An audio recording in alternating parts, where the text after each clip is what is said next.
All right, the AC is out. The AC is out. Calling all Ohana Heating and Air. Good Lord. All right, just double checking. Braxton put this on so I could check. Oh man, somebody's done got this. Hold on, hold on. Somebody's done played up in here. All right.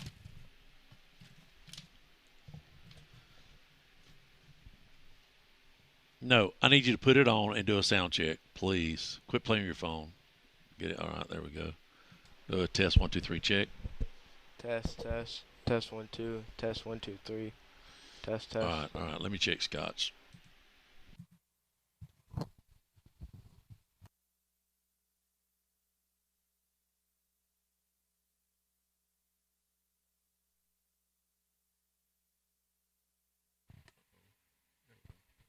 Check 1 2 3 test test. Check 1 2 3 test. Scott's microphone check.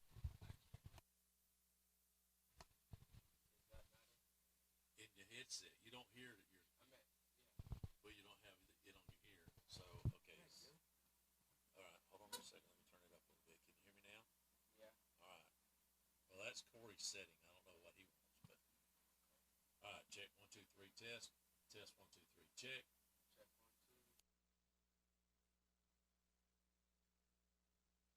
Check 1 2 3 test 1 2 test it 1 2 3. Check 1 2, check. All right, check. let me run a commercial real quick and listen to that. And then we'll got the band show starting at 5:15. Actually, we got to start a little early. It depends. I know I got a pair of glasses. Did I take them off? Oh, here they are. I broke my last pair. Give me just a second, people. You can start sending in your spread. I've already got them started tonight.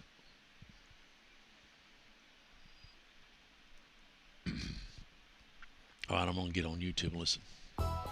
Snow in Northwest Florida, it can happen. Enjoy the warmth of gas logs this year from Okaloosa Gas for a limited time. 30% off MSRP. Learn more at okaloosagas.com. Receive a $800 cash rebate by switching your electric heat pump or propane furnace to natural gas, or upgrade your current gas furnace to a new, more efficient model and receive a $400 gas rebate. Stay warm and cozy while saving money the natural gas way. Guys, listen up. Did you spend too long out on the boat this Saturday fishing? Have you been on the links a little too much? Do you need to get out of the doghouse? Let me tell you where you need to go. Joey the Jeweler. He's on Main Street right by Desi's. He's got tons of beautiful jewels to win your girl back over. And make sure to go like and share his Facebook page. He's always doing great giveaways, so you have a chance to win something free for your girl. So head on over to facebook.com/Joey the Jeweler. Or you guys could just ask Siri what the phone number is. Hey Siri, what is the phone number to Joey the Jeweler? Joey the Jeweler's phone.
Coming up next, the Big Red Machine Show with your host, band director Jody Dunn. But first, a word from our longtime sponsor, KC Electric. KC Electric has been the longest running sponsor of the Big Red Machine Show, and WAAZ and Crestview High School appreciates KC Electric for their support. KC Electric has served Okaloosa and Walton County since 1948. That's right, 1948. You've got to be doing something right to be able to say that. KC Electric can handle all your AC, heating, and electrical needs. A Carrier dealer, KC Electric services all brands of AC units. Give KC Electric a call. 682-3037. That's 682-3037.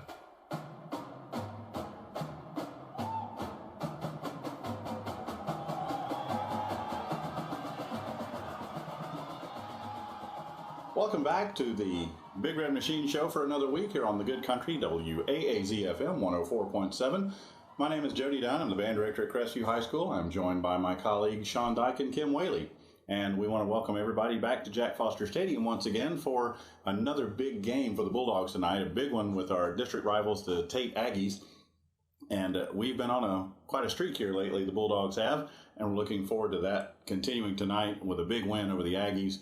I haven't played TATE here in our home stadium very often, but we're very excited to have them here. The Show Band of the South will be here tonight. Looking forward to that with their band director Ronald Gray doing a great job there at TATE. And just so happens that both Kim and Sean are proud alumni of the TATE Band. And Go Aggies. Go Aggies, they say. So welcome to the Show Band of the South and the TATE Aggies, and we hope to send them back to TATE with a big loss on their record. So go Dogs. And it's also a special night for us. Senior night. We're going to recognize all the seniors of the Big Red Machine tonight. So another special night here at Jack Foster Stadium. Well, last Friday night was truly special as we celebrated our homecoming. And, you know, I failed to mention that it was the 40th anniversary of my senior class. It would have been the fall of '85 when we were out there, and I was a drum major of the Big Red Machine, but time flies when you're having fun, I guess. So congrats to the class of 86 and 76 and 66 and 56 and 46 and all the rest of them. And we're so very happy to have the alumni back at the stadium and at all the homecoming festivities, which started early in the morning with the pep rally out at the stadium at 9 o'clock. So much fun seeing those kids getting fired up about the game. Then the traditional beautiful downtown Crestview parade. I love our downtown. I love the atmosphere. Lots of people there at the parade. It was a big crowd, beautiful weather, beautiful day to have a parade. And then, of course, pregame, we got to see all of the floats and our homecoming court drive by and had a beautiful rendition of our national anthem by Hannah Mills and the Crestview High School Chorus. So congratulations to our fantastic choral program for a beautiful job on the national anthem. And then, of course, halftime is always special at homecoming when the band comes out and we introduce all of our homecoming court and crown our homecoming queen 2025, the Big Red Machine's own Faith Bridges. So congratulations to all of our court members and to Faith, especially for her being selected as homecoming queen. And it was a fun night all around. The band got to leave a little earlier. By the way, during pregame, we also performed our whole show before the floats came around. So that was our chance to perform for the homecoming crowd there. And the parents who don't normally get to see it because they might be in the concession stand were treated to a performance there as well. And a crowd was always, as always, very, very complimentary to our performance, to our students.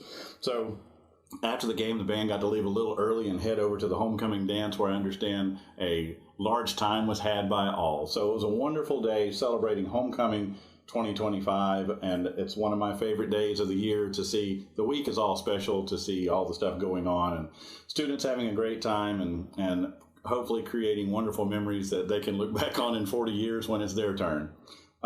So again, back here at Jack Foster tonight, we've got this game and one more regular season game.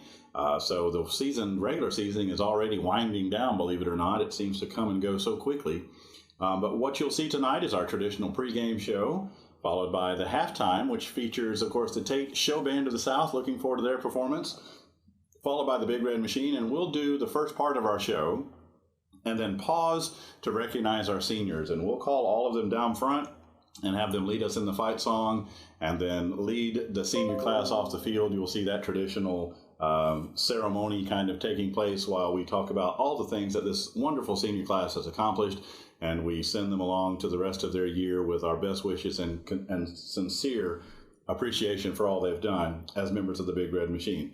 So that's a little bit about what we're going to see tonight. Let's pause for a word from our sponsor, Casey Electric, here on the Big Red Machine Show. Casey Electric has been the longest running sponsor of the Big Red Machine Show, and WAAZ and Crestview High School appreciates Casey Electric for their support. Casey Electric has served Okaloosa and Walton County since 1948. That's right, 1948. You've got to be doing something right to be able to say that. Casey Electric can handle all your AC, heating, and electrical needs. A Carrier dealer, Casey Electric services all brands of AC units. Give Casey Electric a call. 682-3037. That's 682-3037.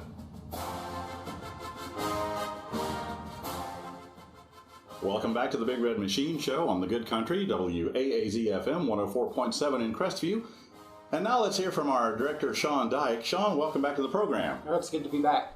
Sean, tell us a little bit about this transition time. We talked about that the marching band season is winding down as far as that goes. So what does the Big Red Machine, what does the Crestview Band do now that we are transitioning to the next thing? And I know that sometimes people have asked this question, so hey, what do y'all do now that marching band is coming to an end? So tell us about that, Sean. Yeah, so marching band is our most visible season. We have a lot of people in the community that see us through the football games, parades, and contests, things like that. During our transition into concert season, we kind of have one foot still in marching season with our upcoming parades, with the Veterans Day Parade and the Christmas Parade, while having the other foot in concert season, preparing our students for the Christmas concert. The Christmas concert will be held here on campus in the CHS Auditorium on December 11th at 6:30. So we invite everyone to come out and get in the Christmas spirit with that. We're also kind of preparing for our concert season state assessments. So that's vital in our students' music education.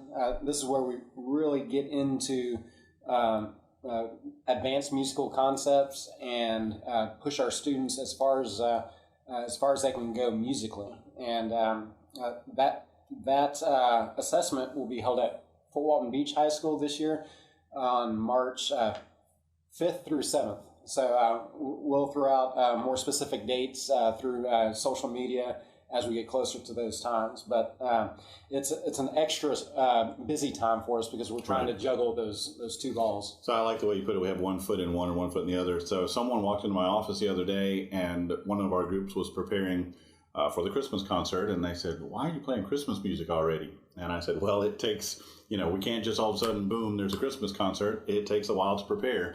So they're getting a little bit of both things for right now as we prepare for all those things. So it is a little bit of a juggling act, isn't it? Yes, it is. And a whole different sound concept, things like that. Trying to get the outside off their face and ears and get them inside. So it's a fun time of the year, but it is busy. And what you said earlier about the marching band being the most visible is in fact the case, but that doesn't mean that we aren't busy. Sometimes it seems like it's even busier the second half of the year. Oh, definitely. In the spring semester, January, February, March, we're up here actually more in those times preparing for those assessments than we are for marching band. How about that? Yeah. All right, John. Well, thank you for all that information. That's very interesting. I appreciate that. Thank you. All right, now let's welcome Kim Whaley to the mic. Kim, in charge of our Chamber Winds program. We've talked a lot about that over the course of this season, but I'm interested in you telling us a little bit about how the Chamber Winds, the small groups, we have noticed how it has affected our players individually. Yes, hi. It's good to be back. Whenever they play in a chamber group, they all of a sudden go from being one of maybe 20 clarinets in a section to the clarinet. And so their individual responsibility goes way up. Accountability goes way up. And so that at first is kind of shocking to some of them. But once they learn to do it and they adjust, they love it. And that develops them more as a musician than anything I know of. Learning how to carry your own part and be responsible for your own part. Also, at the same time, you've got them, they're learning they don't have us there directing their every move like we normally do as a conductor. And so they have to come up with decisions. They have to make decisions how they want to do stuff. They have to agree. They have to learn how to work in a team, and natural leaders will emerge from that. Some people you didn't even think were maybe not even going to be a leader end up being the leader of the group. Right. And we've seen that happen. So it's just it's really, I love it when they do it from like their freshman year all the way to their senior year, because you can see a whole pattern of growth. It has become such an integral part of our program, and we've seen students who have been in it now for all these years. Not only do they develop as musicians, but they develop as people. They have turned into leaders, as you say, and they're more confident in themselves. And we've seen students go from very, very quiet and kind of in the background, and to being a leader of the group, to being now they're music majors at college. It's really, really been a wonderful thing to watch that program and the impact that it has had, not only on the band program, but more importantly on these band students. So thank you for all that you do, Kim. Sean, thank you too. So coming up in the next few weeks here for the Crestview Band, as Sean mentioned, we've got the Veterans Day Parade coming up on Veterans Day, November the 11th at 9 o'clock, I believe, on Main Street, downtown Crestview, to celebrate our veterans. What a wonderful thing to do for those most important people to us. And then the Christmas Parade, downtown Crestview once again, December 6th. I believe that's a 5:30 step off under the beautiful Christmas lights. I just love that parade, and we're looking forward to that once again. And then Sean mentioned our Christmas concert. And again, be on the lookout on social media for more information about dates and times. And everybody is always invited to all of our performances. We never charge for our concerts. We want you to come and enjoy the work that these students have put in. So that kind of lets you know what's going on, what will be happening tonight once again, and then what's coming up in the future for the members of the Big Red Machine. So that does it for another edition of the Big Red Machine Show on the Good Country, sponsored by Casey Electric. So stay tuned now for the Coaches Show, followed by All the Game Action with Tim, Dusty, and Scott and crew on WAAZ-FM 104.7. And remember, once a Bulldog, always a Bulldog, and go Dogs!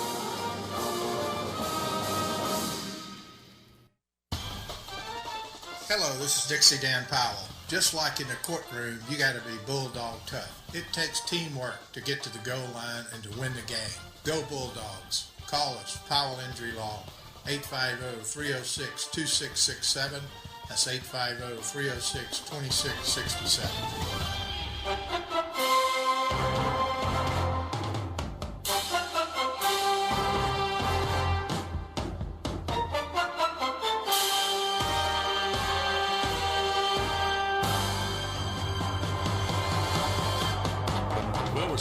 Coach Thomas Grant, probably the hottest commodity in this part of the country. We have turned things around, Coach. I do have some news. I hate to put you on the spot, but I need to clear the air. A lot of people are talking about it now. It's all over Facebook. Is Florida asking for your application? No, sir. They're not. They're not. Because no, sir. The way you have turned the Bulldogs around, I figured they'd be calling pretty soon. You know, that's the rumor mill. I just want to clear that up. So you're not thinking about going to Florida? No, sir. If they ask? No, sir. No. Okay. I'm here at CRESTVIEW. That's taking a lot of money out of the family pocket right there. Your son Trip could probably use that money down the road if you well, look, with all the sports he plays and a daughter in cheerleading, we could definitely use the money. I can tell you that. All right, let's go back real quick. I was just thinking about this. Pine Forest 2-5, Escambia 3-4, playing for the district championship tonight. Your thoughts, real quick. Who do you think will win that game?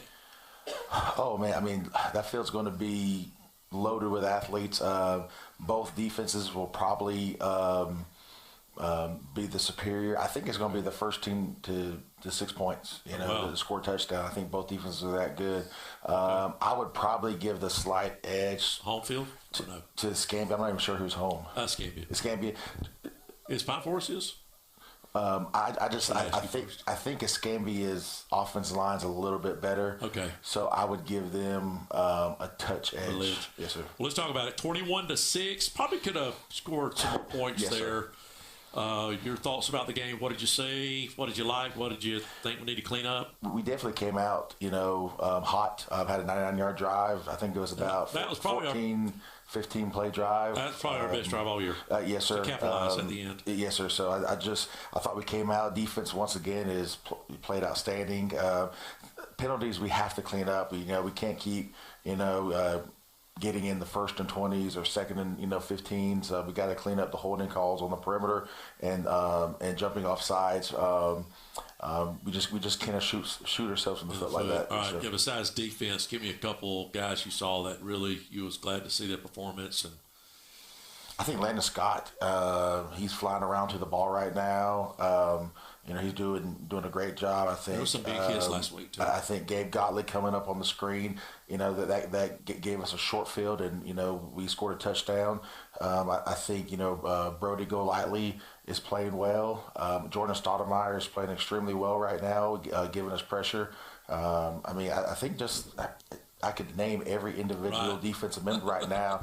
They're defense. If one person is out of place, it's going to be a touchdown. And right now, Coach Petrie and the staff on the defense side of the ball is doing an outstanding job, and the kids are doing an outstanding job of fitting to where they're supposed to be in every phase of the game. What's the health of the Bulldogs right now? Probably some of the healthiest we've been in a while. To be honest with you, I know Dakota Jones didn't play last week, but he's expected to be back tonight, and he's probably one of our best front seven guys. So we're definitely we need him back. I know the freshman offensive lineman started his first game last week and did very well for a freshman against that defensive line. There's somebody else that's coming back. Yes, Chase Washington. He was starting at the beginning of the year. He's coming back, and another offensive lineman. So there's really only one person off the top of my head on the injury list. Two people. Right. Burns, he was the starting center, but we lost him to. He has to have surgery the next week or so. Unfortunately, he's a senior. I just want to thank him for everything he's done for the 4 years. And Zy Range, we're hoping with this late push, we're going to get him back for the playoff. He was our second leading tackler last year, so that would be a big plus for the playoffs. Before we take a break and then talk about TATE tonight, big game tonight, of course, probably I guess the biggest game of the year for the Bulldogs. If you look at, you can take an individual or you can take a group, your wide receivers, running backs, your line, O-line, D-line, your D-backs. Who do you think has improved the most from day one to now, would you say? Oh, man. That's a tough curveball there, but it is. Who do you think is really just if I had to pick one group, I would probably say, man, $1,000 question. Yeah, I think D-line is up there, but not just the D-line. It's the run fits and the multiple calls that we do, and we're fitting very, very well. Linebackers with Landon Scott, Brody, Golightly, Dakota Jones is in the mix. Who else is in the mix at linebackers? Max Anderson, and look, there's a freshman that got some minutes last week, and Matthew McKinnon. That's going to be a superstar here when it's all said and done. Is your JV done now? Yes, sir. So are they dressing out? Some, like right now, Okay. how we do it here is we did it all year long. Is that you have to earn the right to dress out, and we call some people up, but I told the each coach pick who you want to come up, but if somebody wants to continue to practice, we will allow them to practice if they want to be out here. But there's other kids that want to go to soccer or want to go to other things, and that's fine as long as we don't we allow them to do that. But we're probably practicing about 70, 80 kids out there, and about 60 dress right now, and so we'll pick a few each week that earn the right to. How does that, when your numbers get that big in practice, how hard is it to manage that many kids, or is it? I mean, do you got enough coaches? Yes, sir. We have enough coaches that do a good job. What it allows us to do is kind of somewhat be kind of separate from offense, defense sometimes to, put a B team on offense and B team on defense. It's no different than in college where you have a scout team for offense and defense. Yes, sir. Yeah. You get more reps that way. When we come back, we'll talk about the big game tonight against the TATE Aggies here on WAZ 104.7. Hello, this is Dixie Dan Powell. Just like in the courtroom, you got to be bulldog tough. It takes teamwork to get to the goal line and to win the game. Go Bulldogs. Call us, Powell Injury Law, 850-306-2667. That's 850-306-2667.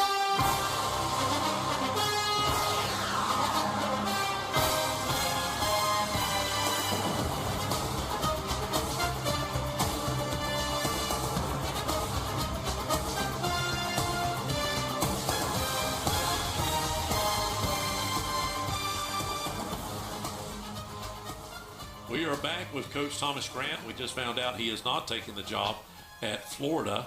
That was a rumor mill. But anyways, and the only reason that's tongue in cheek, but the way the coaching staff has turned the Bulldogs around this year has just been amazing. And we are a hot commodity. We slid up down the 8th spot. We're playing a team tonight that's at the 9th spot. We're about almost a point ahead. We jumped. We went about 0.8 of a point from last week to this week, right? Yes, sir. So I think we're separated by 0.6. So most definitely we need a win tonight. Yes, sir. Yeah. Yes, all right. So what is Tate bringing to the table? We've just played two very athletic teams in Pine Forest and Escambia. Let's look at these guys are coming in.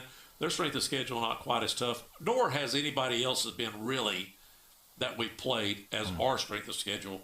But what are they bringing to the table coming in? I think 6-2. I think they are. Yeah. Yeah. So they're 6-2. I know offensively they're really big on the offensive line. Probably, I think they're as big as Pace, but I don't. It's nowhere near the same type of animal. Okay. But they're still good. But Pace. Look, when you got two Division I offensive linemen and one's a Power 5, the other one's a Power 4. I mean that speaks volumes. But Tate has a big offensive line. I know last game they started a freshman quarterback because their sophomore was hurt. They have a young running back. I think Tanner Clark's his name, number 23. Yeah.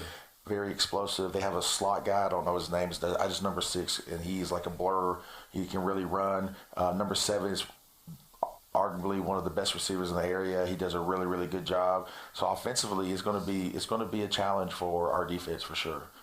Defense have played lights out. Yes, so sir. If you compare the offense of Tate with someone else we've played, who would you say, Pace? I mean, or would you? They're definitely different than Pace because it's not the same type. Look, they're balanced. They're 50-50. Okay. They're going to put the ball in there now. Saying that, with a freshman quarterback in a game like this, maybe they take the air out of the ball a little bit. Are you expecting the freshman to play? He played the last game, so they will put 23 at quarterback some to do wildcat and put number 9 in at running back and do power read and some stuff like that, quarterback runs. So we're just going to have to be ready for both and just be ready to make adjustments on the run. So on offense for the Bulldogs.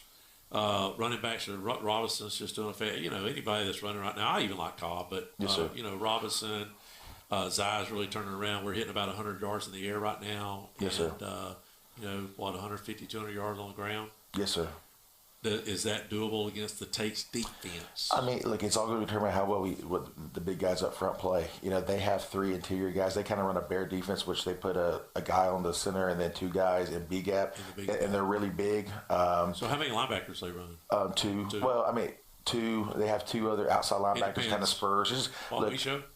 Kind of, but it's more condensed. I'm anxious to see how they kind of play us. We've seen some formations from film that we kind of run, but some other teams may have passed the ball a little bit better than we have at times. It's going to be a nice little chess match. I like our game plan. I think we've had a great week of practice. What a great weather too. Oh yes, sir. Yes, sir. The best week. So, what is their scheme on our receivers? You think they'll go man or zone? Or? I know on film they played a lot of zone cover 3. It's kind of like just keep everything in front of us. So we have to be able to. Dink and dank that now, right? Yes, sir. They give us 5 or 7 yards. Just take what the defense gives you of what we've been preaching. Get a hat on a hat, and let's just get first downs. The rest will take care of itself. So, I don't know. 3 or 4 games ago, we were sitting at 15, 16. Something like that. Yes, sir. And just by winning, and even though Tate won last week, like I said earlier, we jumped them. We're 6/10. For us to stay at 8, you think it's probably got to be a win, right? I would think so. Some crazier stuff's happening. I've kind of talked about it on here. Where last year Escambia and Choctaw had the same record. Escambia had the stronger strength of schedule, but Choctaw was ranked higher. So I don't understand. Right. So nobody knows really. I would assume so. Let me say that. We have to win this game, but there's some other people that are ahead of us that have some tough games. So look, right now I feel like we control our own destiny, and that's what we're going to go with. That's right. And looking at it too, it looks like when we do make the playoffs, we'll be on the road. Don't really know who. There's a couple options there. I think we most definitely, the one guy right now. They look pretty good, but the 2 and 3 could flip. Yeah, I think Mandarin. I think the winner of Oak Leaf Mandarin jumps pace this weekend. I think they do jump pace. Because of pace, they're playing Navarre, which is a rivalry, but just looking at how the season's gone, one would assume if Pace doesn't beat themselves that they're probably going to win that game. So, but still, the schedule's going to go down. And I think Evans is going to beat Oviedo. Well, I think if that happens, there's a chance for us to get to the 7th. That's what I think, too. And wouldn't that be more preferable, probably? I don't want to. It's not a it's a no-brainer. I think. I'll be honest. Yes, but the Bulldogs haven't been in the playoffs in 2 years. So look, just getting the opportunity. That's right. Look, our goal win district. We didn't accomplish that. The next goal is getting the playoffs because you never know what will happen. You never know. Get hot at the right time. If you take this team now. I think it's a different scenario. At least 2 teams that we've played in. Oh, I think so too. I think you can't go back and learn, but I understand that. But the way we're clipping right now, your defense is absolutely amazing. Yes, sir. I think Zai's playing so much better. Yes, sir. Your running backs, the line is really starting to open up gaps for your running backs, and they're playing. Your team just does not give up. No, sir. So I think they really show a lot. And that's a credit to the assistant coaches, and I urge every assistant coach to be the head coach of their position. They've really done a great job. So the credit goes to the assistant coaches and the kids. Just listening to the buy-in. All right, so I'm not going to rehash this. I didn't talk about it in the first segment, but when you're winning, referees can make mistakes, I guess.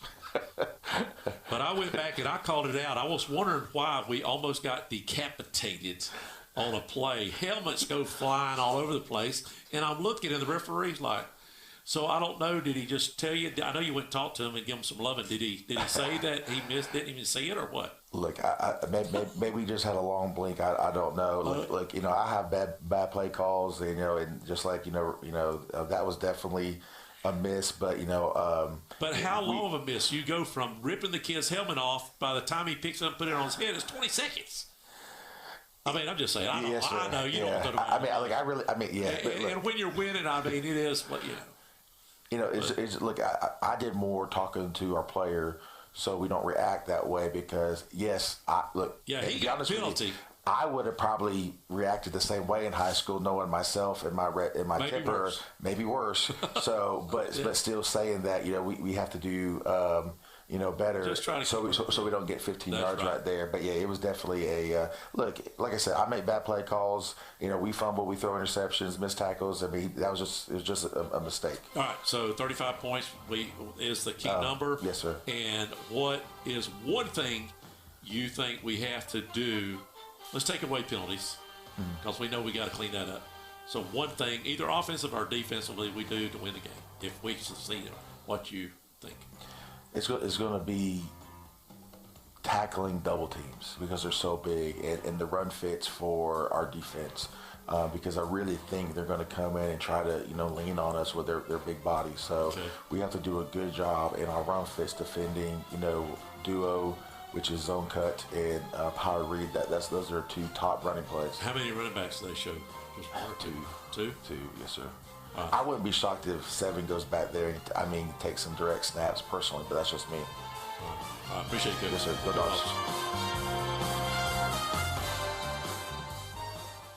Well, here it is. Countdown to kickoff, where we cover all 30 teams in Northwest Florida and South Alabama.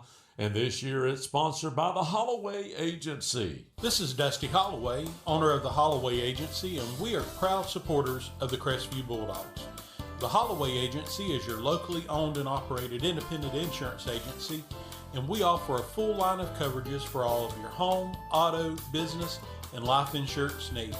Our offices are located at 168 West Woodruff Avenue in historic downtown Crestview. Feel free to drop in, or you can give us a call at 850-682-1900, or you can go to our website at www.thehollowayagency.com. Go Dogs!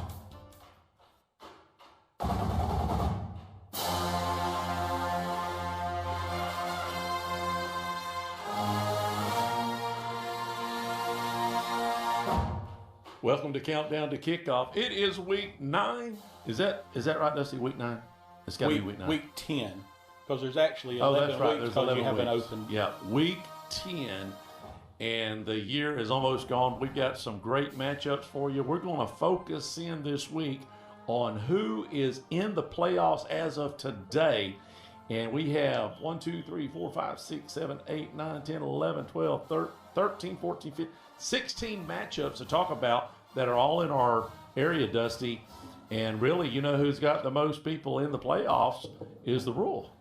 Yeah. For out of all the different, 1 through 7 or Right. 1 through 6. Yeah, they do. A good number of teams right there in the chase, and a few on all the bubbles, right? A lot of bubble teams in that Rural division. I think that's what we're going to talk about. We have we're going to start though with 2A. I want to save Rural a little later since we are we have Baker in there and some other teams. Baker's sitting at the 8 hole, I believe, and they really need to stay there or better to get that home game, right? Oh, without a doubt, yeah. You don't want to 8 through 1 is guaranteed a first round home game, so definitely need to win. What was your thoughts about their win last Friday night? That was unbelievable. Freeport, they just blew Freeport out. I did not see that coming. Yeah, Freeport's been playing very, very good football, but then to go out and Baker just really dominated every asset or aspect of that game, and we'll talk about it a little bit more whenever we talk about Baker. But I think this thing that stood out most to me was actually some of the highlights I saw for the defensive back for Baker that was covering a wide receiver number 5 for Freeport, who is if I'm not mistaken, I think he's committed to Louisville. Oh, wow. Tall guy. And that cornerback or defensive back from Baker shut him down. How about that? Yeah. I mean, very impressive. And we'll talk about that here in a little bit. All right. Well, let's just jump right on into 2A. You have number 7, Bozeman, playing at North Bay Haven. Number 6, Freeport, has a home game at Walton. And probably one of the best matchups of the night is number 3, South Walton, at number 2, Catholic. Why don't we start with Bozeman, number 7.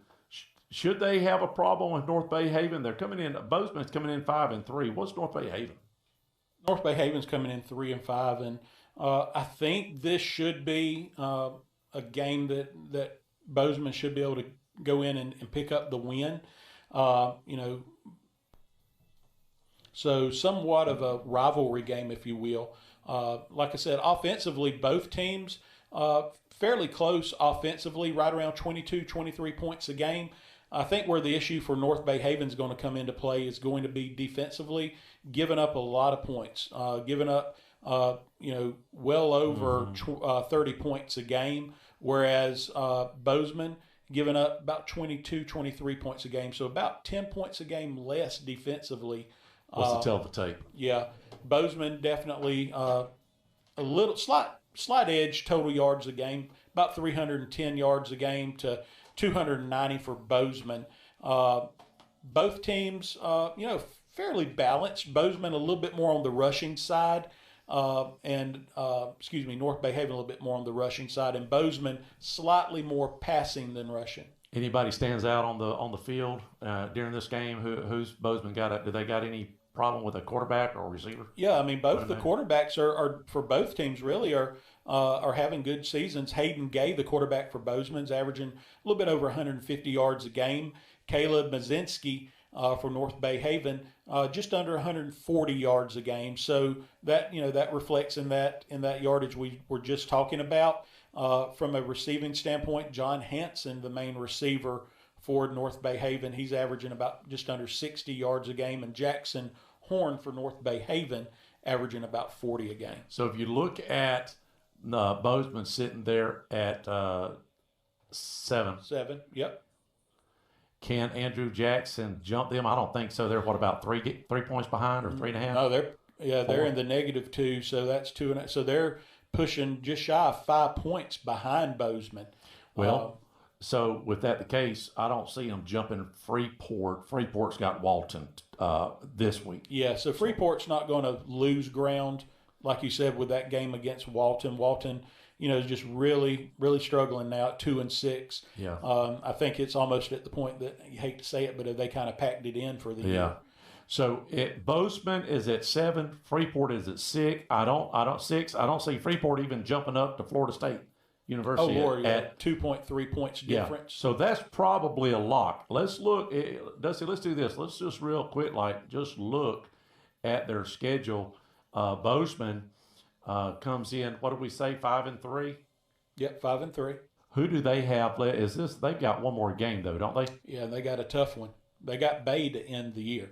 I bet you they did not think that they would be possibly having to play Bay to now again. Will they lose that spot because they're 4 points ahead of the 8-hole, right?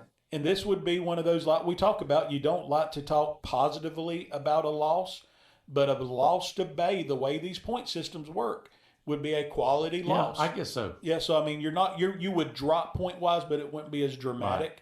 Freeport, like we said, they're going to win tonight. They have Walton, but their game at the end of the year is North Florida Christian. Yeah, North Florida Christian historically is always going to be a force to be contended with in that 1A division. But this year, kind of struggling. They're sitting at 3-4. Now they could be pulling a Madison County on us too, right? Where they're playing some tougher teams. Yeah. And if you look down at their schedule tonight, they play Franklin County, which is they'll pick up a win there. I don't know.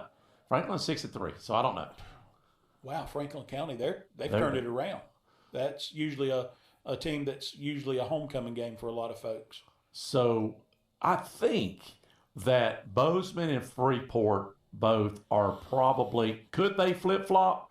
They could, but I don't see them losing ground out of the playoffs. I think they're in. I think you're right. I think knowing that they're pushing 4.5 to 5 points ahead of Andrew Jackson, right? Unless both of them lay eggs 2 weeks in a row, I think both of them are in the playoff picture. Yeah, I think so. And that only leaves us with 2A. That only leaves us South Walton traveling to Catholic. Now, what a game this is. I don't know. That's going to be a great game. They're sitting at 2-3. Pensacola's 2, the Catholics at 2, and South Walton's at 3.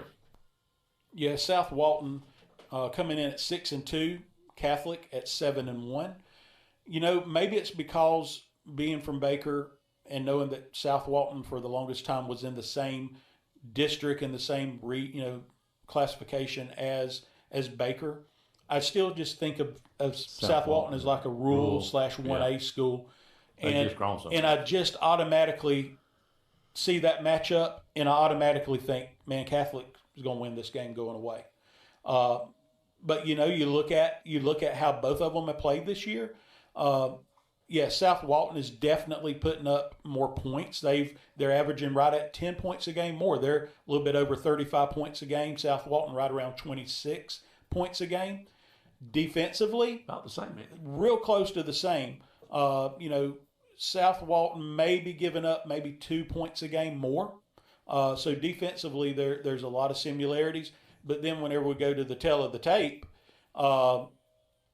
South Walton has a great passing attack at throwing for just under 200 yards a game, but only averaging about 95 yards a game on the ground. Less than 300 yards of total offense for the Seahawks. Catholic probably has more on the ground, don't they? Yeah, Catholic's a run-heavy team this year. They're averaging almost 230 yards a game on the ground, 140 through the air, so they're right around 370. Who is their main runner for Catholic?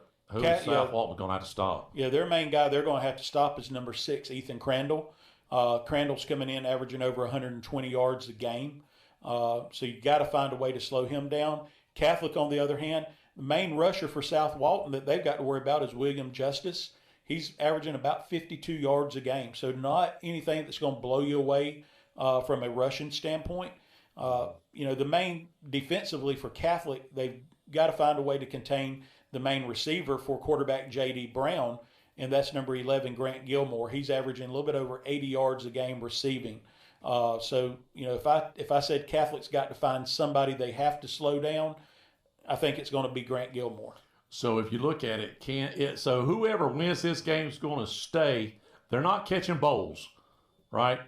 Bowles is at the number 1 hole by about 10 points or 8 points, something like that. Yep. So whoever wins this game will be in the 2 slot. Whoever loses will be in the 3 spot, because the 4 spot is about, 3 to 4 points down? Right. And just looking at that, if you really look at it, Tim, Catholic is just shy of 13 points, and South Walton is just a tad over 8. There's almost 5 points differential there. Wow. South Walton could win and not jump. But what that will make them is the district champ. District champ. Yep. So this is a district champ deal here. Yep. And so that's a big. We'll keep our eye on that tonight. Whenever you're out and about and you hear the scores, text us 850-682-1177. If you want to get in on the spread, 850-682-1177. I need your team you think is going to win tonight. CRESTVIEW's taking on TATE. Big game tonight for the Bulldogs. They need to win to stay in that 8 hole at least. Maybe slide up to 7, but for sure to stay in the playoff hunt, we have to win tonight. And we'll give you, if you hit that and the points that your team's going to win by, get a lot of prizes. We'll be right back after a word from our sponsors, the Holloway Agency. This is Dusty Holloway, owner of the Holloway Agency, and we are proud supporters of the CRESTVIEW Bulldogs. The Holloway Agency is your locally owned and operated independent insurance agency, and we offer a full line of coverages for all of your home, auto, business, and life insurance needs. Our offices are located at 168 West Woodruff Avenue in historic downtown Crestview. Feel free to drop in, or you can give us a call at 850-682-1900, or you can go to our website at www.thehollowayagency.com. Go Dogs!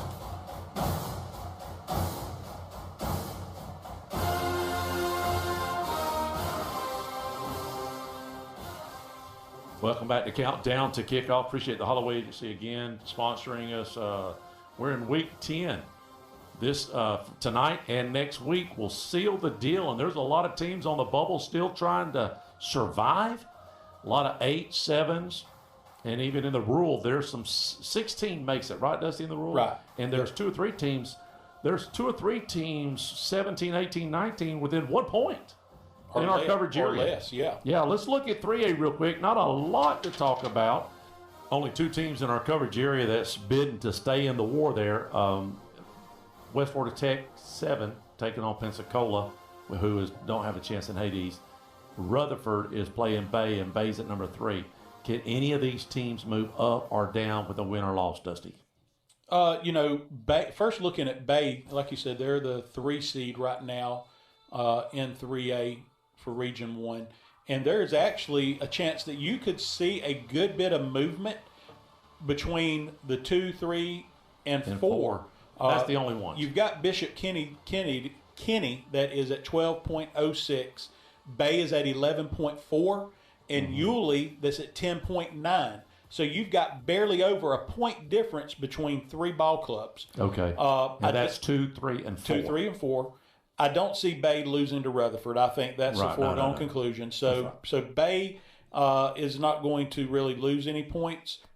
But, Jacksonville Reigns is solid at that 1 hole or 1 spot. They're pushing 7 points up on Bishop Kenny. So they're not moving. Yeah, nobody's catching Reigns. I guess the key thing would be West Florida down where they're at. And like you said, the 7 spot.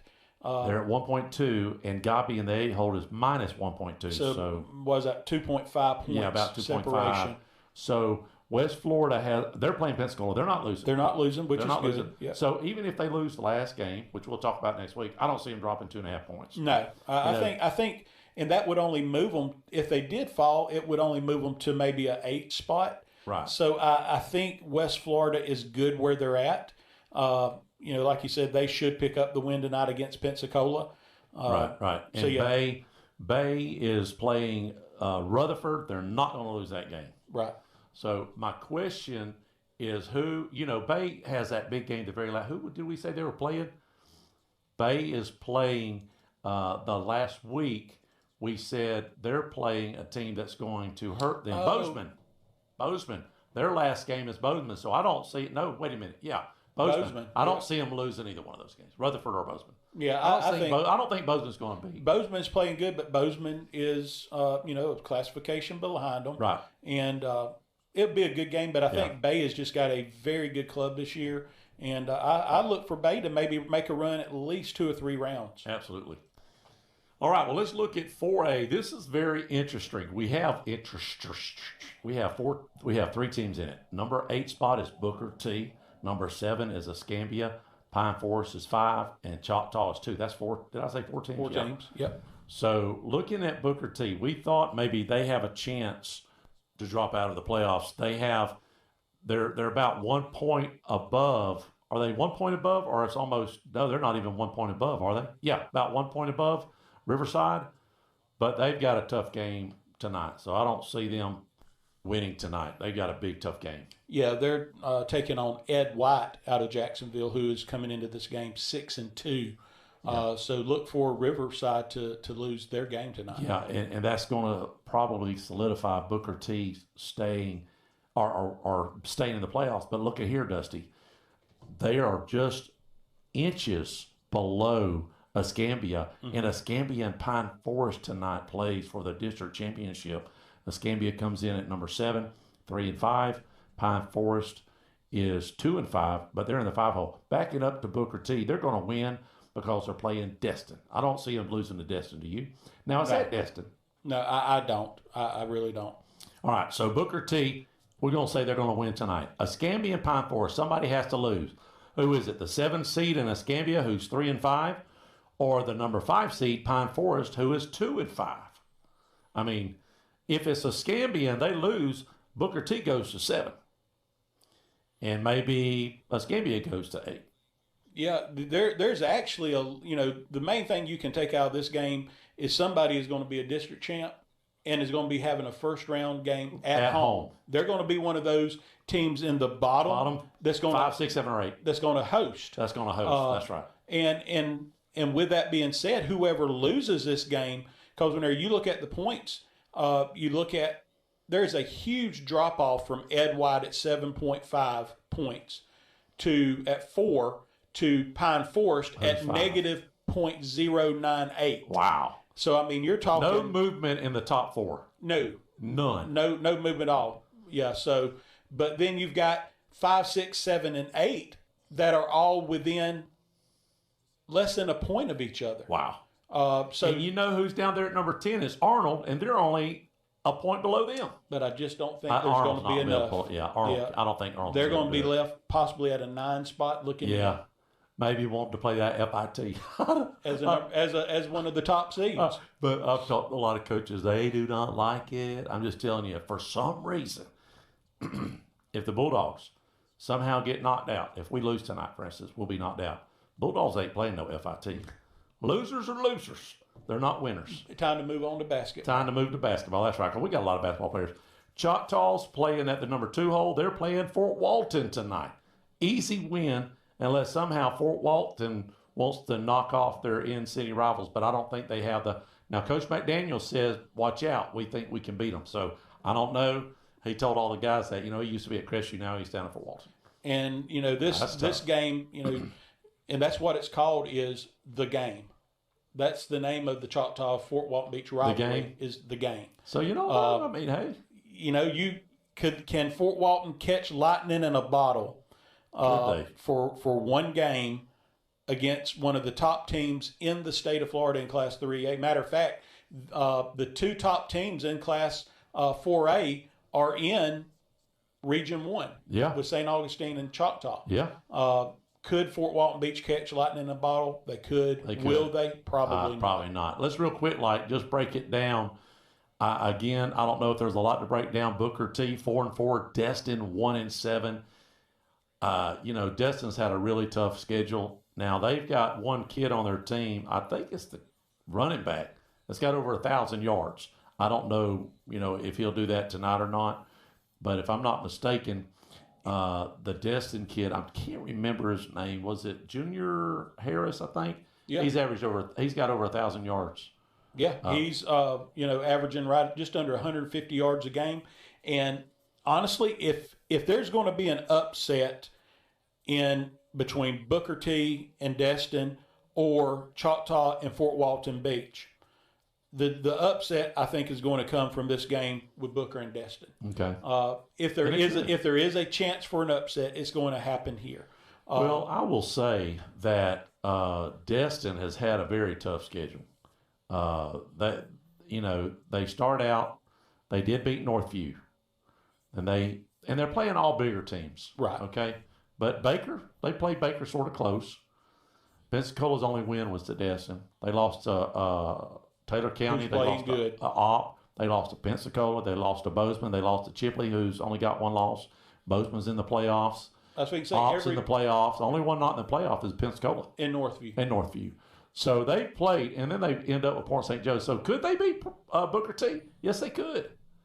If they get up on Booker T, like you said, that could be the upset we're looking at right here. I mean, because you look at Booker T's schedule, and for a 4A school, they stay in the Pensacola area a lot. They won against West Florida to start the year, lost to Milton, only beat Fort Walton by a touchdown, beat Gulf Breeze, then lost to Escambia, beat Pensacola, beat Pine Forest, lost to Pine Forest, and lost to Tate.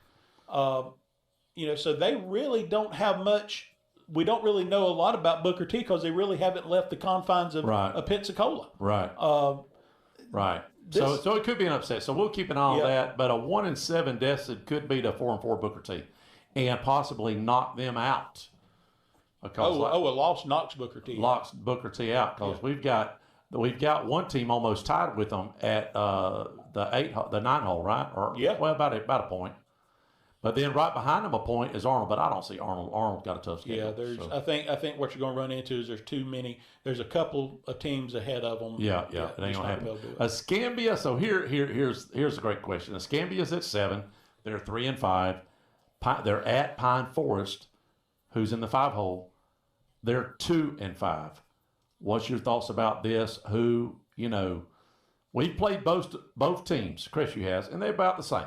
I was going to say what I was able to see on the games, very similar. Right. A lot of similarities, and you look at their stats, and that's what you see. A lot of similarities. They're within about 3 points a game on offense. Both of them averaging under 20 points a game. Yeah, not a lot of offense. Pine Forest just barely over 15. Escambia right at 19 points a game. Both of them are giving up.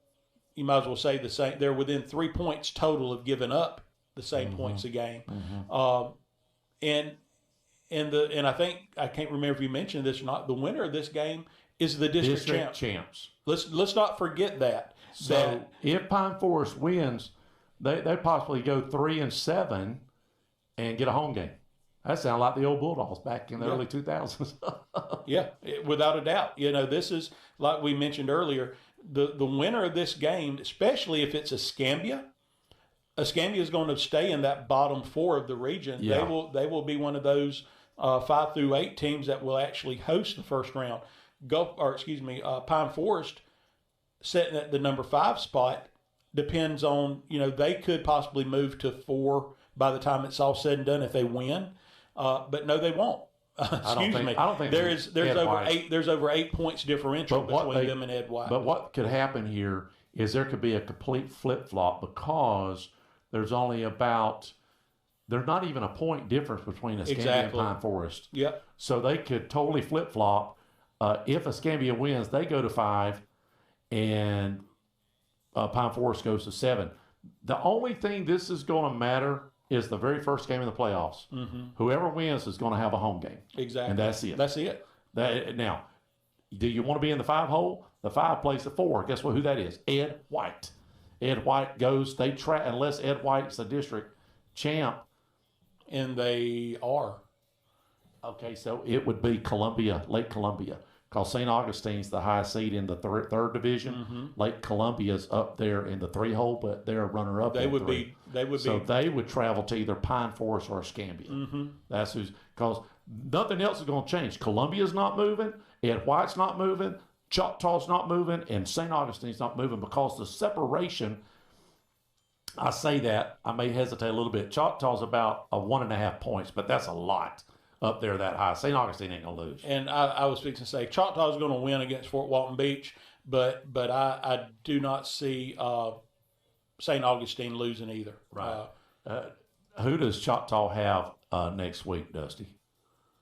They got Enterprise. Enterprise. Usually you would say, man, that's going to be a great game.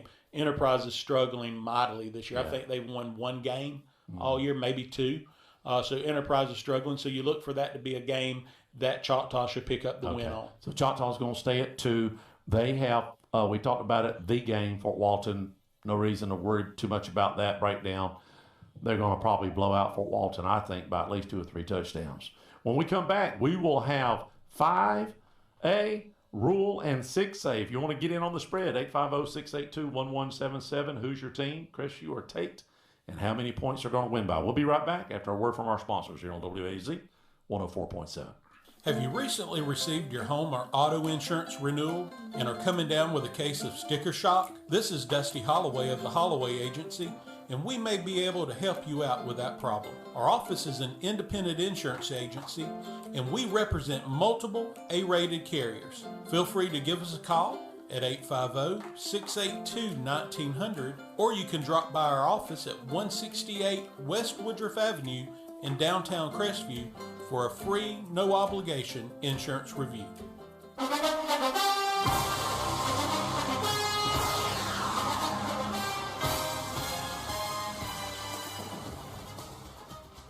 Welcome back to Countdown to Kickoff Week 10. We're deep into getting the playoffs situated here. We're at 5A, and there's 3 teams fighting for positions. I don't know if that really, the only one that's really fighting, I'm going to tell you. So Milton is got to be one of the surprises of the year. Without a doubt. Without a doubt. Yep. They're 7-1. Last year they didn't win a game. I doubt it. If they won one, it was just one. They're in the 4-hole. Well, tonight they have the Niceville Eagles at Niceville, who's 4-4. Would that be unbelievable if Milton could go in and upset them? It would. I still think. I look at it as an upset. I was going to say, I still think you would classify Milton at 7-1 going into Niceville and beating Niceville, a 4-4 Niceville squad. I still think that would be classified as an upset. Yeah, they have about a 4-point differential in strength of schedule. Niceville has 4.5 points, and Milton only has a 0.5 point on the strength of schedule. But the separation in the rating is about 6 points, ain't it? Or 6.5, something like that? Yeah, it's 6.5. Yeah. So for sure, Niceville's not going to jump Milton. Now, Milton's only problem, they've got Niceville tonight, and then they got Pace. So can 2 great losses drop you out of the picture? I don't think so. I think Milton has enough of a buffer because Niceville's at 8 at 5. What is the 9? It looks like 9-hole is what, 4-point-something points? Yeah, Fleming Island 4.4. Okay. Yeah, I think Milton can, the good thing for Milton right now is they're guaranteed a first-round game at home right now, pretty much. Mosley's going to.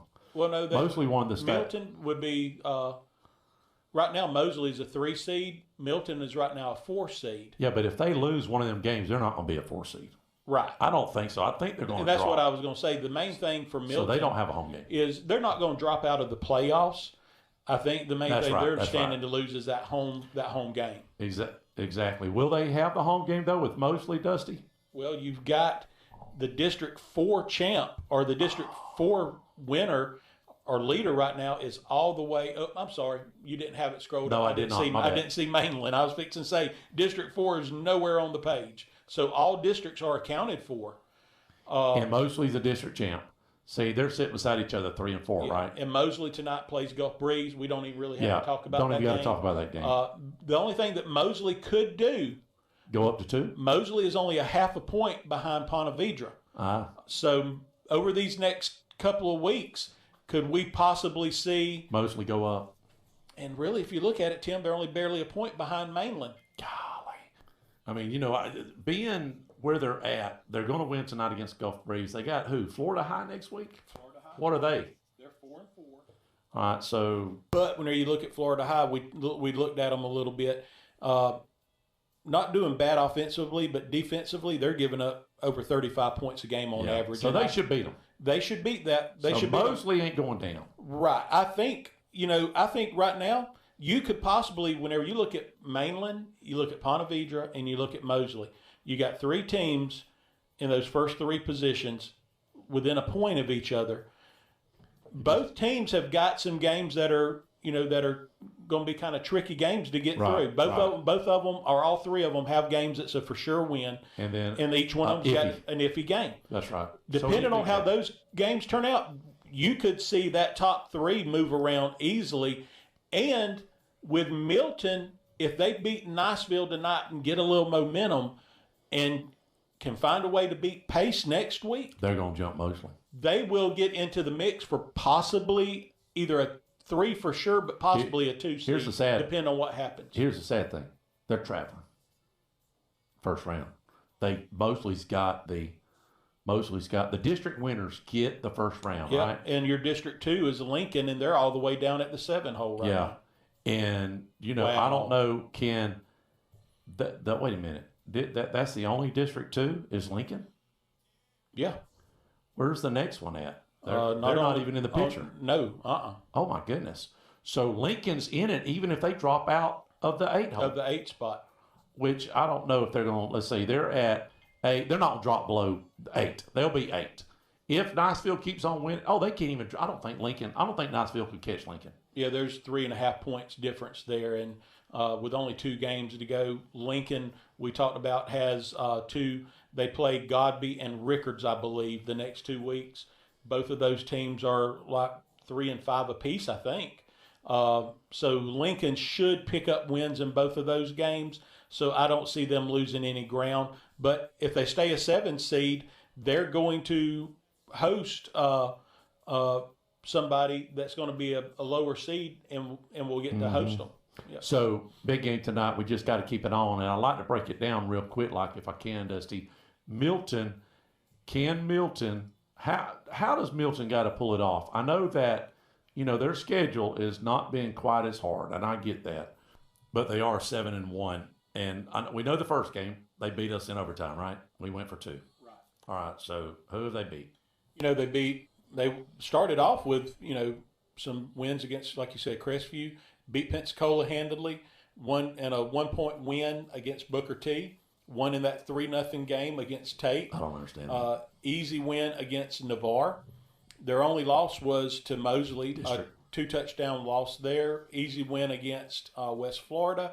And then last week had a 7-point win against West Florida. Oh, you said I'm sorry, Gulf had an Breeze. easy win against Gulf Breeze. They beat Gulf Breeze on the 9th, and then last week they barely beat West Florida. Touchdown win against West Florida. So I would call their schedule average. It's not been the hardest, but it's not been the easiest.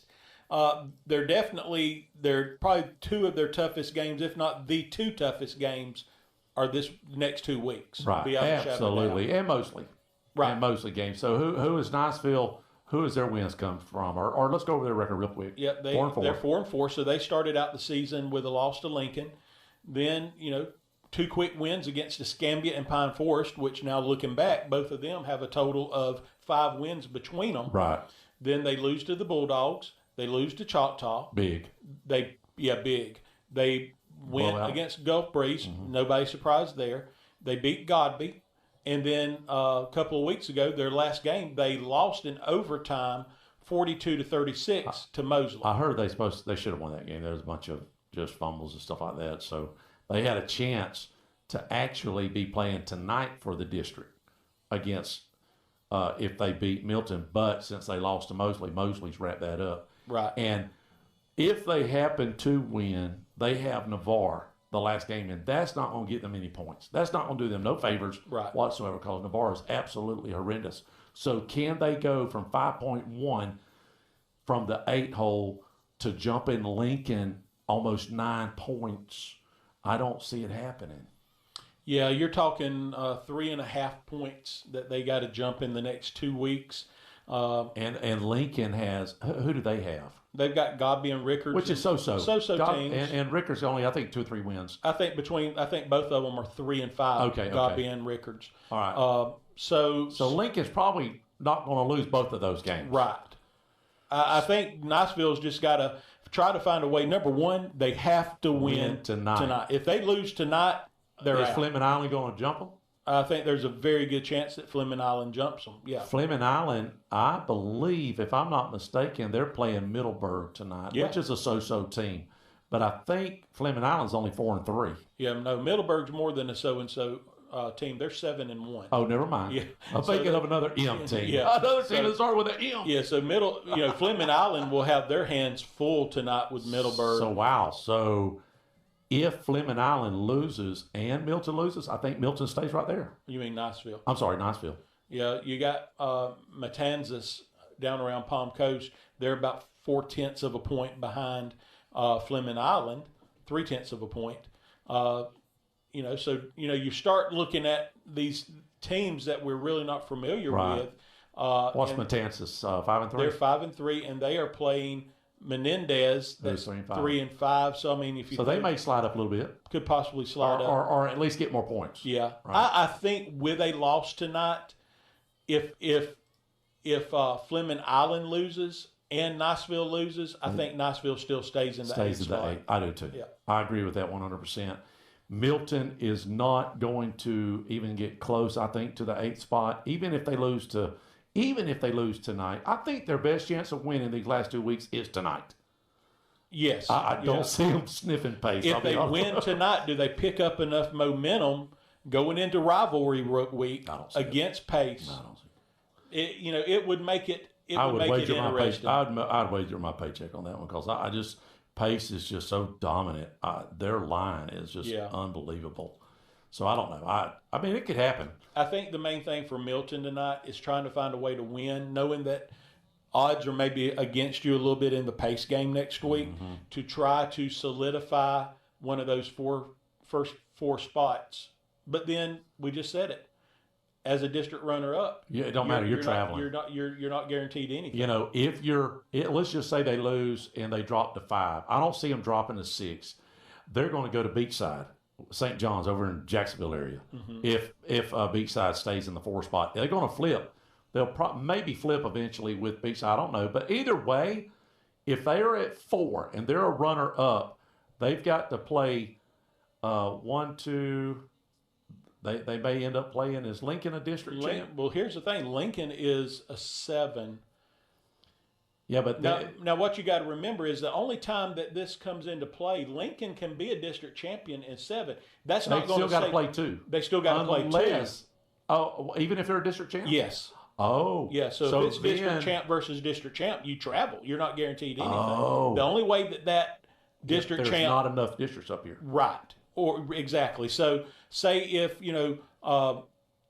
if we're talking about Lincoln down there all the way down in the 7 hole, if it were to be today, 7 would be playing 2, which would be Ponte Vedra, which is a district champ. Both of those teams are district champs, so Lincoln would just have to travel. Okay, so that puts Milton in play then. The only way it would come into play is if Milton if Milton moved to 3 and Lincoln moved to 6. And they have to play each other. Oh, yeah. Milton would have to travel to Lincoln. That's right. Yeah. Otherwise, Milton may have a home game. We'll just have to see where they end up. Yeah. Right. All right. Coming up next is the rural division. Let's take a quick timeout. If you want to get in on the spread, give us a text, 850-682-1177. Who's going to win, CRESTVIEW or TATE? And then how many points are going to win by? I don't need phone calls. And I don't need scores. I don't need scores because I don't have time to do that. Just tell me CRESTVIEW 14, TATE 14. That's all I need to hear. Hey, we'll be right back. Don't touch it out here on WAZ 104.7. This is Dusty Holloway, owner of the Holloway Agency, and we are proud supporters of the CRESTVIEW Bulldogs. The Holloway Agency is your locally owned and operated independent insurance agency, and we offer a full line of coverages for all of your home, auto, business, and life insurance needs. Our offices are located at 168 West Woodruff Avenue in historic downtown Crestview. Feel free to drop in, or you can give us a call at 850-682-1900, or you can go to our website at www.thehollowayagency.com. Go Dogs!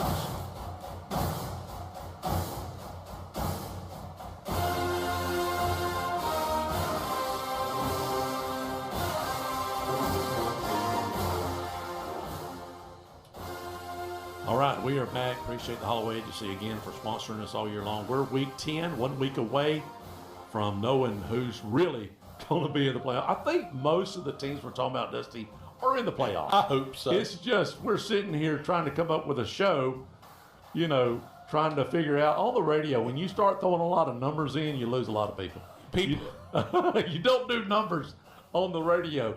2.75736 is that's where. Well, and here's the thing. That's where you have to say, guys, you have to trust us. Trust us. But then you're having to trust us. That's right, because anything can happen.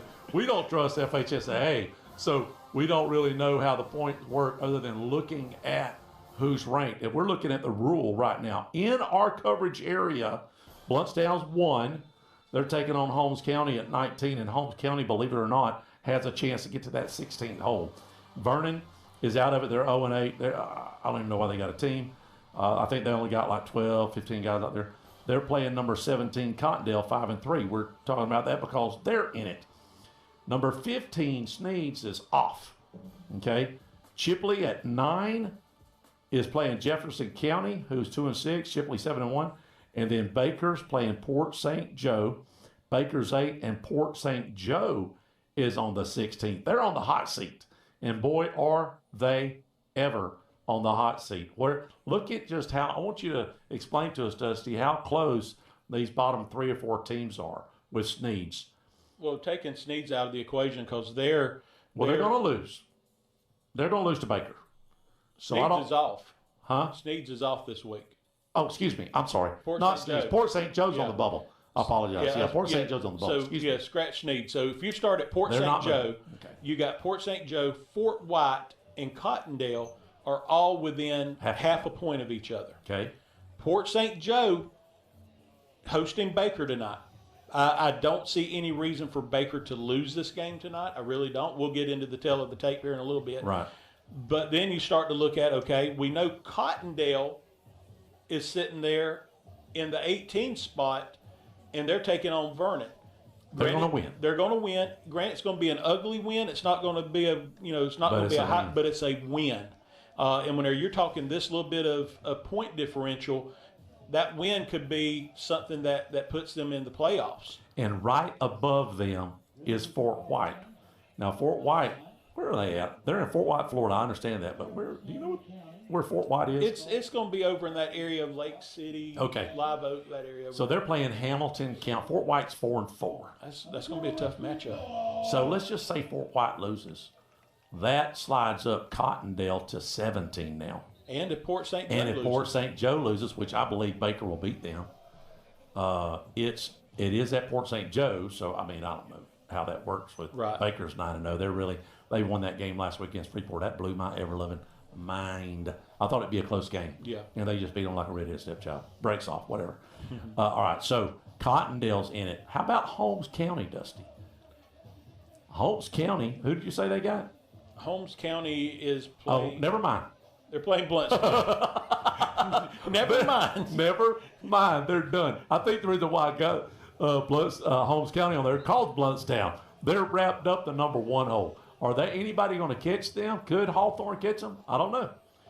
Yeah, I mean, there's 2 points differential. Bluntstown's picking up a win tonight, so they're not going to lose any points. No. Hawthorne's got 2 weeks to maybe catch up. Maybe catch them, yeah. It's going to take 2 wins, and I just don't see it happening. Okay, so the only person really that's bidding for that 16 spot that's in our coverage area is Cottondale. All right, so Fort White, if they lose, they're playing a couple tough teams. Cottondale, they have. Does Cottondale have a game after the game tonight against Vernon? I know there's so many teams in our area that's only got 9 games. 9 games. Yeah, I think they play Graceville, so they're going to win that game. Yeah. Graceville's going to win. They'll beat Graceville. Graceville's got 1 or 2 wins. Yeah, they're not playing good this year at all. So Cottondale could slide up if Port St. Joe loses. And does Port St. Joe have a game next week? I think they do. They're set. They've got to have a game. There's no way they only got 8 games. Oh yeah, so they've already had their. They've had 2 off. They're sort of like the Bulldogs. Yeah. They're just the opposite score of the Bulldogs.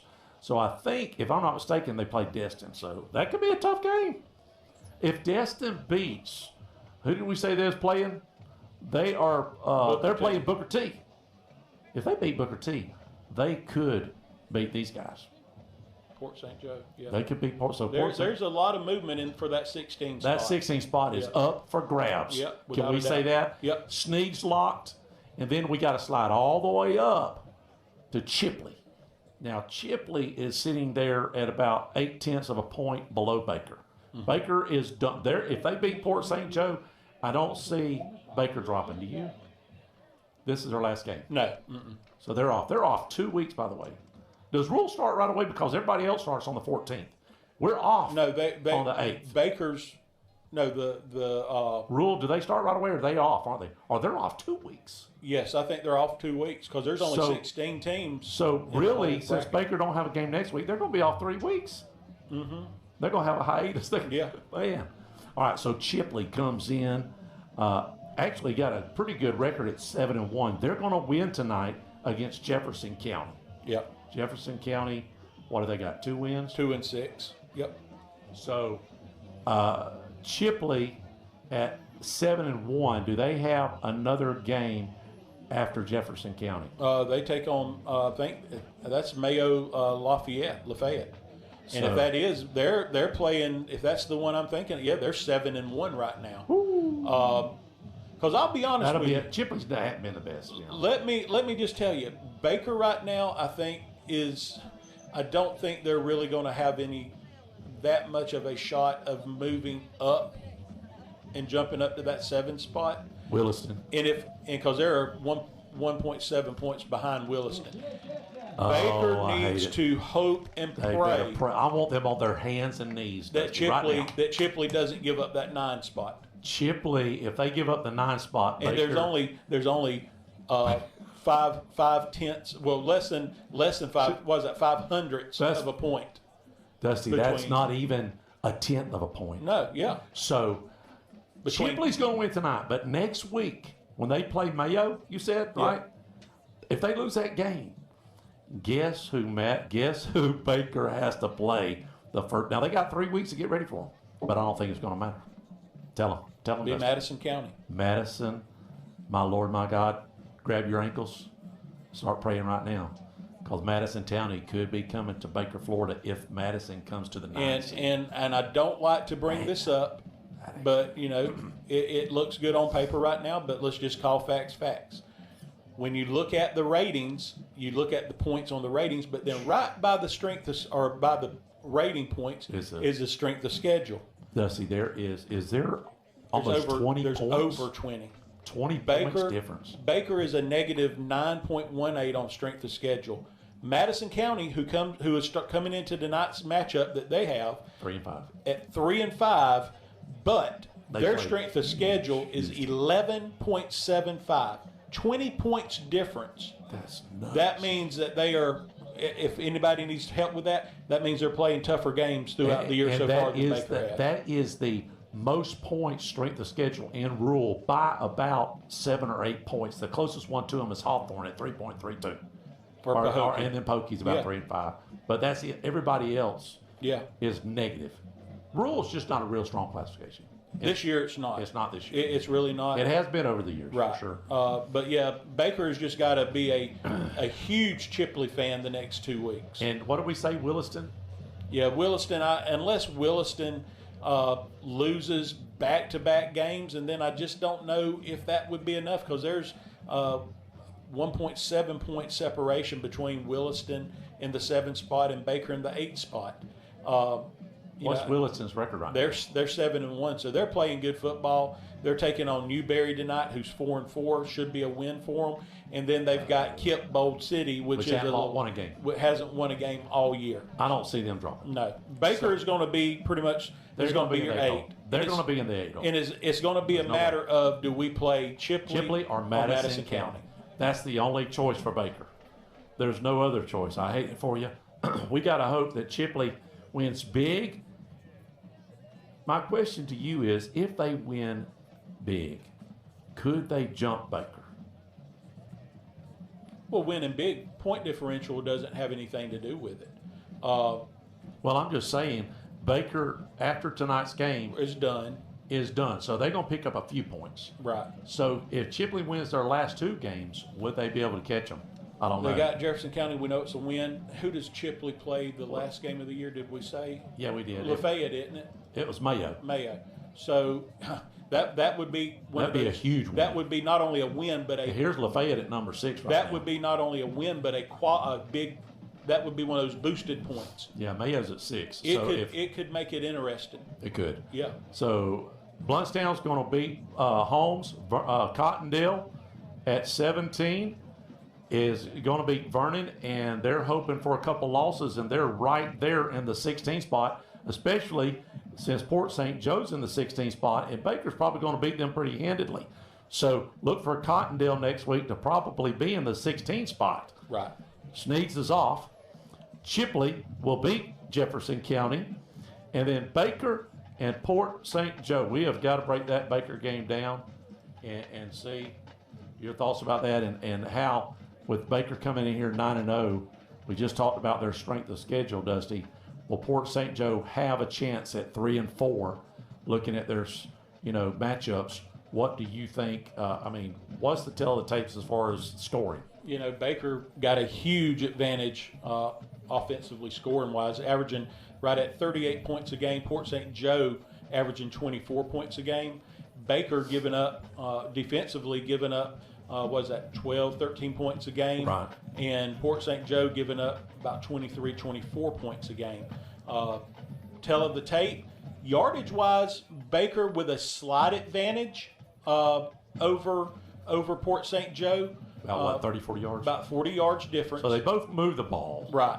The one thing that I've noticed these last few weeks, I don't know if you've noticed this, whenever we really started paying attention to the stats, probably about week 4 or 5, Baker was predominantly pass heavy, and now they gradually got it to where it's back where still way more passing than what we've seen in years past for the last probably 8 or 10 years. It was almost balanced. It was balanced, right around 200 a game. Right. Now it's kind of shifted to where it's about 230 a game on the ground for Baker, and about 160 in the air for Baker. So still great numbers, right. But you can tell that you're starting to get a little bit of success in that running game. Okay. So who is Port St. Joe have? Who is their leaders that Baker's got to look for? Yeah, their main running back, which, Port St. Joe is predominantly run heavy as well, is Corbin Butts. He's coming in averaging right around 110 yards a game. The quarterback for Eli Harris for Port St. Joe is only averaging about 100 yards a game. And while we're talking about who Baker's got to stop, I mentioned it earlier. Joel Morse for Baker last week had, I haven't watched Joel play any other than these highlights, right. But I would be safe to say that had to have been a career game for him last week.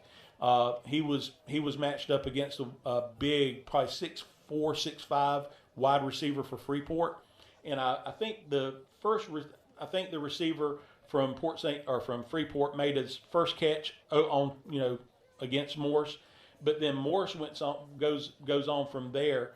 And basically shuts the receiver down the rest of the game. I think he ends up with either 1 or 2 picks, 3 or 4 pass breakups. So, just had a great game defensively. I wanted to make sure to call him out. But Justice Baldwin offensively is doing a great job at quarterback. Wyatt Strait is starting to pick up a little bit of momentum running the ball. Baldwin, going back to him real quick, 1,400 yards.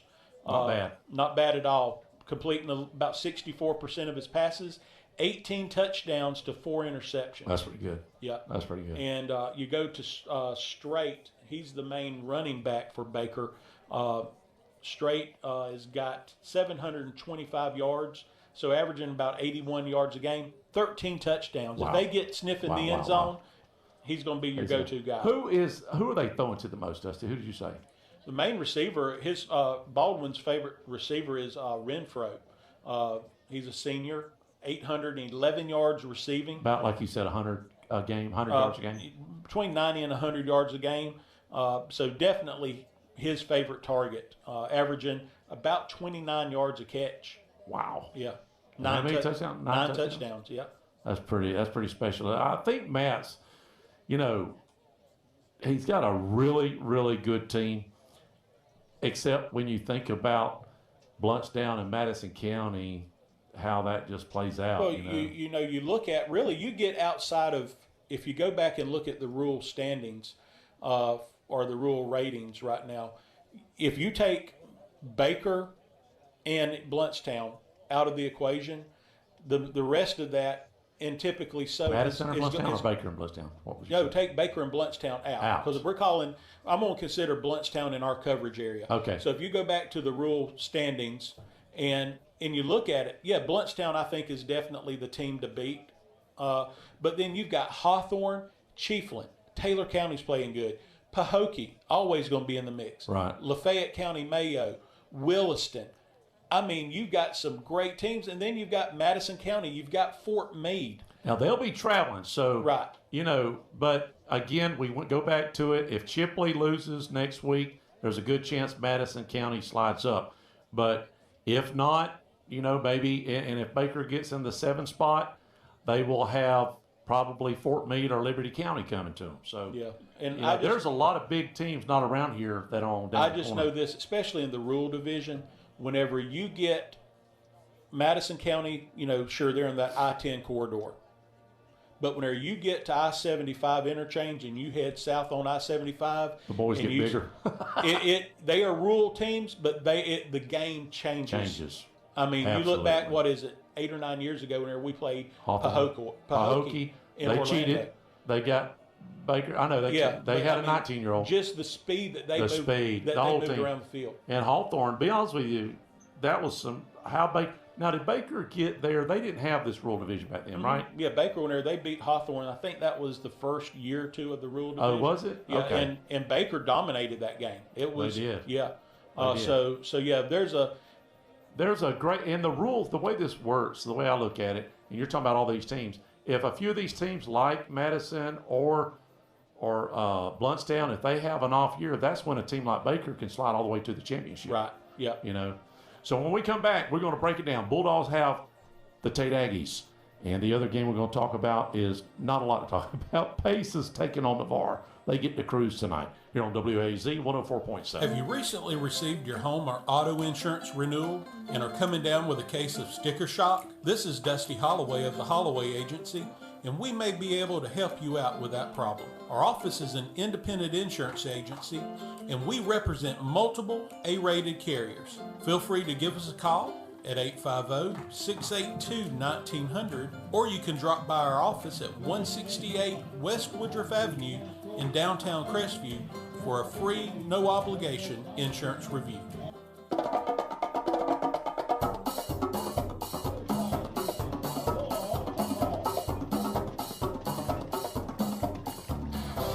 Welcome back. If you want to get in on the spread, 850-682-1177. How many points is your team going to win by? Crestview, 14, 7, 3, 21, 28, or Tate, 28, 3, something. You know, that's all I need to know. 850-682-1177. Before we get to the breakdown tonight, Dusty, big game tonight for both teams. Crestview's in the 8 spot. Tate is in the 9 spot, and it's close. What is the point separation? About 6/10 of a point. 6/10 of a point. Last week, we were 2/10. So with that win, both teams won actually. We still slid up because I guess the strength of the game. Maybe so. Yeah, I mean, you look at the strength of schedule, and Crestview is sitting there to 6, almost 7 on strength of schedule. So they jumped up an 1/8 of a point, almost a point. And Tate's at negative .28. So that's really probably your main difference. Right. Well, it is your difference. It is your difference. Whenever you got 4-3 Crestview ahead of a 7-2 Tate, or 4-3 Fletcher for that matter. Right. All right. So Pace, they do play Navarre. Next week they have Milton. First of all, we're hoping to get to 7. We'll talk about that in just a minute. If nothing changes, the old Bulldogs is going to Gainesville. Ain't a good trip. Now, what they're sort of hoping, if we get to 7, we can either play Pace again, or Mandarin has a chance at only 6/10 behind Pace to jump them. Mandarin's got a couple games. If they win, Coach thinks that they have a good chance of getting above Pace. Now, I think he's also hoping that Milton could pull up an upset, you know. And if Milton does pull up an upset, guess what? Pace is going to drop, and Mandarin probably going to go up. Again, it just all depends on how the Bulldogs play tonight. But Pace, do we even need to get into it? They're 7-1.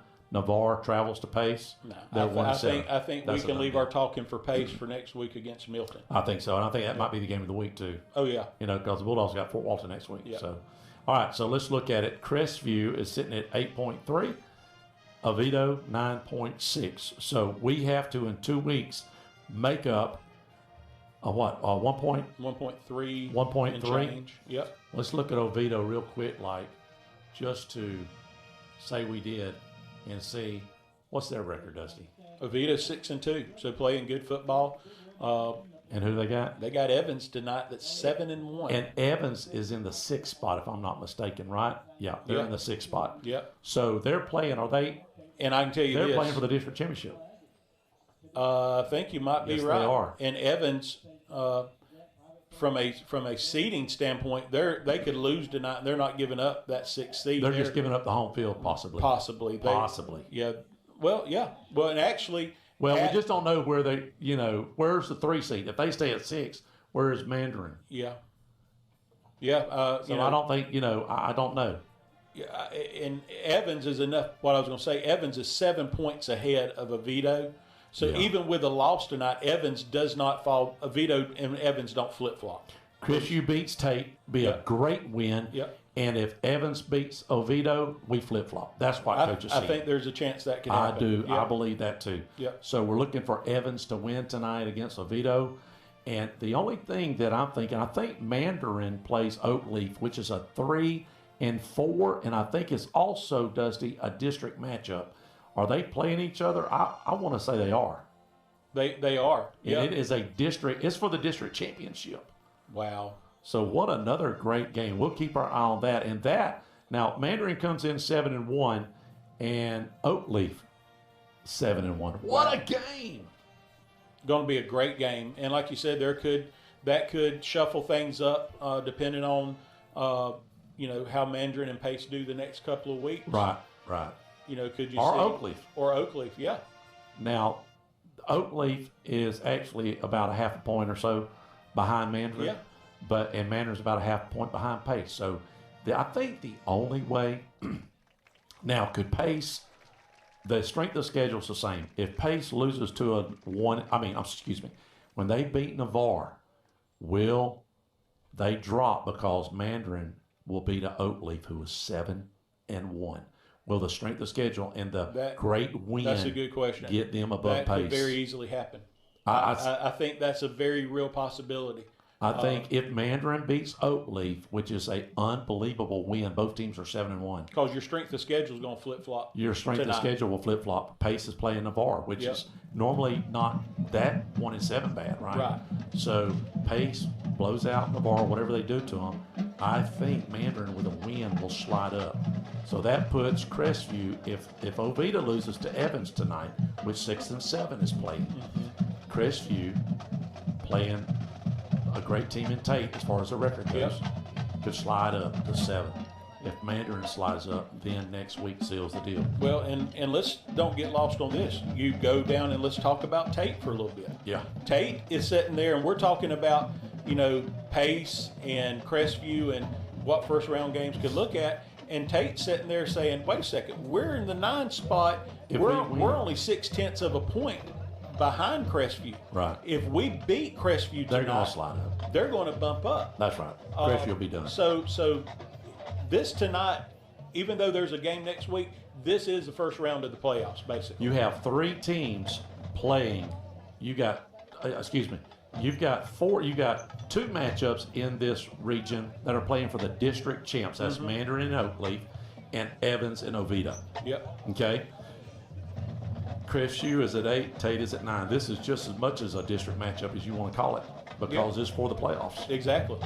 It's for the runner-up spot of District 1, which is going to work out this year to be a playoff spot. Wow, this may be the most intense district that we've talked about. Rural was pretty exciting, but if you want to be honest with it, there's a lot of great matchups. and a lot of things could happen.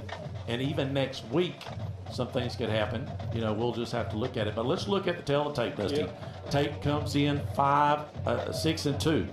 Can that throw a kink in what the Bulldogs are looking at? I want to look at Tate's schedule. Now, what was the ranking, the difference? There was over a 7-point differential in strength of schedule. All right, so let's keep that in mind when we're talking about Tate, who's 6-2. Let's go over their schedule real quick, like tell the tape right Yep, they beat Fort Walton. They beat Gulf Breeze. Sorry. They beat Pensacola. Sorry. Okay, in those 3 teams right there, there's 1 or 2 wins. Exactly. Okay. Yep. They lost. Fort Walton has got, how many did we say Fort Walton has got? Fort Walton, they got 2 wins. They got 2, so there's 3 wins. Gulf Breeze don't have a win. Yeah, and Pensacola's got 1. Yep. All right, Milton, they lost 3-0. I would love to see what that was all about. I don't even understand that. Yep, and then they beat West Florida, which is 3-4. I think West Florida comes in 4-4. They're 4-4. And here's the game that kind of, once again, makes you scratch your head. Scratch your head. They win against Navarre, but only by 3 points. 29-26. How did they let Navarre score 26 points? And we beat the brakes off of it. Just terrible. And everybody else has too, by the way. Right. So that game in the Milton 3-0 really throws me off. Was Tate possibly looking ahead to Pace? Could have been. And then just forgot they had to play Pace the night they played Pace, and Pace beat them 30-8. Yeah. And then they pick up a win. A decent win. Booker T's 4-4 too. 24-21. So West Florida, 2 of their wins, they had 2 quality wins. West Florida and Booker T both 4-4. I call that a pretty good win. Yeah. Quality win. Yeah. So we know the situation for the Bulldogs. It's not for the locals. We are not, Well, I will say this: the way the season started for the Bulldogs. Oh, I was sweating bullets. I was thinking after the Milton and Choctaw games, we had Niceville and Pace. And not Pine really Forest. knowing at that time Pine Forest. Didn't know about Pine Forest Arts game. They had won a couple games early on. Yeah. So we was looking straight in the face about 0-6 or 7. Yeah, and so we're sitting there at 0-2, and then pick up the win against Niceville. The turnaround game of the season. I mean, you did lose the game the following week big to Pace, but we rebounded. We rebounded from there, and I want you to look at it. If you take the Pace game out of the equation, Niceville, Crestview scores 32 points. Against Pine Forest, we score 33. Navarre, we score 41. And last week against Escambia, 21. So lowered down a little bit. But I don't care who you're playing. The fact that Crestview went from trying to find out a way to move the football to where we are back to playing in that area where we're right around 30 to 35 points a game, which we know Coach Hatton for years said, you give me 35 points, I'm going to win a ball game. That's right. And we're sniffing at that these last few games. And we only give up, 14 points in the last 3 weeks? Yeah, the last 3 weeks, 14 points. 8 against Pine Forest and 6 last week against Escambia. So, if you just look at the schedule and the way we played, I think it leans towards Crestview. Now, let's look at the tail of the tape as far as how many points we've scored, how we scored, and then maybe some of the star athletes on both sides. Yeah. I mean, you look at Tate, they are about 3 points a game on average, scoring more. So not a huge difference. Defensively, a little bit more stout. They are giving up us about 2 or 3 points a game less than the Bulldogs. So when you look at the scoring averages, they win both of those by about 2 points, roughly. Yep. They outscore the Bulldogs about 2 points a game, and they give 2 points less up a game. Right. Okay. And the thing that I look at is if you look at the rankings, Crestview at the start of the year, we were way down.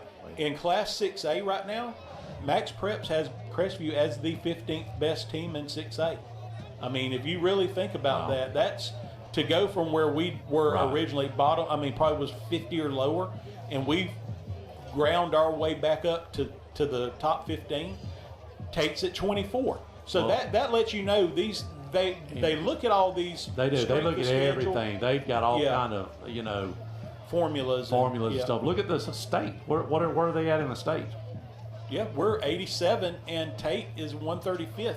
And then it really starts stretching out nationally in 6A. We're about 600 higher than them. So I think a lot of that has to do with strength of schedule. So let's talk about some of the players and first of all, who's rushing the most, who's passing the most. We know who's probably passing the most. I don't know. You look at it, both teams are 200. I mean, they're within a yard per game. Basically, 200 total yards a game, 270 yards a game. Okay. You look at passing the ball. Tate's doing a slightly better job passing the ball. I say slightly. They're throwing for about 90 yards a game. Crestview, from where we were to where we're at now, you see 64 yards a game. You think, well, that's not good.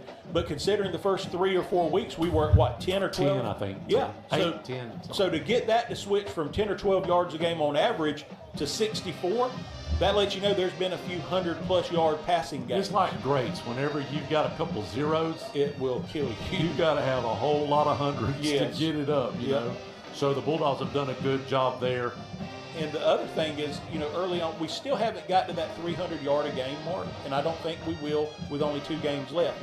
But you look at it, we're at 270 yards a game. Those first few weeks of the season, we were well under 200 yards. We were like 160, 170. And what I like is the fact that Crestview is running the ball. We're averaging over 200 yards a game. And you look at us, and this is something, you look at our common opponents that we've got. We haven't played Fort Walton Beach yet. No. Tate beat them 21-7. Tate lost to Milton like we did, 3-0. We lost 20-19 in overtime. Right. Tate barely beat Navarre. 29.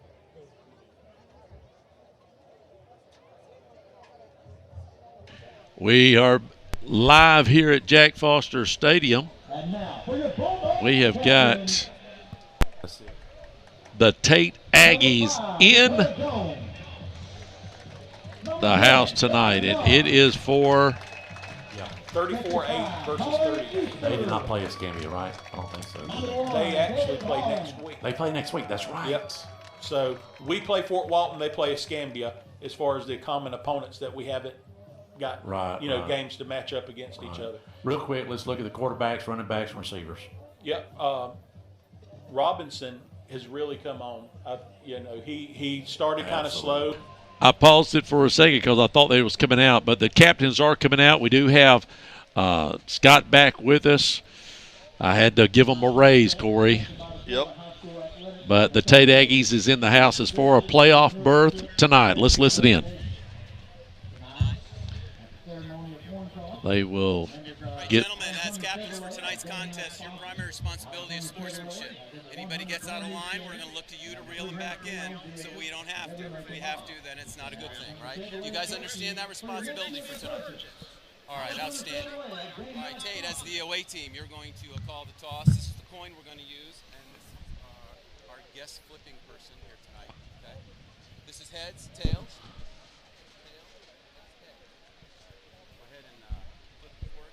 Somebody's flipping for the Bulldogs. Scott will let us know who wins. Scott, who had it?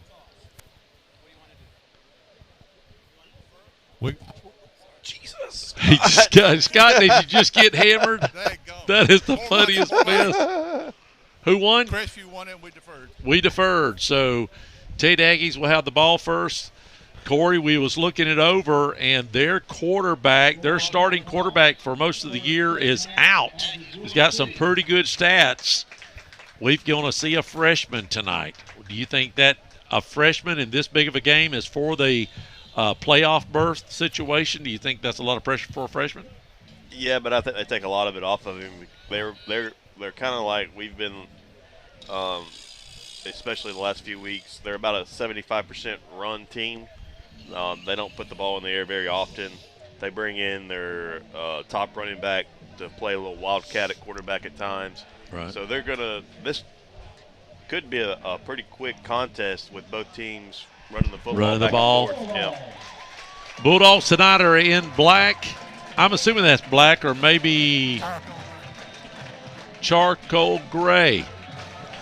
In red helmets, the Tate Aggies are in white shirts, black. I want to say black pants and white helmets. And again, it is for the district play. We in 6A in our region, you have 8 teams to make the playoffs, and here comes the TATE Aggies.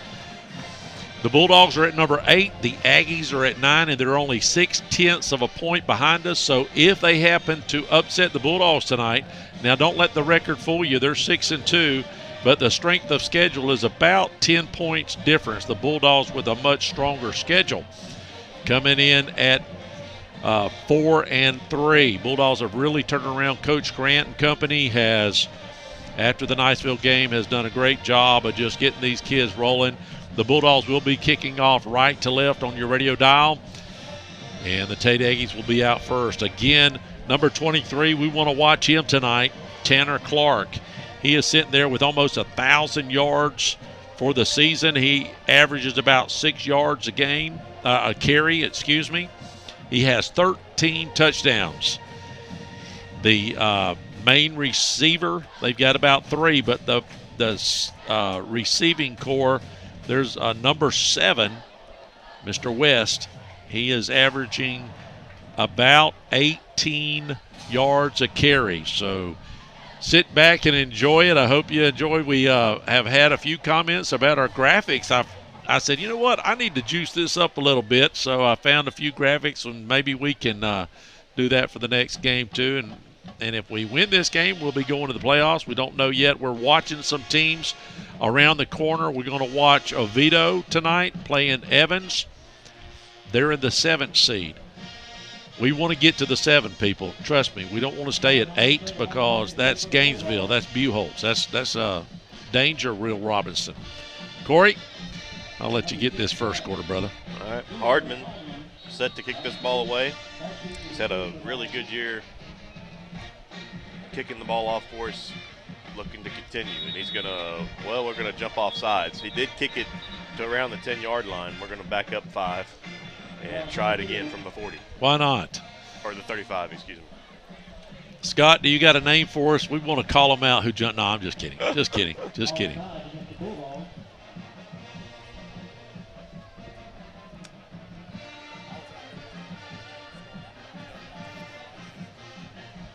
Yeah, I think the Bulldogs know what's on the line here. They've got a chance after that slow start to seal the deal tonight. Now, listen, we still got to play next Friday night against Fort Walton. Although they don't have a win, Fort Walton seems to somehow play us close the last 2 years, Corey. We lost it last year, and they hadn't won a game. Hardman sets up again from the 35. Trying to get this game underway. This time the kick is a deep kick all the way back to the 10. TATE return man slips just past the 20, takes it to the 22, and that's where the Aggies will set up offense. Starting to cool off a little bit. Beautiful football weather tonight. If you're going to have scores, we really would like to follow the Baker score, the Milton score. I've got Doug out there. He's at Niceville. And we'll get some scores around the corner.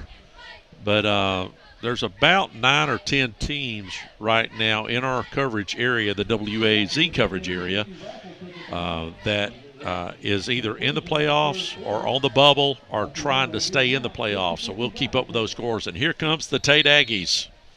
And Woodbury and Clark will start off in the backfield for the Aggies. 4 receivers set.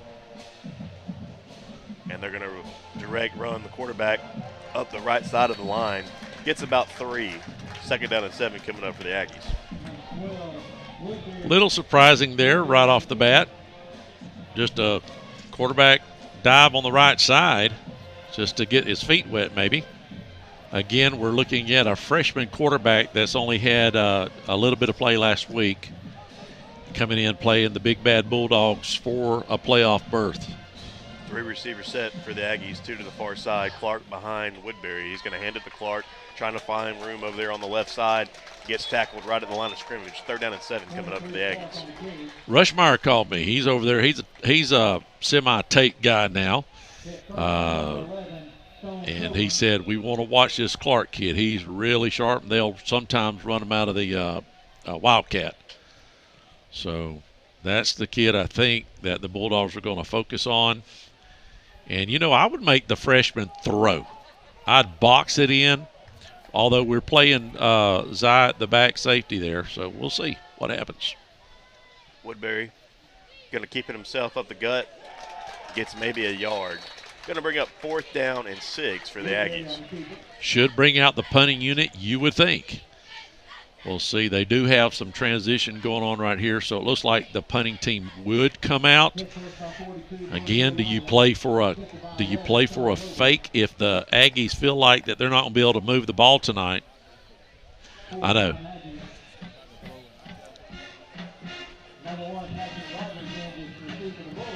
Punter standing at his own 10. Rogers back deep to receive for the Dogs. Maybe the clock down to 5. Snap is a good one, and the punt is a high, short punt, going to land around the 40-yard line, taking Aggie bounce. Actually, kind of a neutral bounce, and the Dogs will take over at their own 40-yard line. 9:51 left to go here in the first quarter. We're scoreless. Snow in Northwest Florida, it can happen. Enjoy the warmth of gas logs this year from Okaloosa Gas for a limited time. 30% off MSRP. Learn more at okaloosagas.com. Receive a $800 cash rebate by switching your electric heat pump or propane furnace to natural gas, or upgrade your current gas furnace to a new, more efficient model and receive a $400 gas rebate. Stay warm and cozy while saving money the natural gas way. We're back here at Jack Foster Crestview on their first offensive possession of the football game. Got a 3-and-out by the defense. Tassin going to hand this ball off up the gut. He's got room almost up to the 50. Gets stopped short at the 48. Gain of 8. 2nd down and 2 coming up for the Dogs. That was Robinson on the carry. Robinson has really turned it on this year for the Bulldogs. He has became the main guy for Crestview. Still in the backfield. Back to the line of scrimmage. 2 receivers. Pistol formation for the Dogs. Tassin going to give it to Robinson again, and Robinson sticks his head down, gets just enough for a 1st down, gain of 3. Inside Aggie territory, down to the Aggie 47-yard line. 1st down and 10 for the Dogs. Good little crowd tonight, and the Tate Aggies did bring a little bit more than Escambia for sure. Tate does travel pretty good, especially in this area. Dogs come to the line. 2 tight ends to either side, 2 receivers. Pistol formation. Tassin going to fake it to Robinson this time. Keeps it himself. Now cutting it back up the middle. Still on his feet somehow. And breaking tackles across the 20. And he's going to take it into the end zone for a 42-yard, or excuse me, a 47-yard touchdown run. How about that? Tassin hit 2 or 3 times. I thought he was going to go down. And it was almost like we was playing, what's that ball that goes in all the little bounces around on a pool table? Pinball. And that's what we saw there. And Tassin just would not go down. Good speed. They couldn't catch him. And that right there tells you a lot. Hardman on for the extra point. Snap, hold, kick. And I think it is good, and it is. 8:47 left to go here in the first quarter. The Dogs are on top, 7-0.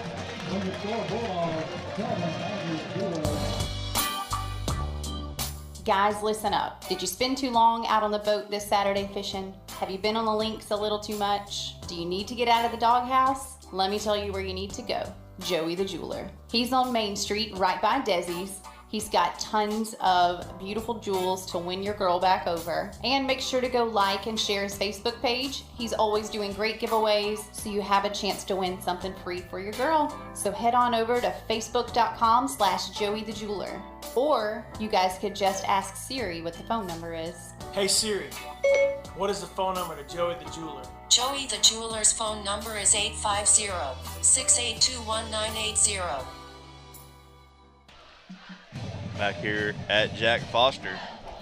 Crestview strikes first, 7-0 is our score. Crestview getting ready to kick it off after the 47-yard touchdown run by Zy Tassin. Hardman stepping back, kicked it deep last time. We'll see what he does this time around. He's going to kick it short over here to the near side. Going to be muffed. Still on the ground, and the Dogs have recovered. Wow. At the Aggie 20. Wow, what a play for the Bulldogs. Wow, I got to figure this out. So I've got I have this new graphics, but I haven't figured out how to change. We'll get it figured out in just a second, the score. But it is 7-0, and the Bulldogs offense come right back out. How about that? Great job. I mean, the Dogs, first down and 10 from the Aggie 20 after the recovery from the kickoff team. Tassin with Robinson behind him. He's going to hand it to Robinson. Robinson across the 15 down to around the 12. Another gain of 8. Second down and 2 coming up for the Dogs. Great run there. Just outside the 10-yard line down to the 12. Too tight for the Dogs. Tassin hands it to Robinson. Robinson, good patient run there. Gets it across the 10. Good enough for a first down gain of 3. It's going to be first down and goal from around the 9-yard line.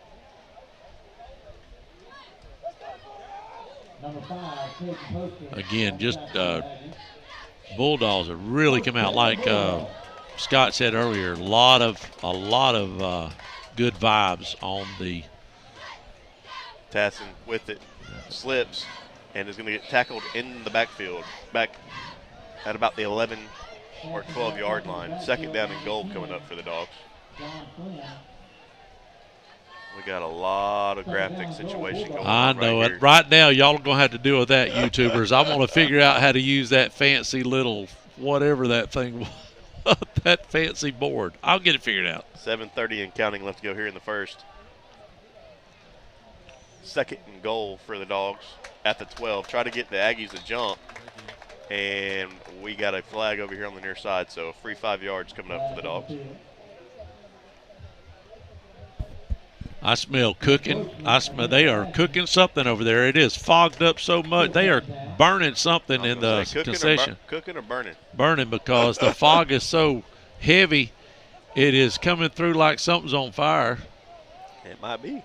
It may be on fire. They may have a little situation over there. Second goal now from the 7-yard line. Robinson going to fake it to him. Tassin going to keep it, and he's going to get into the end zone untouched. Wow. We have a flag over on the far side that came in after the play.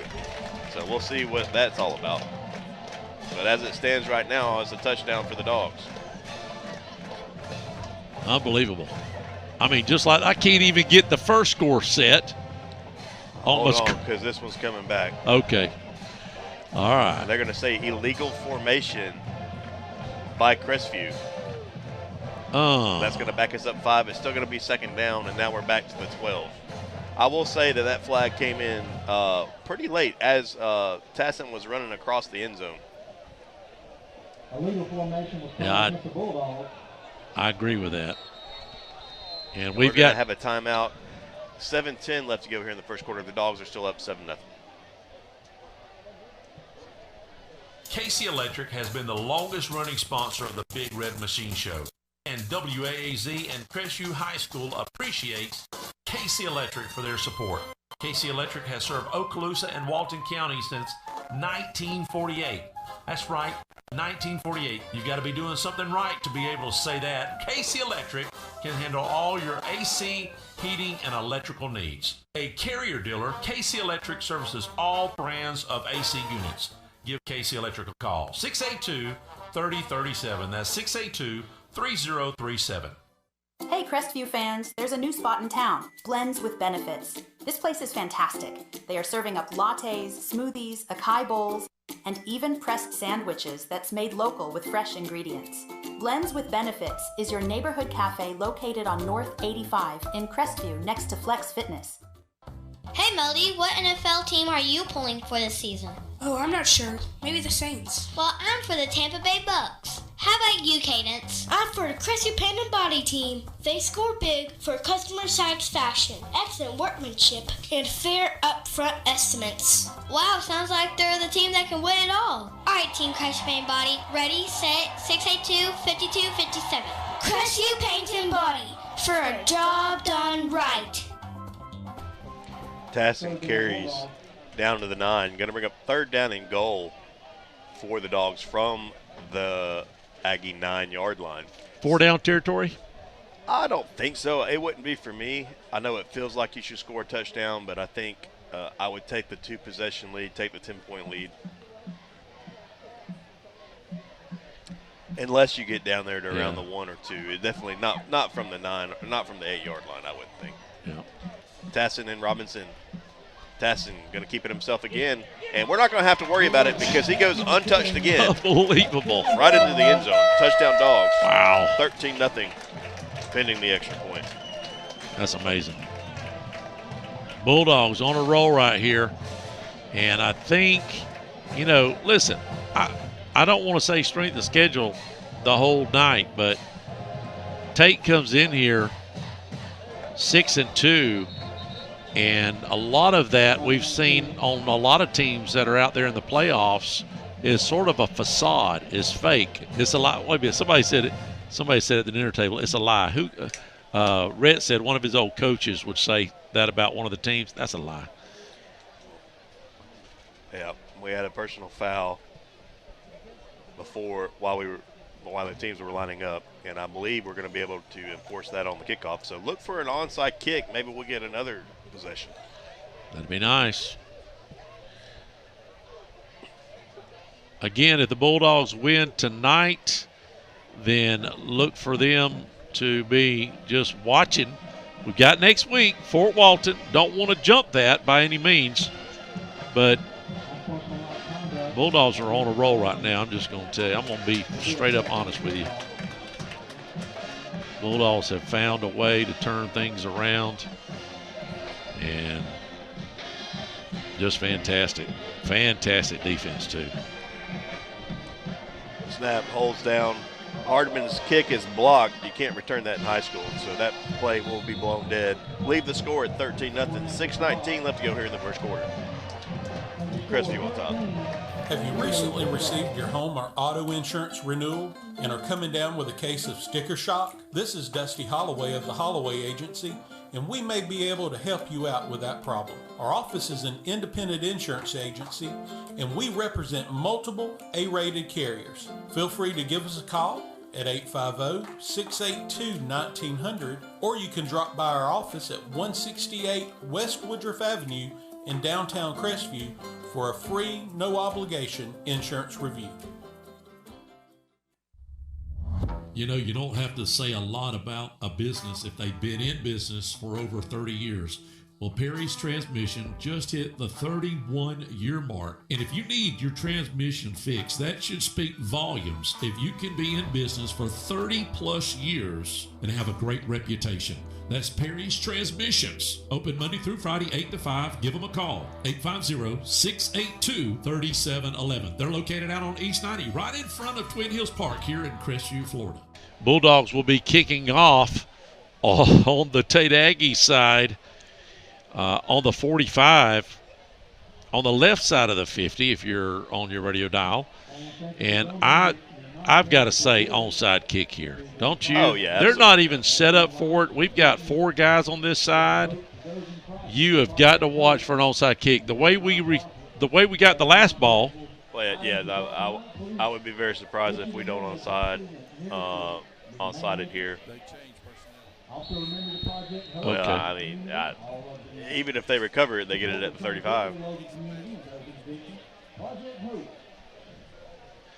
Number 7's the fastest. That's that receiver, I think, if I'm not mistaken. Yeah, that's West. And we don't. We kick it over here to about the 15, and we're going to kick it right to number 7. He's bringing it across the field and has the corner over there on the far side across the 40. What are we doing? Cutting it back and still not on his feet. And he's going to take that down in deep inside Bulldog territory down to the 15, but we do have a flag, and it's going to come all the way back. I really don't understand our strategy right there, to be honest. To kick to their best runner, can you say never happen again? That'll be the first and last. One, if we're going to kick it off, I know we can kick it in the end zone from the 45. Why did we pooch it? That's right. That's a thought right there. Or just, how about this? Onside it. How about that? They couldn't catch it in the air last time. I doubt they can catch it on the ground. And from the 45, that would, even if they did recover it, that'd put them at the 35-yard line. Anyway, they get bailed out. They do get bailed out. By a flag there.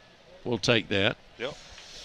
Get your scores in, 850-682-1177 as the night goes on. Appreciate all the scores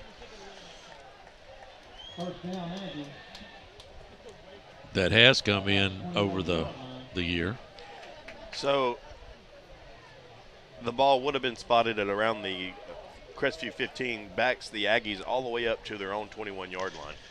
Y'all won't believe this. Now, you folks that follow rule, Dusty really has it down, but Holmes County is right there at Bluntstown, 8-6. Baker, appreciate the text. Baker. We're going to have a water break, Tim. We're going to have a water break. Baker's up 10-7 in the second. Remember, they're on Eastern time, so we'll be right back. Let's get some water in. We'll be right back. Don't touch it. Bulldogs up 13-0. Hello, this is Dixie Dan Powell. Just like in the courtroom, you got to be bulldog tough. It takes teamwork to get to the goal line and to win the game. Go Bulldogs. Call us, Powell Injury Law, 850-306-2667. That's 850-306-2667. My husband and I just closed on our new home.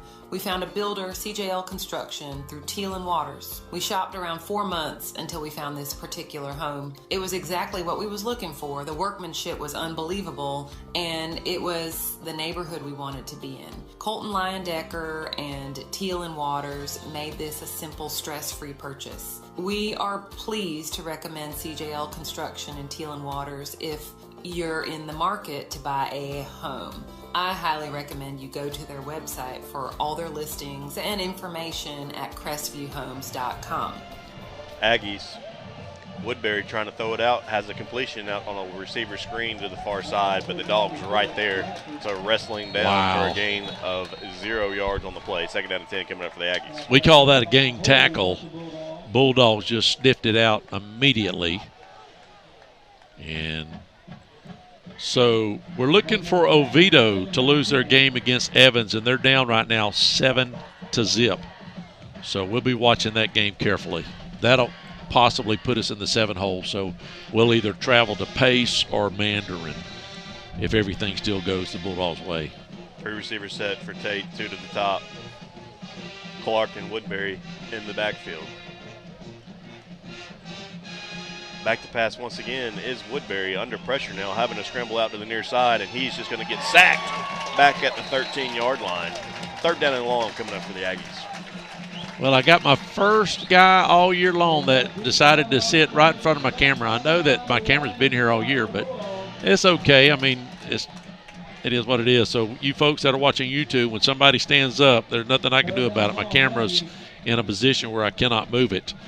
So we've got a pretty good crowd tonight, so just is what it is, but we'll do our very best. It will not be the opposite way when we flip sides. We only have 4:40 left here in the first period. Bulldogs up 13-0, and it's been all Bulldogs, and the defense of the Bulldogs have been very impressive tonight. 3rd and 17, 3 receivers, 2 over here on the near side. Woodbury goes deep, far side, and it's going to get picked off at the 45-yard line. The Tate Aggie receiver fell down, still returning it now is the Bulldog defender. That's Tassin down inside the 20, down to around the 15, and the Dogs will take over. 1st down and 10, 4:09 left to go here in the first quarter. 13-0 Dogs. Well, we'll be right back.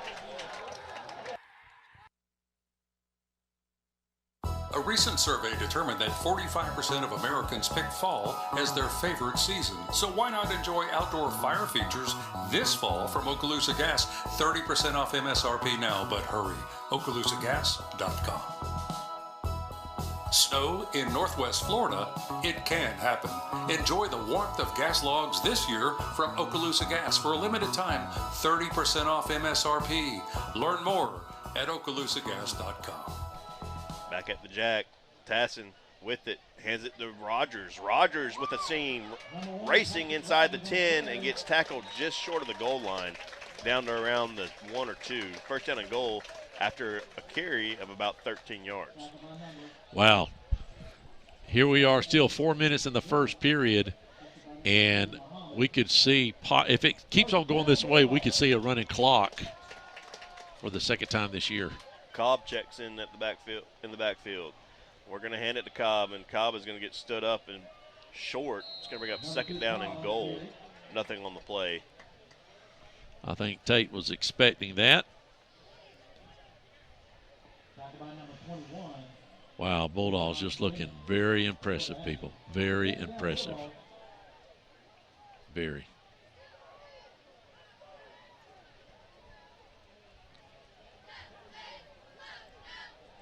I know, Mike. 3:18 and counting. Dogs, second down and goal from the 2. Cobb remains in the game. Tassin with it, going to hand it to Cobb again. This time, there it is. Gets it in there. Touchdown Dogs. Moves the score to 19-0, and we're going to stay out there and go for 2. Mandarin is beating Oakleaf. We want Mandarin to beat Oakleaf 17-7 in the third period. They should jump Pace tonight with Pace playing Navarre, who does not have a win this year. So that strength, and Oakleaf is 7-1, also Mandarin 7-1. So Mandarin's doing a pretty good job there, just what we need.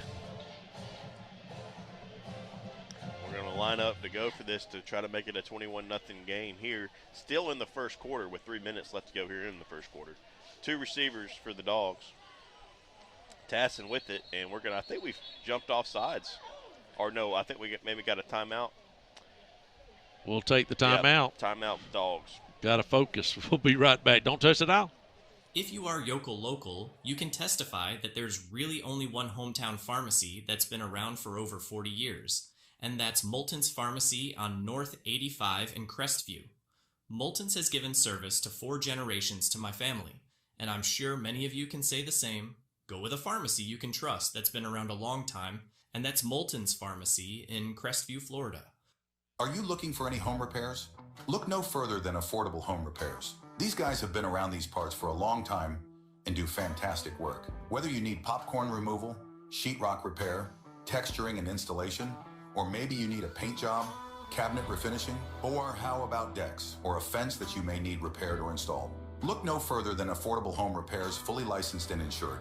Check out their Google reviews and give them a call at 850-496-2984. After the timeout, Crestview will set back up and try to go for 2 again. Tassin with Cobb behind him. Snap. Gets the snap. He's going to keep it himself. Dances up the middle, spins, and I think is going to be just short of the goal line. He held the ball over. And, well, my sideline guy said short. Now he said he's in.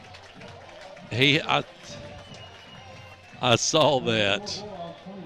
That makes the Bulldogs 21, Tate Aggies 0.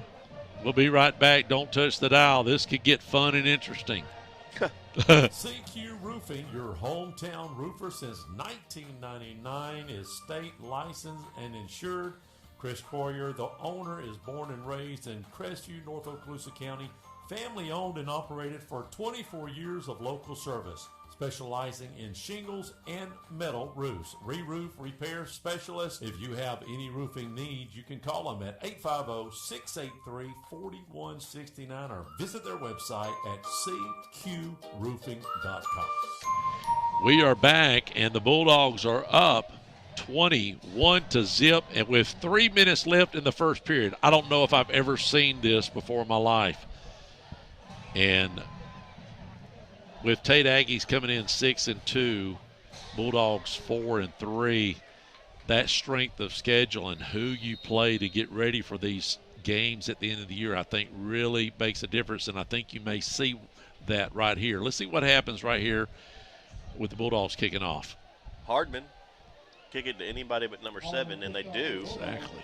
Down to the 29, the Tate return man, though, has room across the Bulldog 50, inside Bulldog territory, and gets tackled by his ankles down at the Bulldog 32-yard line. Well, and I hear whistles. Another flag. No. Is this home cooking at its finest? Or is there a reason why they keep breaking big runs? Exactly. Little hole, maybe. Scott, Eagle Eye. Is that better? Eagle Eye? I think he likes that nickname, Eagle Eye. Lot better. Lot better. A lot better. You should have an Eagle Eye. You've been doing it for long enough. And it is holding on the Aggies. Holding on the Aggies. Listen, Rushmore, I'm sorry. Comfort your wife at this time. This is one of those deals where if you didn't come over, which Rush went through another back surgery. Scott, what is going on with Rush? He's falling apart on us. Softball's catching up to him. Well, the penalty moves the ball back to the Aggie 40. First down and 10. Clark checks in the game at Wildcat, the quarterback, and he's going to take the ball up off the right side of the line. Gets about 2 yards. Second down and 8 coming up for the Aggies. Well, Milton, come on, Milton. Milton's in the 4 spot, but we don't want them to lose because they've got Niceville and Pace back to back. We need the old Milton. And I told y'all from the very beginning of the year, first game I said, Ronnie Douglas has not come out of retirement to go 0-10. Try 8-0 right now, looking at 9-0. Well, they lost one game, but I'm sorry. Yeah, they did. Still, flag before the snap. There should be a illegal procedure on That's the right. Aggies. They lost to Mosley, I think by 14 or something like that. Mosley's a good team this year. And it's not. It's offsides on the Dogs. So 5 yards for the Aggies moves it up to the 47. Second down and 3 coming up for the Aggies. 2 minutes left of the first period. That's the first positive, really they moved the ball a little bit, but that's the best play they've had tonight is that offside penalty to move it 5 yards. And here they are at midfield, though. Bulldogs got to crack down a little bit. 21-0. Bulldogs on top. Clark stays in the game at quarterback. And he's going to hand it off to somebody, number 9. And he breaks a tackle but gets tripped up in the backfield. Lost him about 2. 3rd and 5, he handed it off to number 9. That's the backup running back, Pittman. 1:30 and counting. Tate Aggies moving left to right on your radio dial. Little substitution here by the Dogs. Getting them in and out, keeping them fresh. Bulldogs defense have just been impressive these last 3 or 4 games. 3rd and 5 from the Aggie 45. And they're going to get the Dogs to jump again. And that should be good enough for an Aggie first down at around midfield. Yep. Should put them at the 50 there. Again, tonight, it pretty much seals the deal. Whoever wins this should stay solid at the 8 spot or maybe even go to 7 if Oviedo loses tonight to Evans. Clark takes the snap, takes it himself, this time with a little more room across the 40 inside Bulldog territory, down to the Bulldog 39-yard line, gain of 11 for Clark. First down and 10 for the Aggies. Next Friday night wraps it up. If we do make the playoffs, here I'm talking about the playoffs in the first quarter, but we will have a week off to prepare. On the 8th, everybody shut down, and then we'll start it back. I'm sorry, the 7th, and everybody will start it back up on the 14th. Clark and Pittman in the backfield for the Aggies. First down and 10 from the Dog 39-yard line. They're going to hand it to Pittman. And Clark faked everybody out, including the Crestview defense, and keeps it himself and gets 9. Including the cameraman. Second down and 1 coming up for the Aggies. Poor old cameraman got fooled too. I was listening to the play-by guy.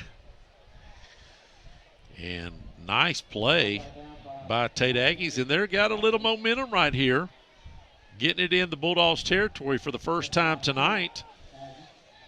With 30 seconds left here in the first period, Bulldogs up 21-0, having short fields every time they touch the ball.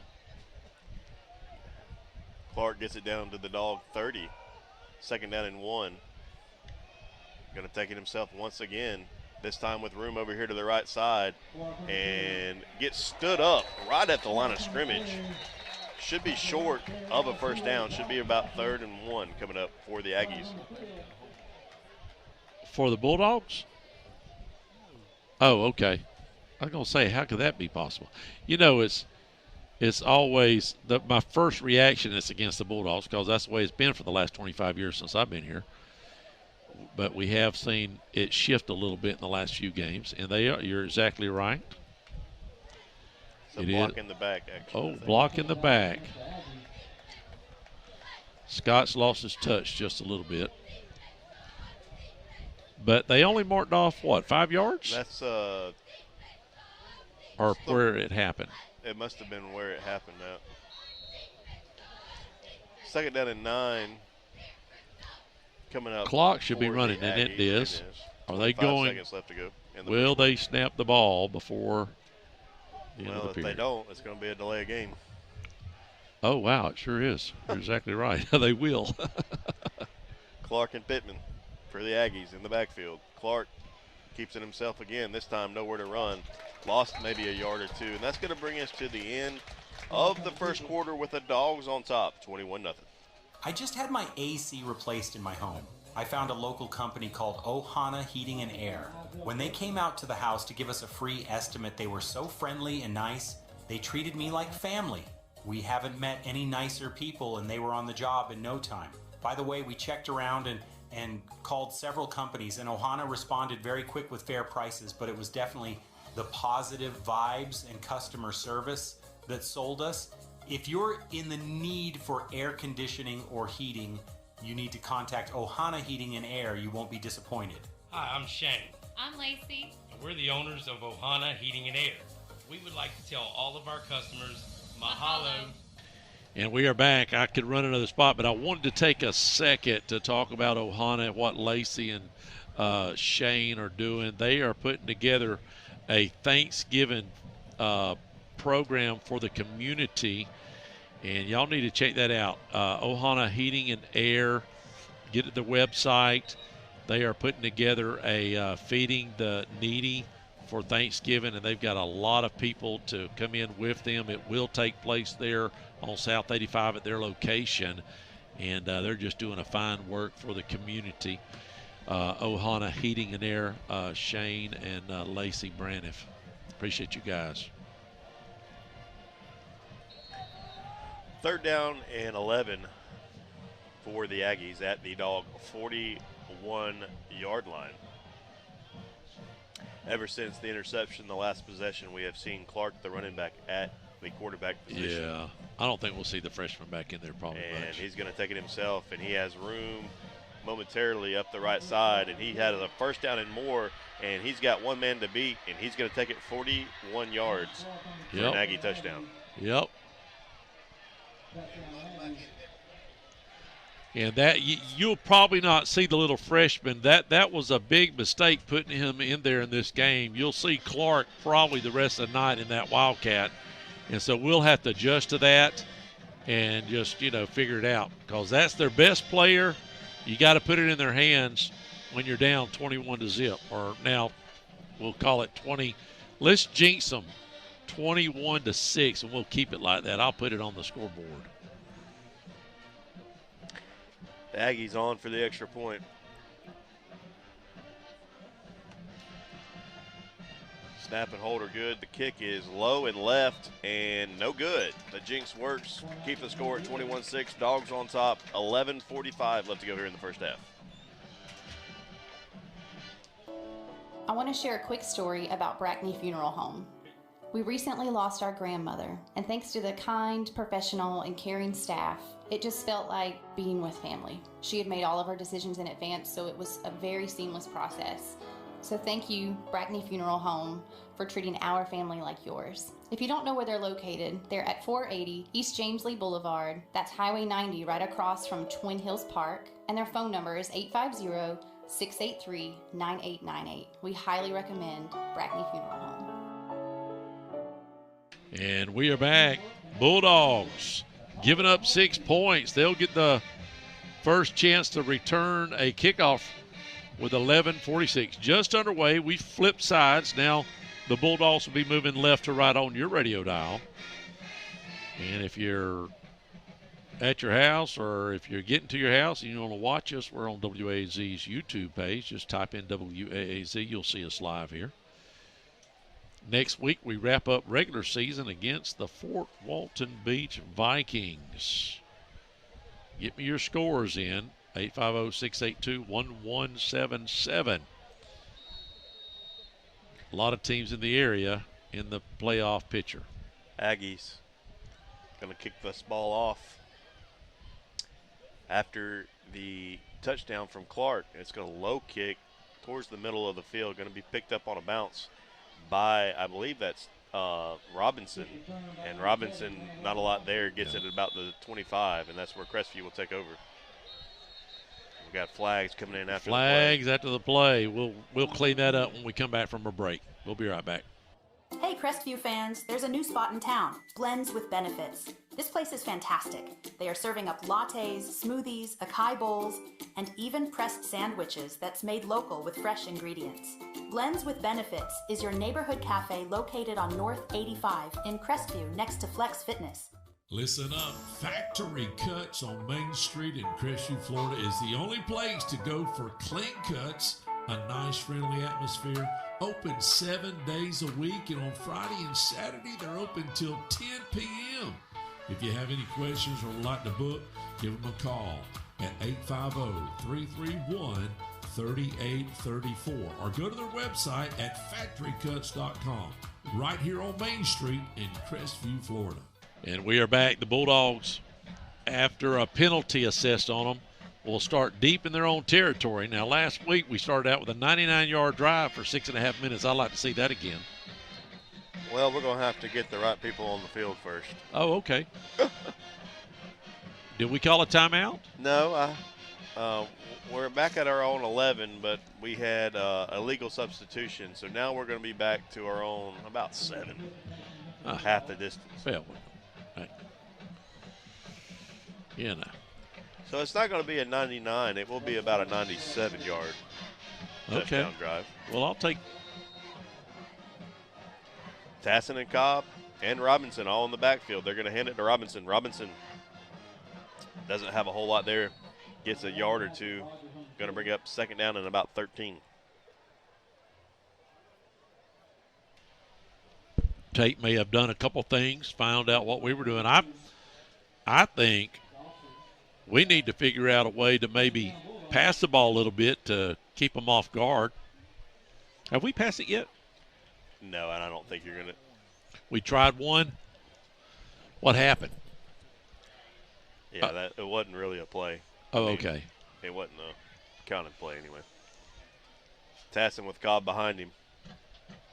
They're going to hand it off to Cobb, and he's going to get across the 10 up to the 11. Going to bring up third down and 10 for the Dogs. So just trying to get it out of, give them a little breathing room. Maybe we can see something, see what we can do right here. We have got, they're playing man coverage. It'd be nice if we could break away, although they're facing a drop 2, looks like in the middle. They generally play a 3-4, sort of a 3-4 defense. Have they changed it up, guys? No. No? 2 receivers for the Dogs. Cobb behind Tassin. 10-15 left to go here in the first half. Tassin back to pass, and he's under pressure, and he's going to get sacked. Nothing on the play. Actually, he pulls it down and maybe gets a half a yard. Fourth down and long coming up for the Dogs back at their own 11-yard line. Fellas, I apologize. I was talking running clock early on, and the Tate Aggies have said not quite. They have really changed the scenario here, fixing to get the ball back in great territory and plenty of time on the clock to even possibly try to tie this thing up if we don't tighten up ourselves. Billings standing at his own goal line.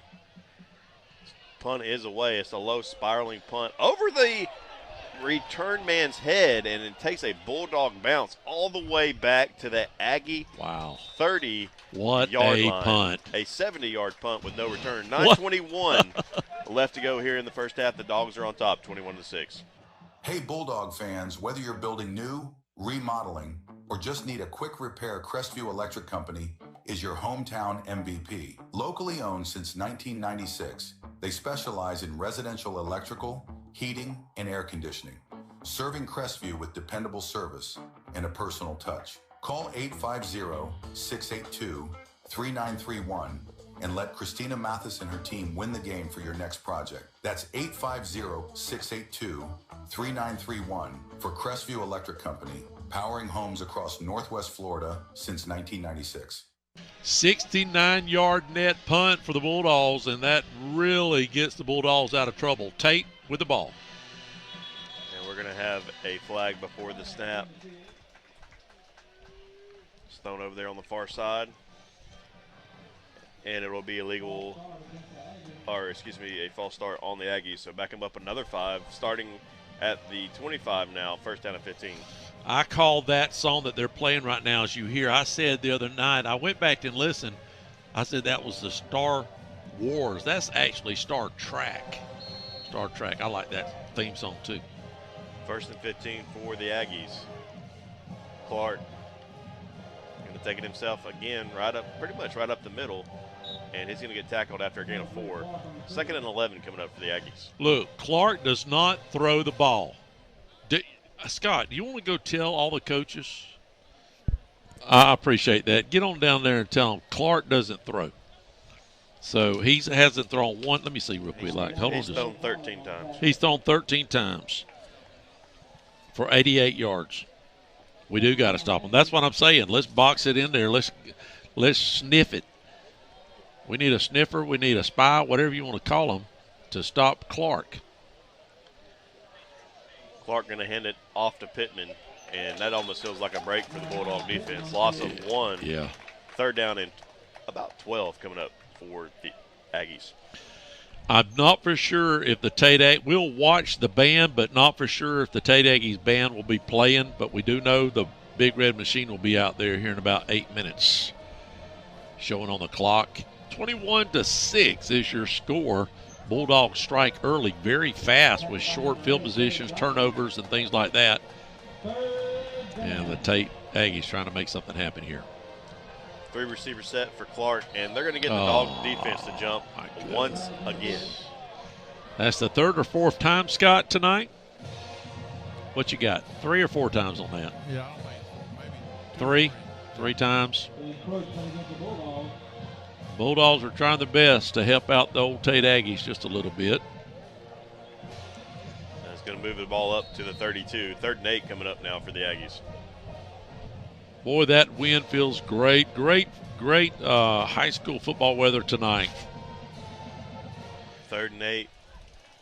3 receiver set. I smell something. 2 receivers down here to the near side. Clark trying to get him to jump again. Why not? Don't do it. We're going to have a timeout. 8:01 left to go in the first half. 21-6. Dogs are on top. And we do appreciate Hellenbach bringing us. I'm telling you, these guys are money. And, meat lovers? Is that what do y'all call meat lovers?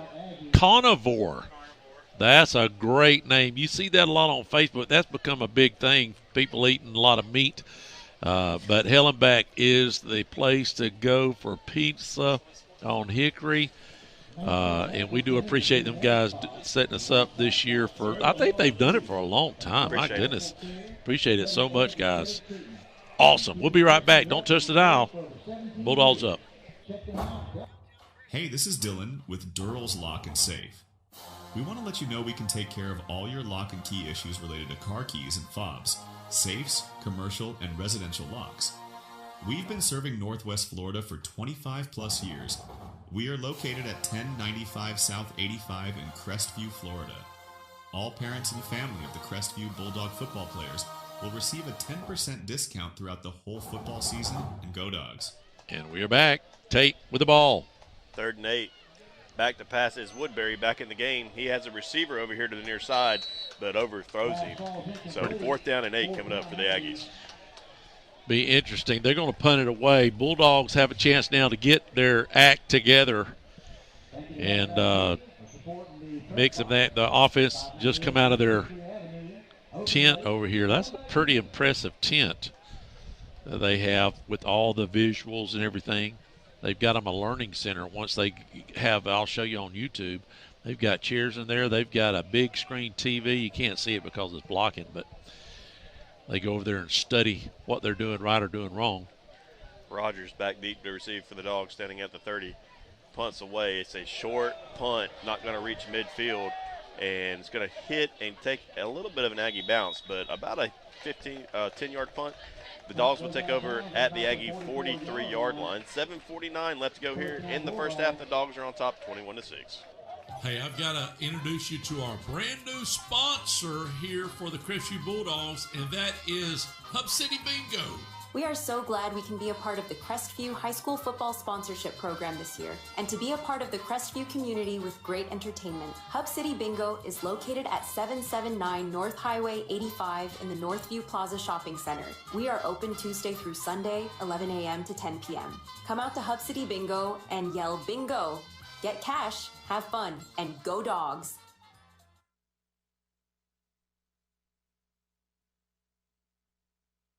Listen up, there's a $15,000 reward out for the person or family that is looking to get in any completed CJL Construction new home.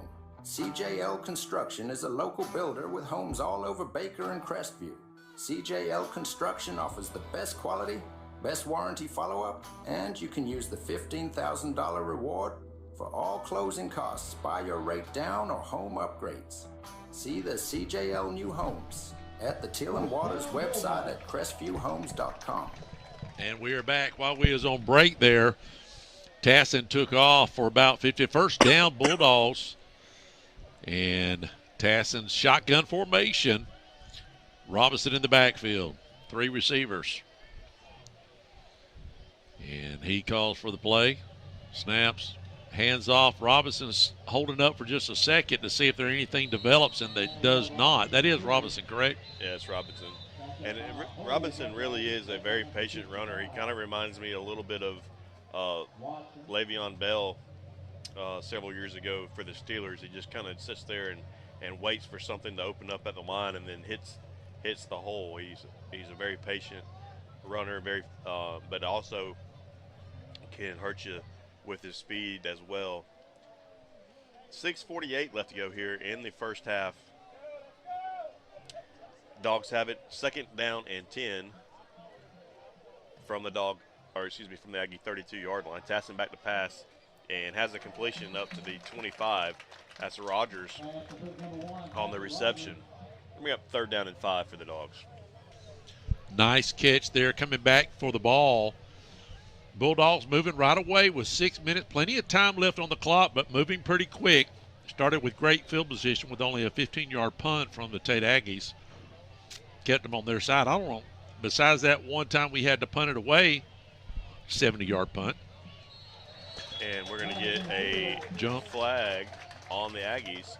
Should be good enough for a Bulldog first down.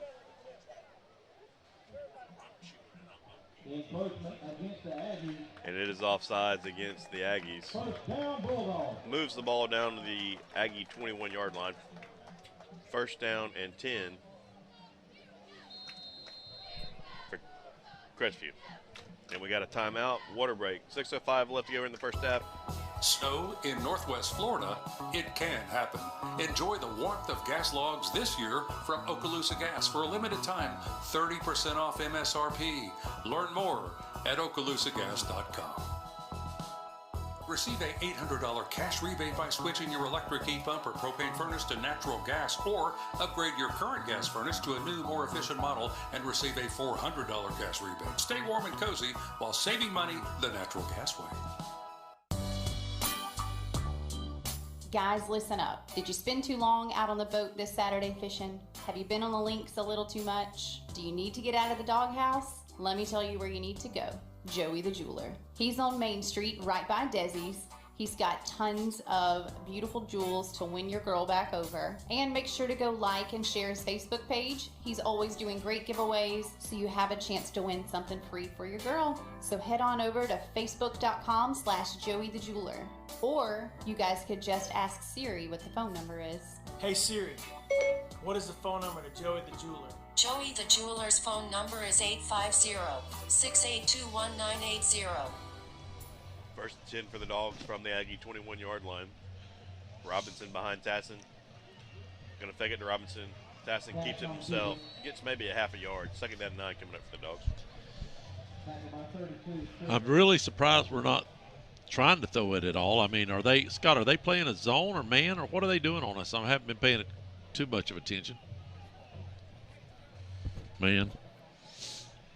Maybe we'll pop them here in a minute. 21-6. We're about to have halftime, the Okaloosa Gas halftime show. And the Tate Aggies will be playing, it looks like, because they're coming out of the stands also. 5-10. And counting left to go here in the first half. 3 receivers, 2 to the top. Tassin with it. Hands it to Robinson. Robinson, not a whole lot there. Maybe a gain of another couple yards. 3rd down and 7 coming up for the Dogs. And a flag comes in, and I believe that's going to be on the Aggies. Yep, on number 5. Jesus, Tim. Don't they call out the who makes the in college and in NFL? Well, yeah. But And it's NIL at the high school now, so he might be getting big bucks. I mean, but anyways, I don't know. 4:54 here left in the first half. We'll have the Okaloosa Gas halftime show in just a little bit. We'll have stats, scores, and the Big Red Machine performing, and that is going to be half the distance. So they'll mark it down around we'll call it 4.5, 5-yard line. Excuse me, I'm sorry. I'm missing a line. That's the 9.5, 10. I didn't zoom in. I'm watching my monitor, and I wasn't zoomed in close enough. It fooled me.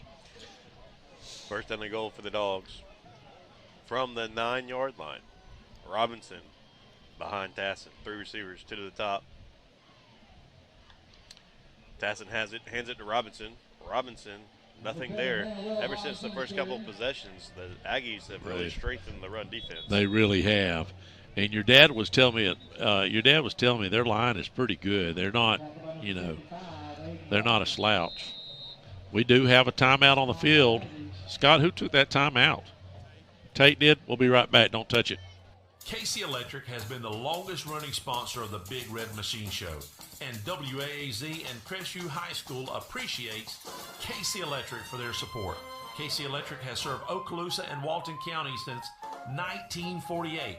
That's right, 1948. You've got to be doing something right to be able to say that. KC Electric can handle all your AC, heating, and electrical needs. A Carrier dealer, KC Electric services all brands of AC units.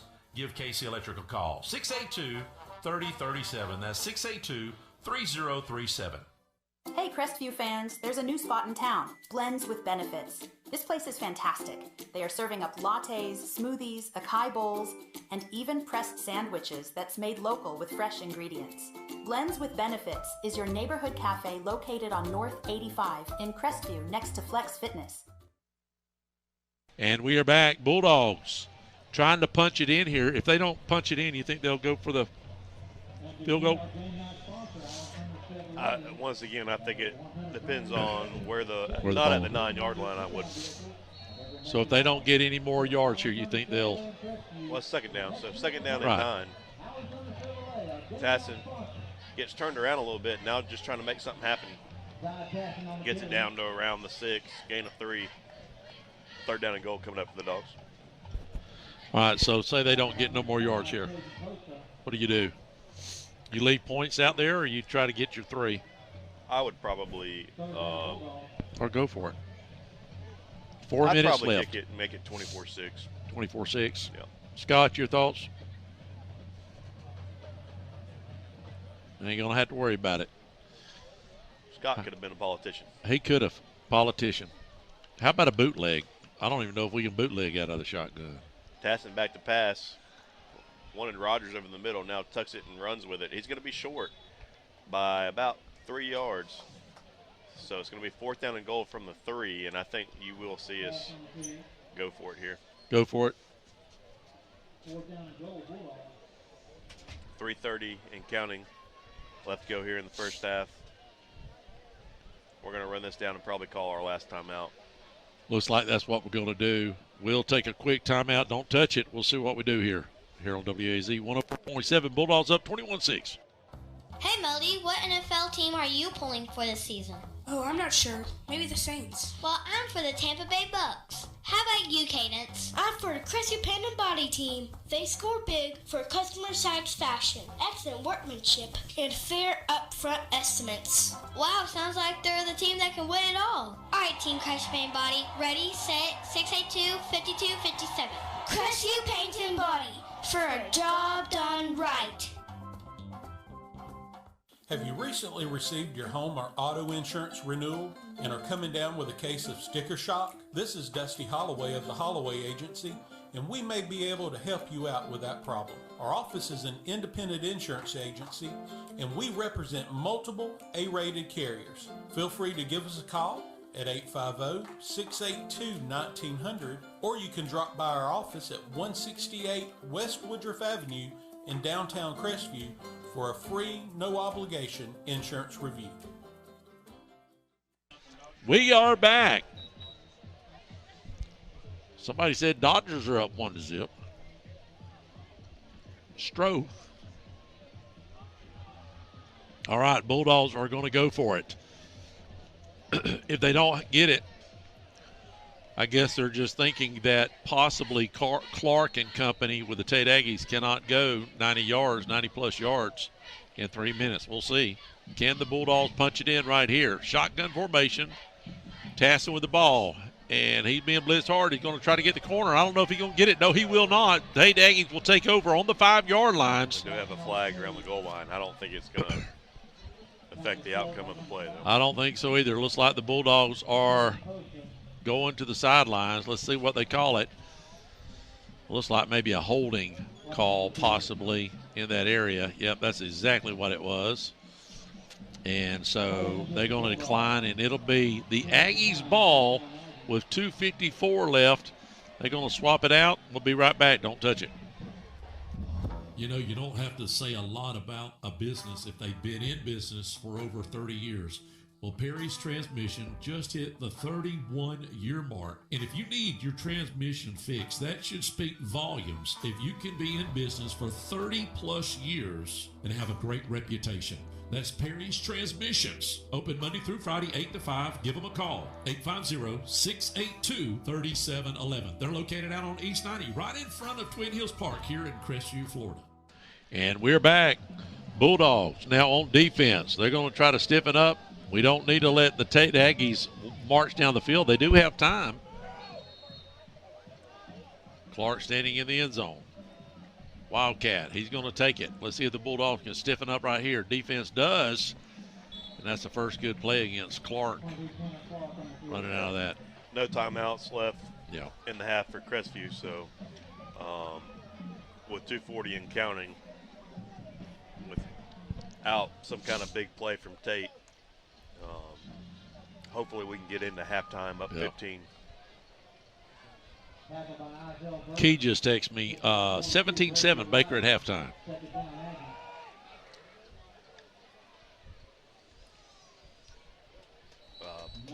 Pittman up the Nothing middle. there. It's supposed to be me or you. Gain of a half a yard. 3rd down and 6.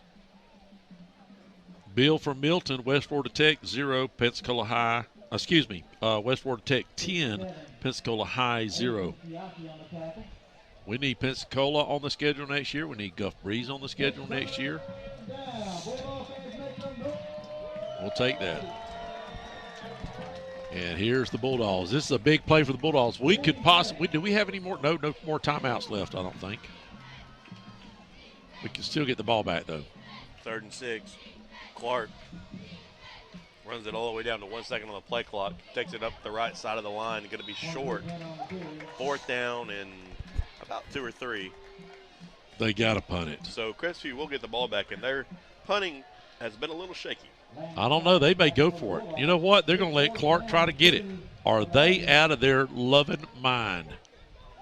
They're going to get Crestview to jump because we've jumped 3 or 4 times already. All right. Let's see if they do it. Yep, you're right. They're going to take it all the way down.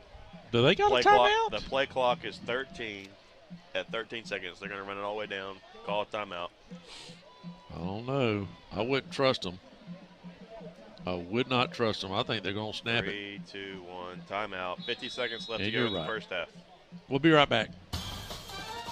Hello, this is Dixie Dan Powell. Just like in the courtroom, you got to be bulldog tough. It takes teamwork to get to the goal line and to win the game.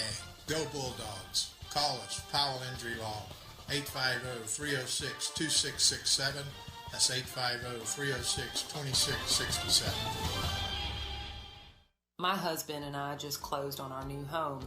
We found a builder, CJL Construction, through Teal and Waters. We shopped around 4 months until we found this particular home. It was exactly what we was looking for. The workmanship was unbelievable, and it was the neighborhood we wanted to be in. Colton Leyendecker and Teal and Waters made this a simple, stress-free purchase. We are pleased to recommend CJL Construction and Teal and Waters if you're in the market to buy a home. I highly recommend you go to their website for all their listings and information at CRESTVIEWHomes.com. Here we go. Setting up for a punt. See if they try to get us to jump. Nope. Punts away. Best punt of the night for the Aggies. But the Dogs will have it at the Aggie 33-yard line with 41 seconds left to go. We've got a chance here. I'm telling you, I would like to see us maybe, if we can't punch it in, give the field goal guy a chance. Give the kicker a chance. Hardman, is it? Hardman, yeah. And see, because at Niceville, didn't he hit a 40 at Niceville? No. No. There was a game he did hit a 40. I remember. Scott, you remember that? You don't remember that, huh? Well, I'm just telling you. All right. Well, let's see. Here we go. Bulldogs having a chance here. Shotgun formation for Tassin and company. He's going to fake it now. He's going to throw it to the end zone. He's got a man. He's covered deep, and it almost – he caught it, but was he out of bounds, Scott? He did catch it just short of the goal line, but he was out of bounds. Rogers has man-on-man coverage over here on the bottom, and I really like the idea there by Crestview taking that shot. It's a safe throw. Absolutely. If it gets intercepted, it's not going to get returned for a touchdown. That's right. A lot of scores coming in. I think we got an update. I've just got a text, 21-7, Niceville. Back to passes Tassin. This time going deep to the other side. Lawrence, the intended receiver, he overshoots him. 3rd down and 10 coming up for the Dogs. 29 seconds left. Sure would like to get a little closer and let our kicker try it, but I don't know at this how far out he is right here if he can do it. We'll see. If we can get 5 or 6 yards, I would let him have a chance at it, wouldn't you? Why not? He could get blocked and return for a touchdown. Well, he could. Tassin with Cobb behind him. Back to pass again. Slips. This time pulls it down and runs with it out across the 30 down to around the 24. The clock is going to run. He's short of a first down, and they're going to try to run the field goal team on. 13 seconds and counting, and I don't think there's any way we're going to get this off. 8 seconds now. I think we got a chance. Hardman getting set. 5 seconds, and we are. The snap and the hold are good. The kick is up, and my goodness, look at the that! kick is good. Look at that! And it is a 40-yarder, and Tim spoke it into existence. I spoke it. How about that? I had faith in the kid. I knew he could do it. And at the buzzer, that almost has a King feel, but King did it for 50. Come on, man. I know. I'm just saying. Hey, we'll be right back. Don't touch it. We've got the Okaloosa Gas halftime show right here. A recent survey determined that 45% of Americans pick fall as their favorite season. So why not enjoy outdoor fire features this fall from Okaloosa Gas? 30% off MSRP now, but hurry. OkaloosaGas.com. Snow in Northwest Florida, it can happen. Enjoy the warmth of gas logs this year from Okaloosa Gas for a limited time. 30% off MSRP. Learn more at OkaloosaGas.com. If you are Yokel Local, you can testify that there's really only one hometown pharmacy that's been around for over 40 years, and that's Moulton's Pharmacy on North 85 in Crestview. Moulton's has given service to 4 generations to my family, And I'm sure many of you can say the same. Go with a pharmacy you can trust that's been around a long time, and that's Moulton's Pharmacy in Crestview, Florida. Are you looking for any home repairs?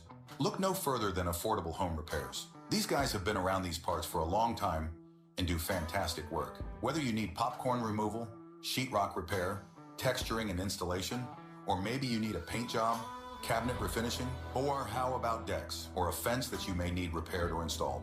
Look no further than Affordable Home Repairs, fully licensed and insured. Check out their Google reviews and give them a call at 850-496-2984.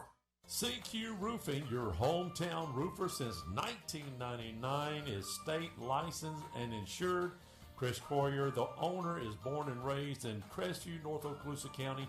Family owned and operated for 24 years of local service, specializing in shingles and metal roofs. Re-roof repair specialist. If you have any roofing needs, you can call them at 850-683-4169 or visit their website at cqroofing.com.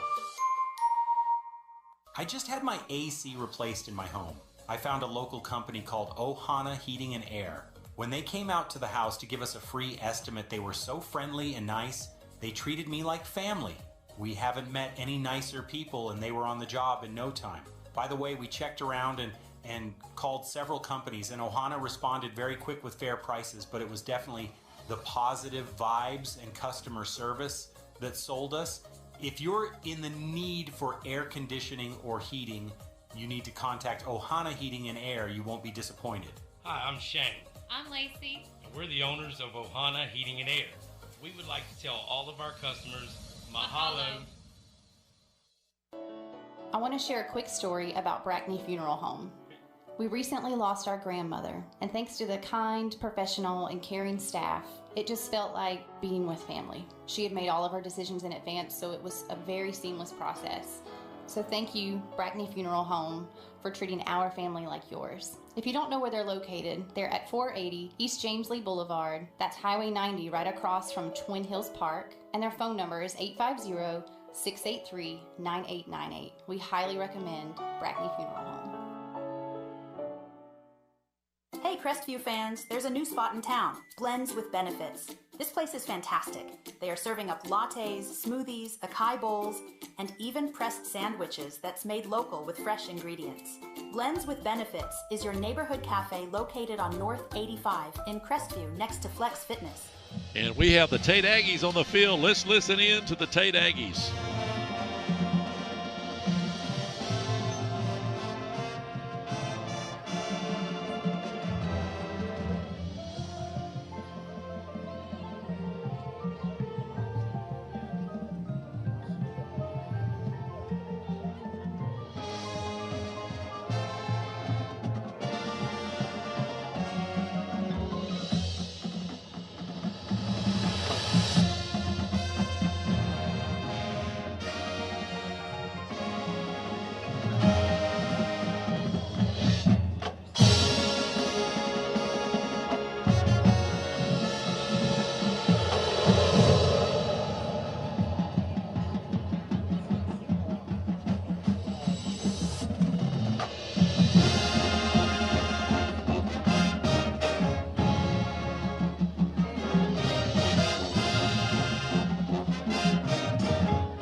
see that on YouTube. You need to go and watch it if you get a chance. That was pretty impressive.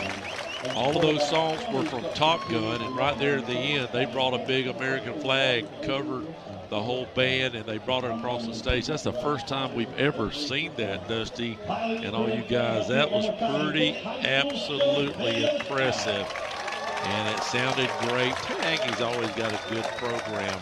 We'll be right back. We've got scores coming and the Big Red Machine. Don't touch it. Appreciate Helen back. That pizza was fine, folks, if y'all sitting there watching the game. Huh? Yeah. Well, I have, Scott. I've told them a bunch of times, too. All right. We'll be right back. Don't touch the dial. Listen up. Factory Cuts on Main Street in Crestview, Florida is the only place to go for clean cuts, a nice, friendly atmosphere. Open 7 days a week, and on Friday and Saturday, they're open till 10 p.m. If you have any questions or would like to book, give them a call at 850-331-3834 or go to their website at factorycuts.com right here on Main Street in Crestview, Florida. Hey Bulldog fans, whether you're building new, remodeling, or just need a quick repair, Crestview Electric Company is your hometown MVP. Locally owned since 1996, they specialize in residential electrical, heating, and air conditioning, serving Crestview with dependable service and a personal touch. Call 850-682-3931 and let Christina Mathis and her team win the game for your next project. That's 850-682-3931 for Crestview Electric Company, powering homes across Northwest Florida since 1996. Hey, this is Dylan with Durrell's Lock and Safe. We want to let you know we can take care of all your lock and key issues related to car keys and fobs, safes, commercial, and residential locks. We've been serving Northwest Florida for 25 plus years. We are located at 1095 South 85 in Crestview, Florida. All parents and family of the Crestview Bulldog football players will receive a 10% discount throughout the whole football season, and go Dogs. All right, the Big Red Machine's on here. Okay, here's the update. Evans and Oviedo is tied 22-22. The reason I'm telling you this is right now the Bulldogs, if we win the game, we're in the 8th spot. But if Oviedo loses to Evans, we could jump them to the 7. We want to be in the 7th spot because the 8th spot has to play Buchholz in Gainesville. And that ain't nothing but you're paying to go get a butt whooping against Buchholz. And let's look at Oakleaf. Mandarin's going to win that game. So the reason why I'm watching this game, right now, Pace is in the 2 spot. And we've got the Big Red Machine. I better hush up. Y'all get me in trouble. All right, here we go. Big Red Machine. One more time. Everything's about time, and we're going to hear some.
to recognize the senior members of the Big Red Machine. Please hold your applause until all the names have been called.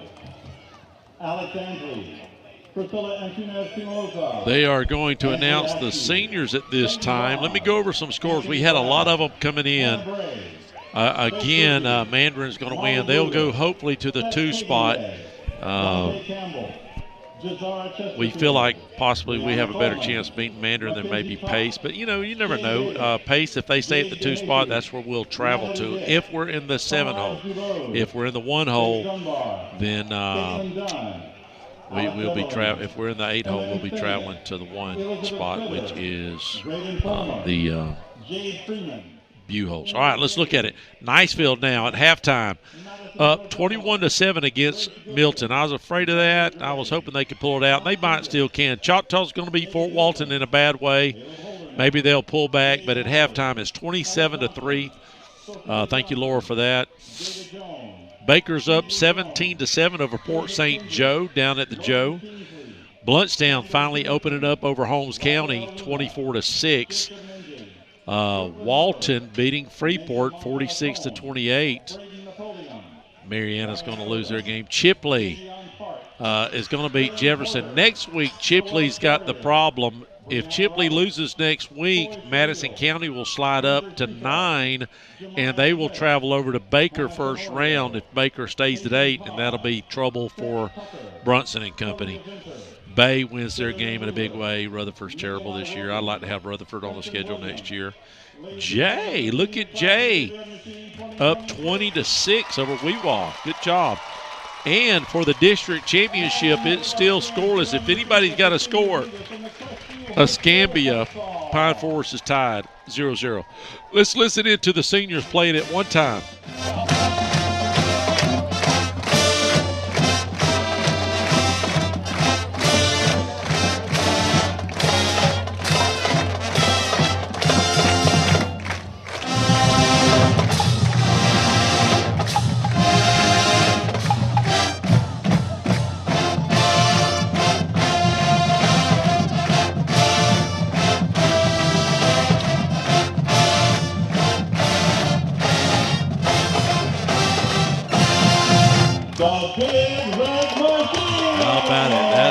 Seniors' last chance to, well, we've got one more game, but they always call the seniors out and let them play that song one more time all by themselves. I will say we've got some more scores coming in. Cottondale, of course, that game's over. They played Vernon. Vernon only has about 12 players. I don't even know why they're still playing, to be honest with you. But Pensacola, how about that? West Florida Tech, who needs to win, is having problems with Pensacola. So it's 14-17. Ain't that crazy? Hey, we'll be right back. Don't touch the dial. Bulldogs are up at halftime, 24-6. Hey, I've got to introduce you to our brand new sponsor here for the Crestview Bulldogs, and that is Hub City Bingo. We are so glad we can be a part of the Crestview High School Football Sponsorship Program this year, and to be a part of the Crestview community with great entertainment. Hub City Bingo is located at 779 North Highway 85 in the Northview Plaza Shopping Center. We are open Tuesday through Sunday, 11 a.m. to 10 p.m. Come out to Hub City Bingo and yell bingo. Get cash, have fun, and go Dogs. Listen up, there's a $15,000 reward out for the person or family that is looking to get in any completed CJL Construction new home. CJL Construction is a local builder with homes all over Baker and Crestview.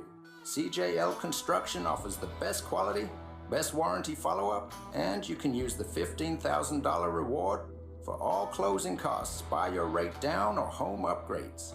See the CJL New Homes at the Teal and Waters website at CrestviewHomes.com. Snow in Northwest Florida, it can happen. Enjoy the warmth of gas logs this year from Okaloosa Gas for a limited time, 30% off MSRP. Learn more at OkaloosaGas.com. Receive a $800 cash rebate by switching your electric heat pump or propane furnace to natural gas, or upgrade your current gas furnace to a new, more efficient model and receive a $400 gas rebate. Stay warm and cozy while saving money the natural gas way.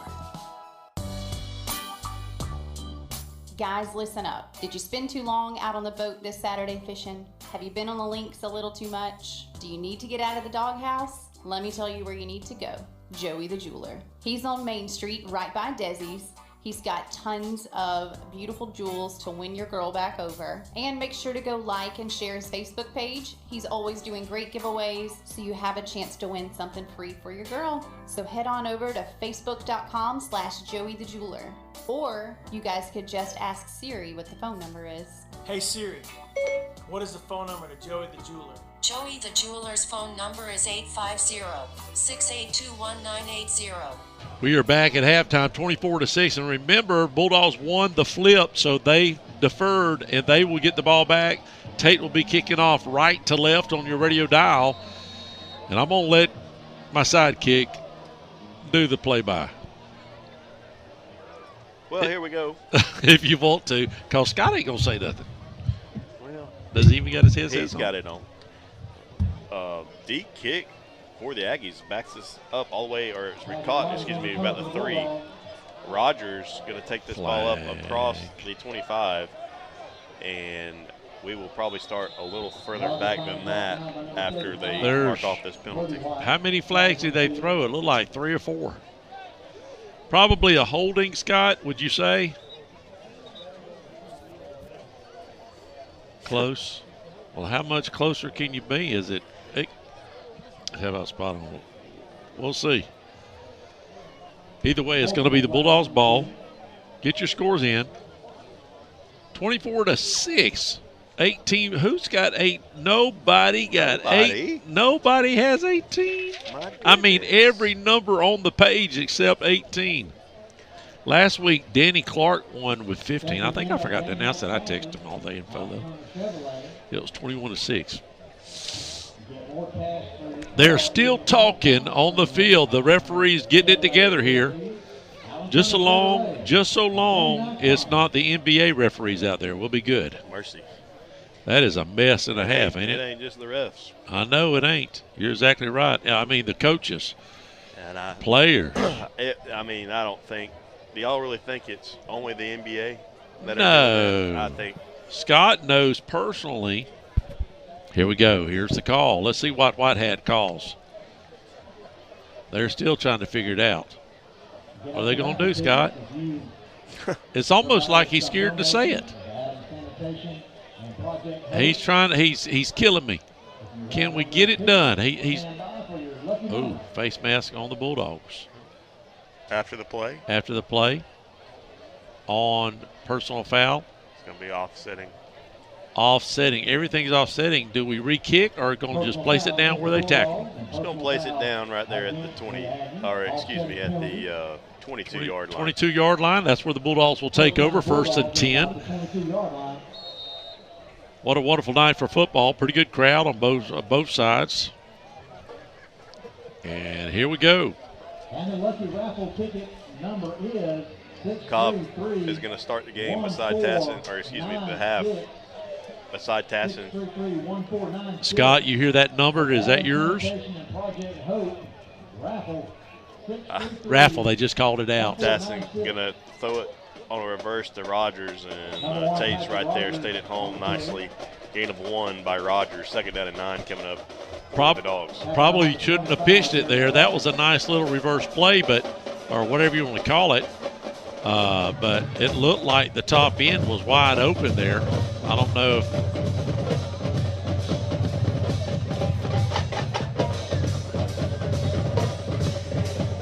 three receiver set for the Dogs. Tassin, 2nd down and 8, back to throw. Has a completion out here to the near side, and he's going to slip forward just past the 30 up to the 31. That's Reynolds on the reception. Good enough for a 1st down. Gain of 8 on the play. That's 1st down? Well, they were motioning it to move the chains. I was just looking at the chains. I don't know. Scott, did they move it? Yeah, they're moving it. They're just dragging. The chain gang has been working all day in the potato field. A little tired. First down and 10 now from the dog 32-yard line. 3 receiver set, 2 to the top side.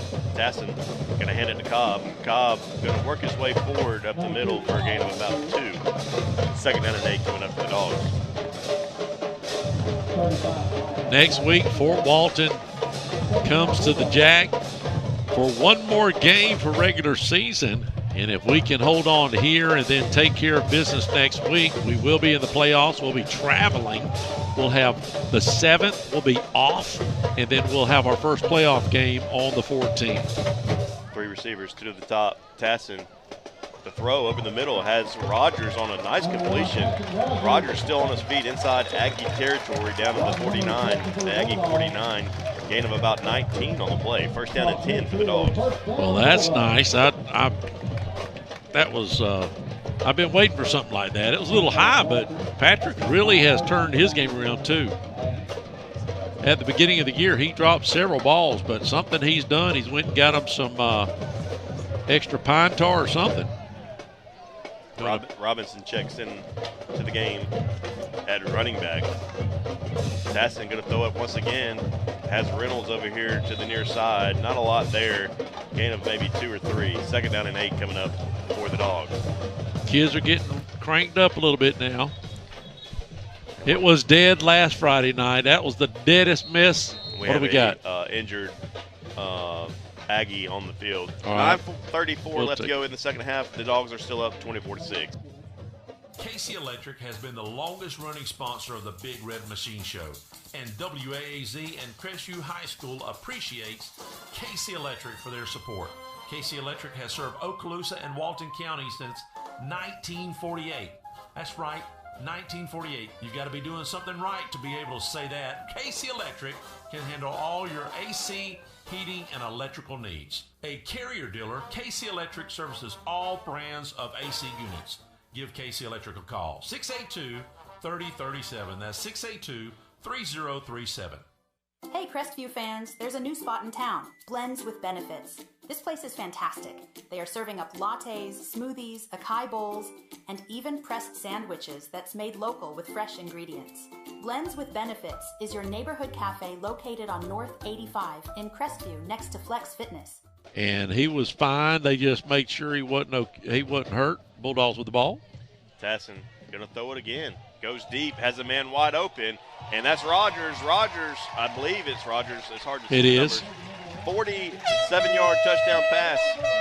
Extends the Bulldog lead 30-6 with an extra point pending. How about that? Been waiting for the passing game. I guess he was just holding off on for second half, right? Is that what he was doing? Hardman on for the extra point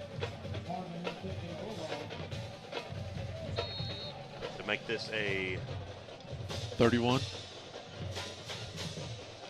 25-point lead. The kick's up, and it's good. Yeah.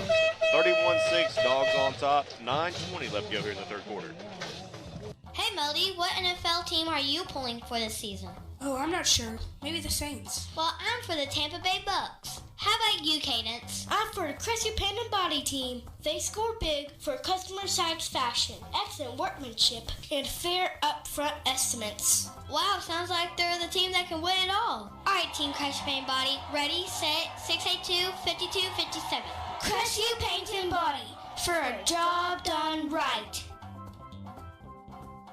Have you recently received your home or auto insurance renewal and are coming down with a case of sticker shock? This is Dusty Holloway of the Holloway Agency, and we may be able to help you out with that problem. Our office is an independent insurance agency, and we represent multiple A-rated carriers. Feel free to give us a call at 850-682-1900, or you can drop by our office at 168 West Woodruff Avenue in downtown Crestview for a free, no-obligation insurance review. And we are back. Bulldogs 31-6.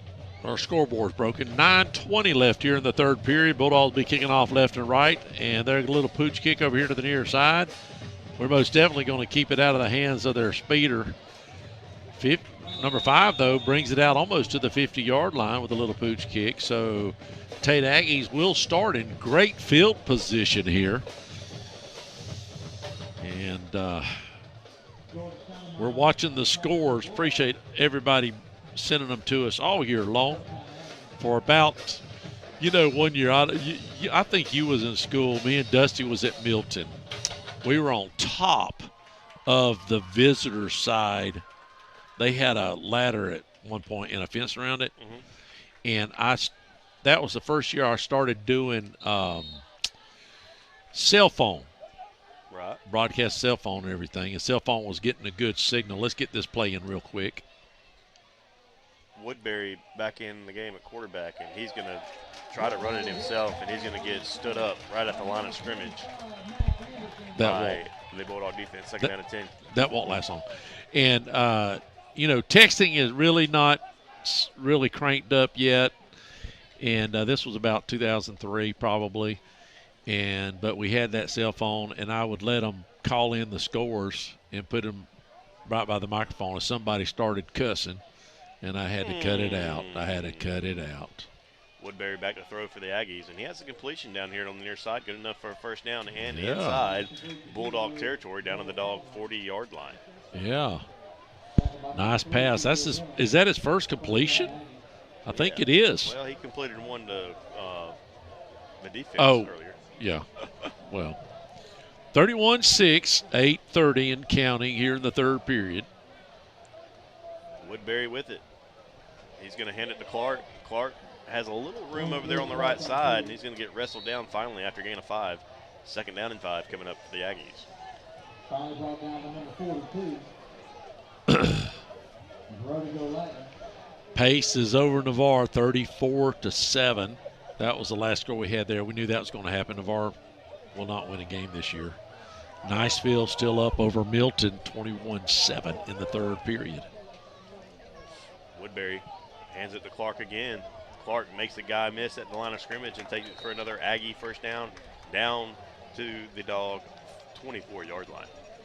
Clark is really, and I don't want to say this in a bad way, but just like Tassin. Now, we've got a couple other guys too, but it almost looks like Clark is doing all the work for the Tate Aggies. Most of the yardage is produced by Clark. 13 touchdowns on the year. Yeah. 14 if you include the one tonight. Completed a wide receiver screen out here to the near side. The Dogs all over that. Lost a yard on the play. Second down and 11 coming up for the Aggies. Yeah, Clark's only a sophomore too. Averaging about 6 yards a carry, 100 yards a game. Good solo tackle there by C.J. Reynolds. Little one-on-one there.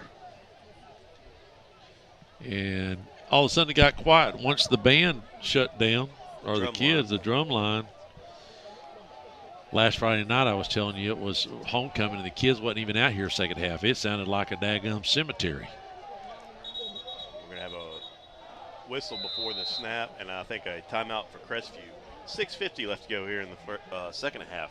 Dogs are on top, 31-6. You don't have to say a lot about a business if they've been in business for over 30 years. Well, Perry's Transmission just hit the 31-year mark. And if you need your transmission fixed, that should speak volumes. If you can be in business for 30-plus years and have a great reputation. That's Perry's Transmissions. Open Monday through Friday, 8 to 5. Give them a call, 850-682-3711. They're located out on East 90, right in front of Twin Hills Park here in Crestview, Florida. Hello, this is Dixie Dan Powell. Just like in the courtroom, you got to be bulldog tough. It takes teamwork to get to the goal line and to win the game. Go Bulldogs. Call us, Powell Injury Law, 850-306-2667. That's 850-306-2667. And we are back out of that timeout that the Bulldogs took. Pace Patriots now. 2nd and 11 for the Tate Aggie, I had Pace on mine. Clark back in the game at quarterback. He's going to take it over that right side. This time, the Dogs are ready. That's Tassin coming up from the safety position for a tackle for loss. Loss of about 1. 3rd and 13 coming up for the Aggies. Good play by Tassin. playing every snap of almost every game. Doing a great job on both sides of the ball. He's really turning it around offensively. I wish, hadn't had a lot of practice passing, but he's getting there. And actually moved Tess into more of a linebacker position. Woodbury back in the game now trying to throw, and nothing open. He's just going to run out of bounds. Oh, there's and a we're flag. going to hit him out of bounds. Yeah. And give him a free first down here after the 15-yard penalty. I mean, he was way out of bounds. I bet you Coach would like to get a hold of that, because that was man, that really hurts you. Yeah, he's got to get a hold of him, Scott. Don't you wish it was Coach Morgan? What do you think Coach Morgan would do? Wear him out? Way out of bounds. So that and he's hurt. Well, I don't want to say he's hurt, but he knocked him over there. They're still looking. I don't know if they're going to mark off 15 yards. That'll be 1st and 10. Deep penetration now in the red zone for Dusty and company. Tate and company. Thinking of Dusty. Best game tomorrow. Best game. Oklahoma. Huh? Oh, the only one I care about, Ole Miss, Oklahoma. Oh, that is going to be a good game. 11 o'clock.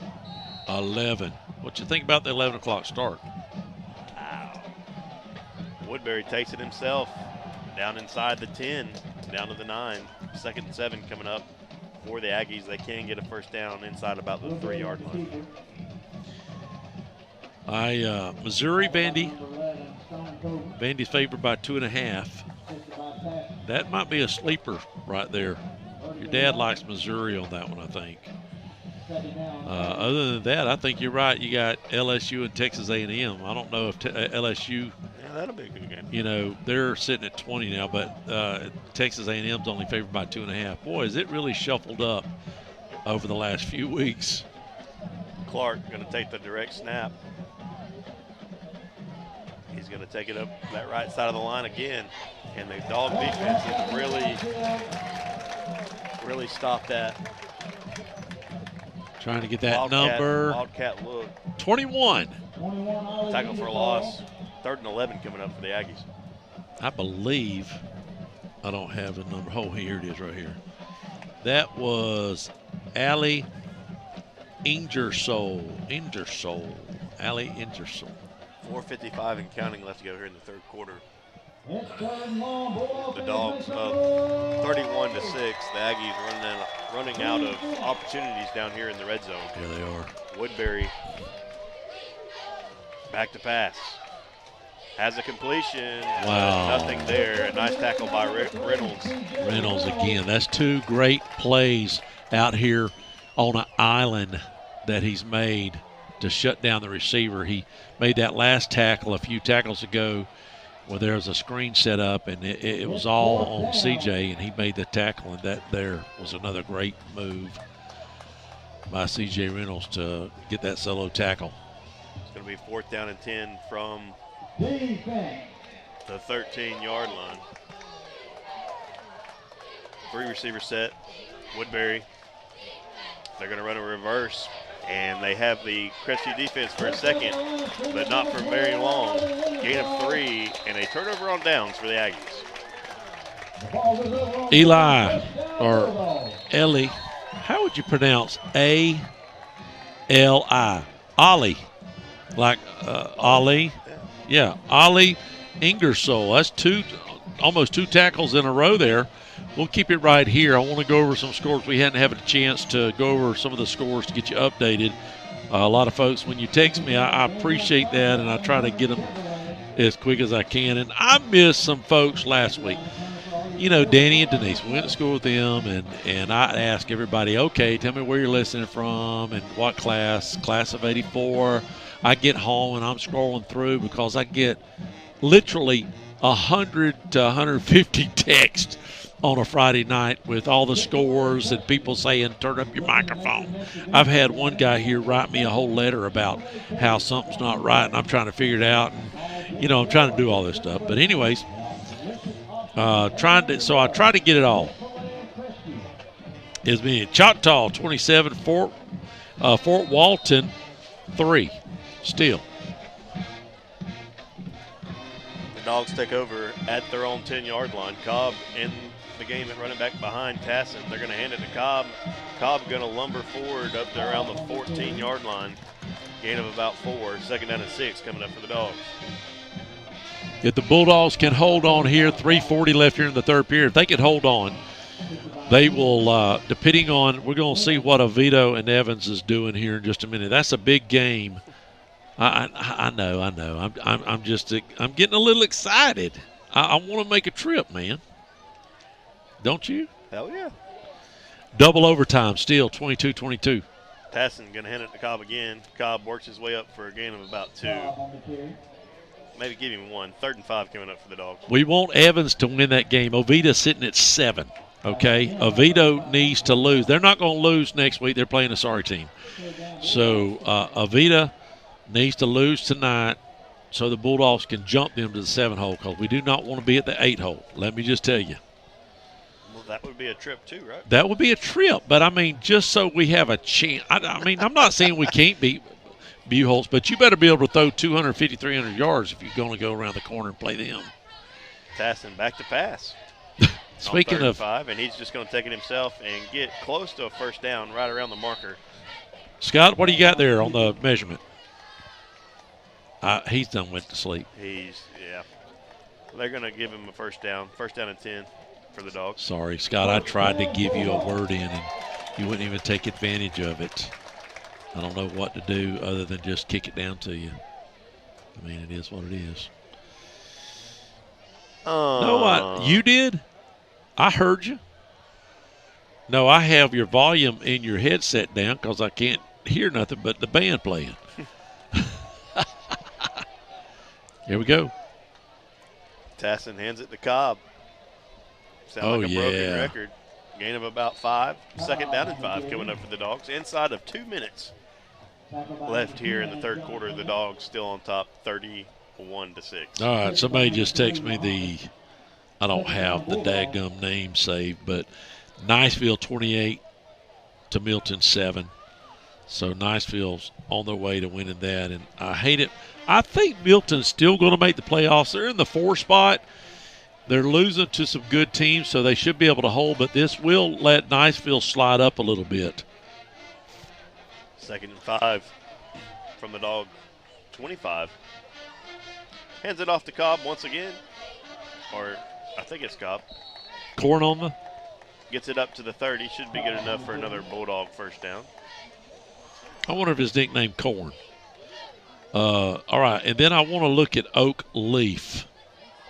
That's a big game for us, too. Playing Mandarin. Oh, Mandarin won. That's a good thing for the Bulldogs. Just in case we slide up to 7. I believe Mandarin's going to jump pace because of this sorry game that they're playing tonight. They should have more points with this win against Oak Leaf. Rogers in the backfield behind Tassin at running back, and they're going to hand it to Rogers, and he's going to bounce it outside, cross the 30 up to the 35, runs out of bounds, just short of a first down, and it looks like we're going to have another 15 yards added for a late hit. Well, that's payback. We got one, and now they got one. So, do what? Well, that one over on the other side was too, brother. We had it zoomed in. He was about forcing, bam! And I think we got the better end of it because our fella, whoever that was, hit him pretty hard. But it is a 15-yard penalty on the Tate Aggies with 42 seconds left here in the third period. If you're looking in, and appreciate Helen back again. What a great pizza. Whoever made that pizza, props to you. Did a good job. And I bit into it. I was like, it was hot. I know you did. No, I had it muted. Tassin, first down and 10 from the Aggie 46. Hands it to Lawrence. Lawrence falls forward for a gain of 3. Second down and 7 coming up for the Dogs. 28 seconds and counting left to go in the third quarter. First time I heard his name tonight. Lawrence. Has he ran it? I think it's been Robinson and Cobb mainly. And it looks like we're going to wait to flip the field. We'll be right back to start the fourth quarter. Don't touch it. Don't touch it. My husband and I just closed on our new home.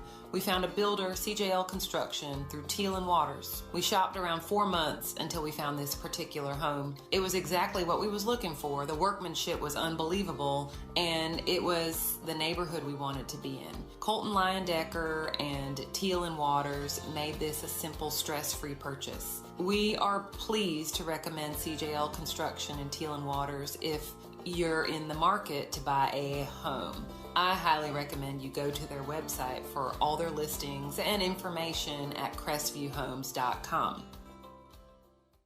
A recent survey determined that 45% of Americans pick fall as their favorite season. So why not enjoy outdoor fire features this fall from Okaloosa Gas? 30% off MSRP now, but hurry. OkaloosaGas.com. Snow in Northwest Florida, it can happen. Enjoy the warmth of gas logs this year from Okaloosa Gas for a limited time. 30% off MSRP. Learn more at OkaloosaGas.com. Anyways, Bulldogs flip the field. Now they're moving right to left on your radio dial. You want me to get one in? Get them all in, brother. No. Get it? Yeah, this quarter? Absolutely. Yeah. You sorry, Joker. Shotgun formation for the Bulldogs. And Tasson's going to hand off to his tailback. Still on his feet. And that's going to be a first down for the Bulldogs. Robinson down to the Aggie 32-yard line. Good hard run there. Gain of 12. Uh-oh. Scott. Oviedo won 29-28. Bulldogs are traveling to Gainesville unless something happens. Not good, Daddy. Not good. Oh, that's where we went the last time. Oh, is that where we met our buddies? We got to reach out to them. No. Oh, no. That's game. Yeah. Oh, yeah. Coach's first year. Yeah. That field. The second round, it was like a bunker. That field. Sand bunker. Was it Buchholz? Yeah. Oh, my goodness. That's worse than Navarre's fields. Oh, what? Yeah. I forgot about that. Yep. Oh, wow. Yeah. And the handoff, once again, here to the near side to Robinson. He'll pick up a few yards. Down to the 24. Third down coming up for the Dogs. Third down and 2. 10:55 and counting left to go in the game. I do think you'll see us have 2 downs to pick up these 2 yards. Absolutely.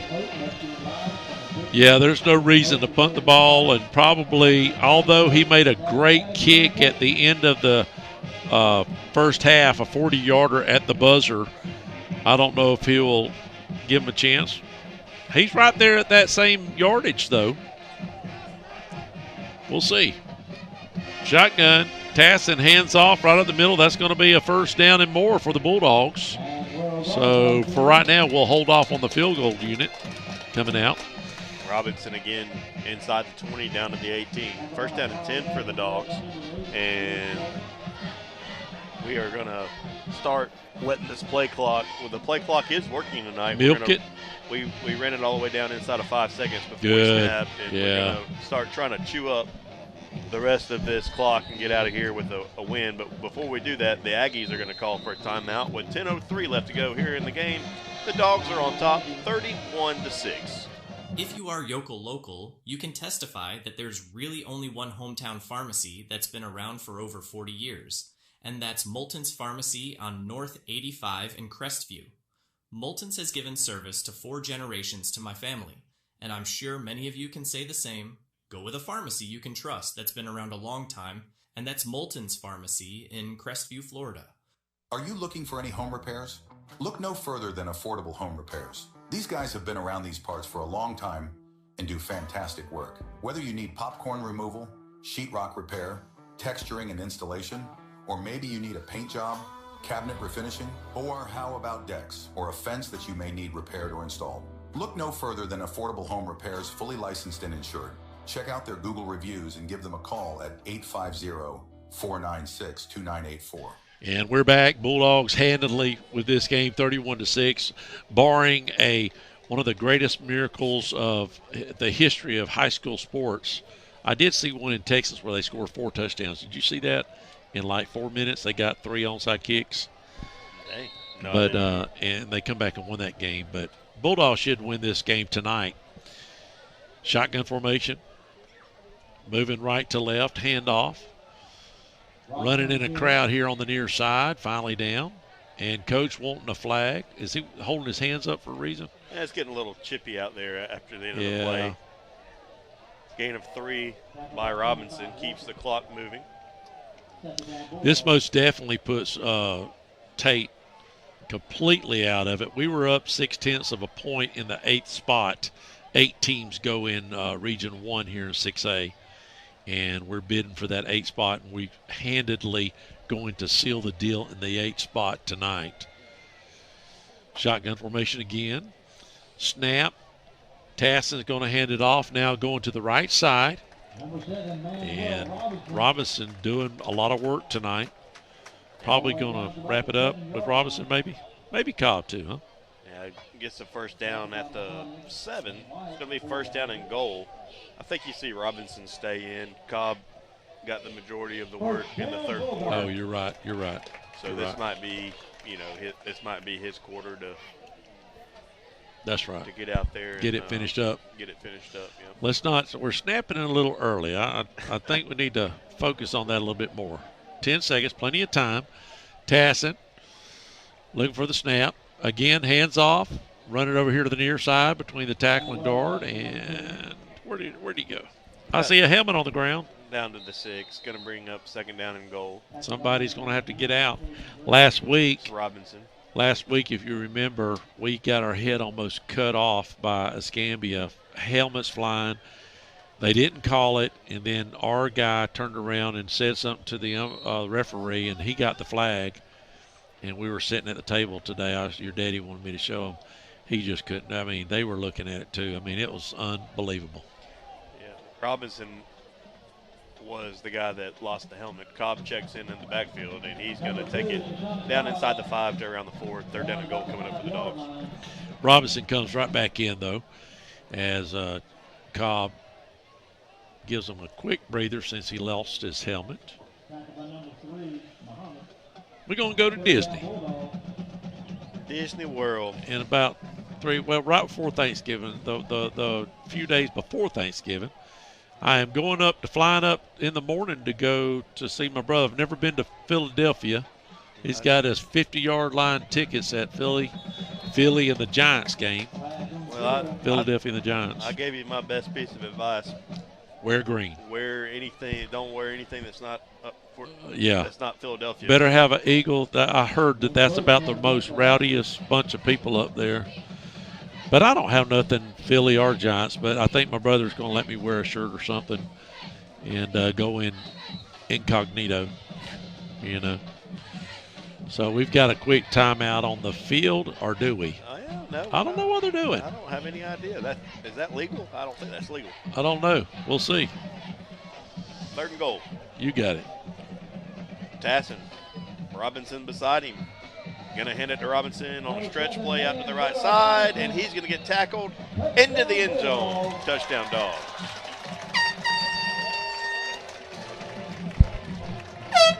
Nice run there, just stretching it out, trying to find the blocker, and he did. I'm going to go ahead and make it 38 on the scoreboard for everybody that's watching. Appreciate everybody tuned in. I got to give a lot of love out tonight. We had some technical difficulties last week, but, brother, I've got 3 internet sources tonight. We was not about to lose in internet. Hardman and company out for the extra point, and the kick is up. A little low, but good. 38-6. Dogs on top. 7:19 left to go in the football game. CQ Roofing, your hometown roofer since 1999, is state licensed and insured. Chris Courier, the owner, is born and raised in Crestview, North Okaloosa County.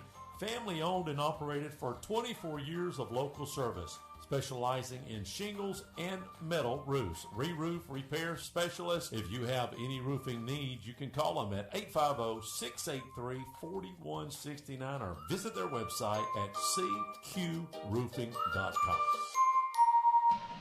All right, 7 minutes left in the ball game. If we can get a quick score, we'll get another running clock. That'll be 2 running clocks. I know it's not a big deal, but, just saying. That'll get me out. I got to still pack. Well, I tee off at 8 o'clock in the morning in bottom phase, so it'd be nice for me too. Wow, what are you getting up about 5? 5:30? Yeah, probably? There, yeah. You're gonna. How many balls you gonna hit? That'd be 0. You're not gonna hit none. You're not gonna do a TP like your daddy would. No. Kickoff to Tate. They're gonna run it to the other side, and the Bulldogs are waiting there. A good job of gang tackling there. They'll start about the 35, 36-yard line. Yes, your dad, even at his age, will still hit a TP in a heartbeat when we get in a father-son tournament. He don't mind.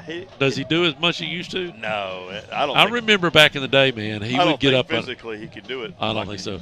Hey, back in the day, we'd get up. He would have to get there an hour early. Well, hour and a half. It gets. We've been lucky with some weather up there before, but usually it's pretty hot when we go up there. Yeah. And after a 5.5 hour round in 100-degree heat, a lot of people don't want to go out. Don't want to go and hit range balls. He goes. And we'll get back to the hotel. He goes, if it's all right with you, I'm going to go hit some If we can get to dinner about an hour early, he goes, I just want to hit, just one bucket. Do you remember the time that he went to that nasty-looking farm range thing and went and just had to go hit some range balls? That was about the second or third year. You was playing good, but you wasn't playing like you are now. He was slinging clubs, too, making the grade. He said, it's funny. I saw him over there practicing 3-foot putts one time before we teed off. I said, what are you doing? He goes, well, we're going to need these. I was like, well, I agree, but you play once a year. You think 5 minutes of practice is going to change anything? That's right. All right, here we go. Getting a little sidetracked. When it's 38-6, you better come up with something or people are going to start turning the channels. Shotgun for Clark. No, that's the freshman in. He's going to roll around to the top side of the field, but he's going to be met by a host of – don't hit him anymore, please. We don't need no more flags. Yeah, the loss of 5 or 6 on the play. Woodbury, right? Woodbury? Yeah, Woodbury. Yeah. Got to keep the clock moving. We like that. Go ahead. Scott don't even have his headset on. I want you to look at him down there talking. I was about to tell him to tell. Here it comes, I wanted to tell him to tell Rhett we're going to Gainesville, but, he don't even got his headset on. Killing me. Yep, Oviedo beat Evans. I thought for sure Evan was going to get Oviedo. All right. Well, it is what it is. We're going to go play golf anyways. Woodbury stays in the game, puts a man in motion. They're going to run jet sweep over here to the near side. He's hammered at the 35. My goodness, that's Tassin on a big hit. Or excuse me, that's number 8. He hit so hard, he's down. He knocked the breath out of him. He just knocked the breath out of him. He come in there like a titan, man. I'm telling you. Was that Gabe? Yeah. Gottlieb? We're going to take a quick timeout so I can take some English classes. We'll be right back. I just had my AC replaced in my home. I found a local company called Ohana Heating and Air. When they came out to the house to give us a free estimate, they were so friendly and nice. They treated me like family. We haven't met any nicer people, and they were on the job in no time. By the way, we checked around and called several companies, and Ohana responded very quick with fair prices, but it was definitely the positive vibes and customer service that sold us. If you're in the need for air conditioning or heating, you need to contact Ohana Heating and Air. You won't be disappointed. Hi, I'm Shane. I'm Lacey. And we're the owners of Ohana Heating and Air. We would like to tell all of our customers, mahalo. Mahalo. Lacey's from Hawaii. Maui, I think. Whistle. Get off the field, get on the field. The clock's running. Or no, it stopped. Better not be. Ohana Heating and Air. Let me look up the text here. She give me some info. Aggies back up 5, 3rd and 16 coming up. They say, why can't we hear Scott? Because Scott don't want to talk.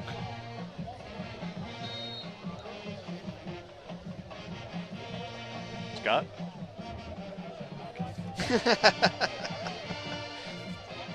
I'm a listener. Woodbury back to throw. 3rd down and long. Having to evade Bulldog pressure and scrambles out of it. And that's gonna be an illegal forward pass. Yeah. Incomplete anyway. 4th down coming up for the Aggies. I gotta look up this if I can find it for help me. There it is right here. All right. Let me see. Here it is. It's called Team G CRESTVIEW Thanksgiving. Look at this. The 15th. It's going to be in the parking lot there at Ohana. Mark, I'm on the phone. Dad, I'm on the phone, guy. I mean, I'm working for a living, and he's wanting to know what time my plane's going to land. I mean, that's not till tomorrow. They're going to have kids activity, blessing table, praise and worship, prayer, meal served, 8 to 4 p.m.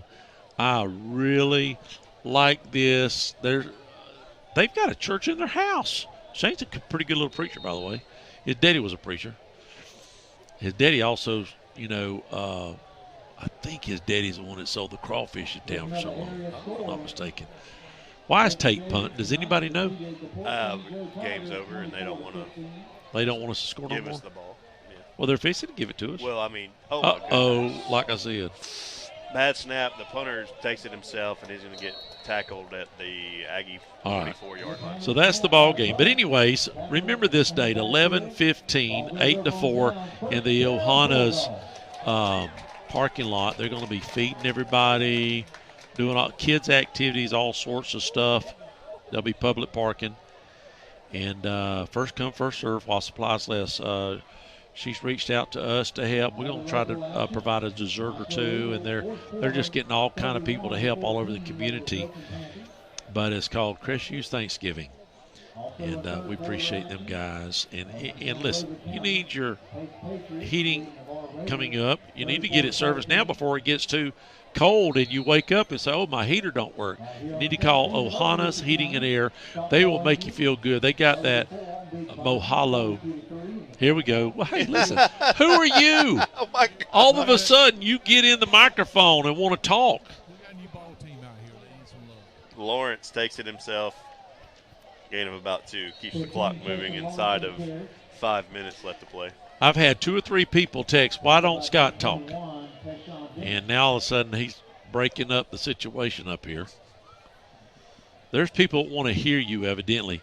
And your son-in-law texts me something. Can you tell me what this means? What does this mean?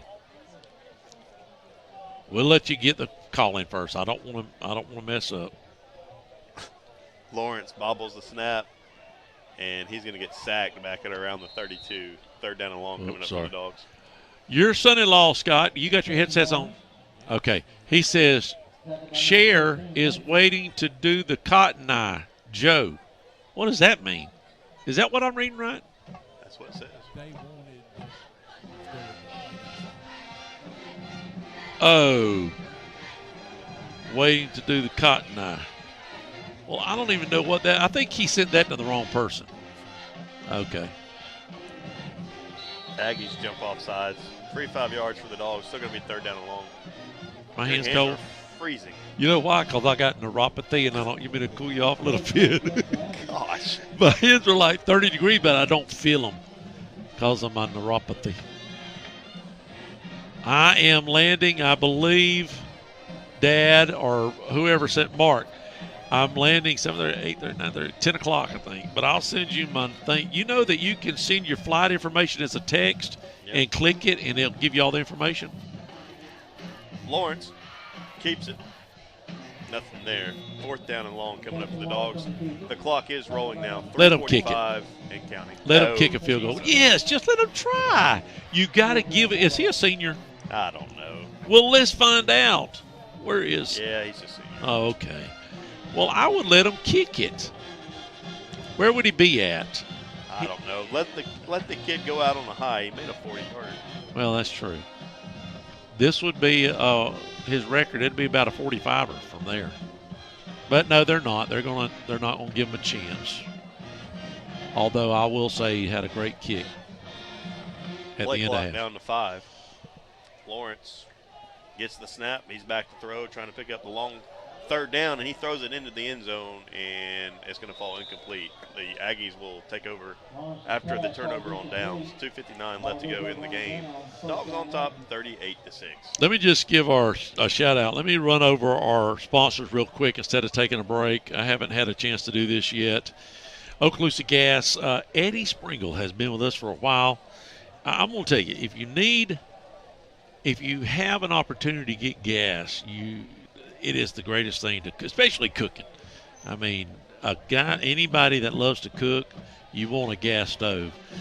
Go with Okaloosa Gas. Joey the Jeweler, he's been with me for about 10 or 15 years now. He made everybody think that we were shut down the other day. Did you see that? Mm-hmm. Somebody run into our restaurant, hand off Tate here to the near side, getting a little running room there. Good run there for Tate Aggies. So he posts all these pictures, and let's see what day that was. It was Monday, I think. Well, Wednesday, people were coming in and says, I guess y'all were closed Tuesday. I'm like, what is, my wife's like, no. Because we was off a little bit. Well, everybody thought we were closed because they thought maybe the car had went through. Well, that has happened to y'all. The wall. It did. Well, that was my son. Yeah, he went through when we was across the street, he went straight through the wall. Hand off again, nowhere. This game's over. 38-6. We'll just watch it on, we'll talk a little bit on the radio and let you watch it on YouTube. But anyway, so appreciate Joey. Casey Electric has been the only sponsor for the Big Red Machine Show going on about 35 years now. Let me say this real quick, I hope Jody don't mind. But Joe's not doing real good. Y'all keep him in your prayers. He's not able to. He retired last year from doing the band show. Jody does it now. But we want to just keep Joe in our prayers. He's just not doing well. Just battling some things. Although, at 85, things start to, you start sneaking up on you. Blends with benefits. Appreciate those guys right up here just north of us. CRESTVIEW Paint and Body, the Holloway Agency, Perry's Transmissions there right in front of his daddy's on Main Street, and Perry Jr. is right there on 90, there where the old railroad tracks were, and which is industrial now, in front of Twin Hills Park. Powell Injury Law. Dixie Dan Powell's been with me ever since I started the Coaches Show in 2000. I didn't have a Coaches Show in 2000. I had it in 2001. I started my Coaches Show, I believe. Appreciate you, Dixie. Tillin Waters. Bruce. Does he play golf with you much? I heard he was a scratch golfer. He used to be, maybe. Yeah, we've played a lot of golf together. He's a good golfer. Moulton's Pharmacy. You need a new drug? Moulton's Pharmacy. Been getting my drugs there a long time. Ricky, I used to get them from Ricky. Now I get them from Dole or either Mr. Stevens. Right there on North 85. Affordable Home Repairs. A new gentleman here with us. If you need anything fixed, he can do it. He'll do decking, all sorts of stuff. Affordable Home Repairs. Look him up on Google. CQ Roofing. They did my mom and daddy's roof. Did a fantastic job. Appreciate the Quarrier family for sponsoring the football team year after year. Bratney Funeral Service. Bratney started with George. I think, me and my brother worked there. A lot of us worked for George, but Terry took it at heart and started his own company probably close to 4 years ago. He's the only hometown guy that's really born and raised here that's still doing it here in the town. Tate going to throw a long pass. We got to cover that, and it is intercepted. That's going to be the ball game. Bulldogs are going to run it back about to the 45-yard line across the 50, and that'll wrap it up. We'll kneel on it and finish it out. But let me get the rest of my folks here. Factory cuts. So factory cuts, Harry also cuts grass and he cuts hair, but Harry is right there on Main Street across from the restaurant. My son uses them. A lot of folks go in there all the time. They've got some great barbers. They do all them fancy cuts, or they do a straight cut. And that is Factory Cuts right there on Main Street across from the restaurant. Appreciate you, Harry. CRESTVIEW Electric. Went to school with Miss Mathis. And if you need anything done with electrical for your home, CRESTVIEW Electric. They've been in business 31 years. I did not know that. Durrell's Lock and Safe. He's giving you a discount if you're a parent. Matter of fact, I had to get a key made. I had to get a code. He handled it all for me. We needed to get my dad's key made for my dad's truck, and they took the keys out of town, and so we needed to get a key made, and Durrell handled it from the start to finish. I said, hey, Durrell, I need this. He told me what I needed, and he went and got it done for me, and I appreciate it, Dylan. Hub City Bingo, one of Scott's favorite places there on Northview Plaza. They give out cash prizes on the hour, every hour. Look them up, Hub City Bingo. Appreciate all you guys. And again, don't forget, 11:15. We'll talk about it again. We'll get to talk about it next Friday night. But on 11:15, put it on your calendar. Ohana Heating and Air there on South 85. They're going to have a big Thanksgiving celebration for the needy or whoever wants to come. It'll be a great time. Bulldogs win this 38-5. Let's look real quick so we know Oviedo won. I don't think we will jump Oviedo. They're at the 7 spot. We're at the 8. So I don't see us jumping them. If there's a miracle and Oviedo loses next week, that, I just don't see it happening. But we will find. We'll know next week for sure. But it don't look like looks like we're going to stay in the 8 spot. So if everything goes well, we win next week. We will go on the 14th down to Gainesville. Pace is going to beat Navarre. Niceville's going to beat Milton. They're winning 31-14 is the last I heard. Choctaw, of course, demolished Fort Walton 42-3. Fort Walton comes here next week. Bluntstown's going to be undefeated. Let's try to find the Baker score. I'm looking through my text right now. Somebody send me the Baker score one more time. I am looking through all my texts. I've got so many. I can't. I'm doing my best. Let me just give me a second, people. There we go. Baker. No, I don't. Somebody help me. Baker. Here it is. Thank you. 24-15. They won their game against Port St. Joe. So they go undefeated. They'll sit at the 8 spot. Now what you got to look for next week, you're wanting Chipley to win, but I don't know if Chipley's going to be able to win that game. That's a big game for Chipley, a tough game. If they lose, Madison County slides up to the 9 spot. Thank you, Mike. They move up to the 9 spot, and that means Madison County will come to Baker. Baker don't want to see Madison County. They want to play Chipley in that first round so they can sort of move up. If they beat Chipley, then they've got a pretty good schedule to maybe go 2 or 3 rounds deep in the playoffs. But that's pretty much it. Walton County wins their second game against Freeport 62-28. Bay is going to go deep in the playoffs. They beat Rutherford. That wasn't much of a game. Booker T, they're bidding for I think they're in the 7 spot right now, if I'm not mistaken. Let me look real quick. All right, who's going to win? 38-6. That's 32 points. Didn't even have nobody come close to that. So let's see. I had a 25. I had a 26. Who is that? A 26. That's John. That ain't John Tulin. What did I say? John Taylor? I can't even read my own writing. 32 points. Nobody even came close. Then we had a 24 from Rachel. We had a 21 from Chris. That was good for a little bit. And then we had a lot of single digits and a lot of teen digits. But I appreciate you guys so much. Appreciate all of our sponsors. Again, I'll text you John, I'll text you the stuff that you win. You won a $50 gift certificate from Joey the Jewelers, $20 gift certificate from Blends with Benefits, and then a buffet down at the restaurant. Final score here is 38-5. We're going to pack it up so we can get out of here. We'll see y'all next week right here at Jack Foster taking on the Fort Walton Beach Vikings. Y'all have a great weekend. Good night, everybody.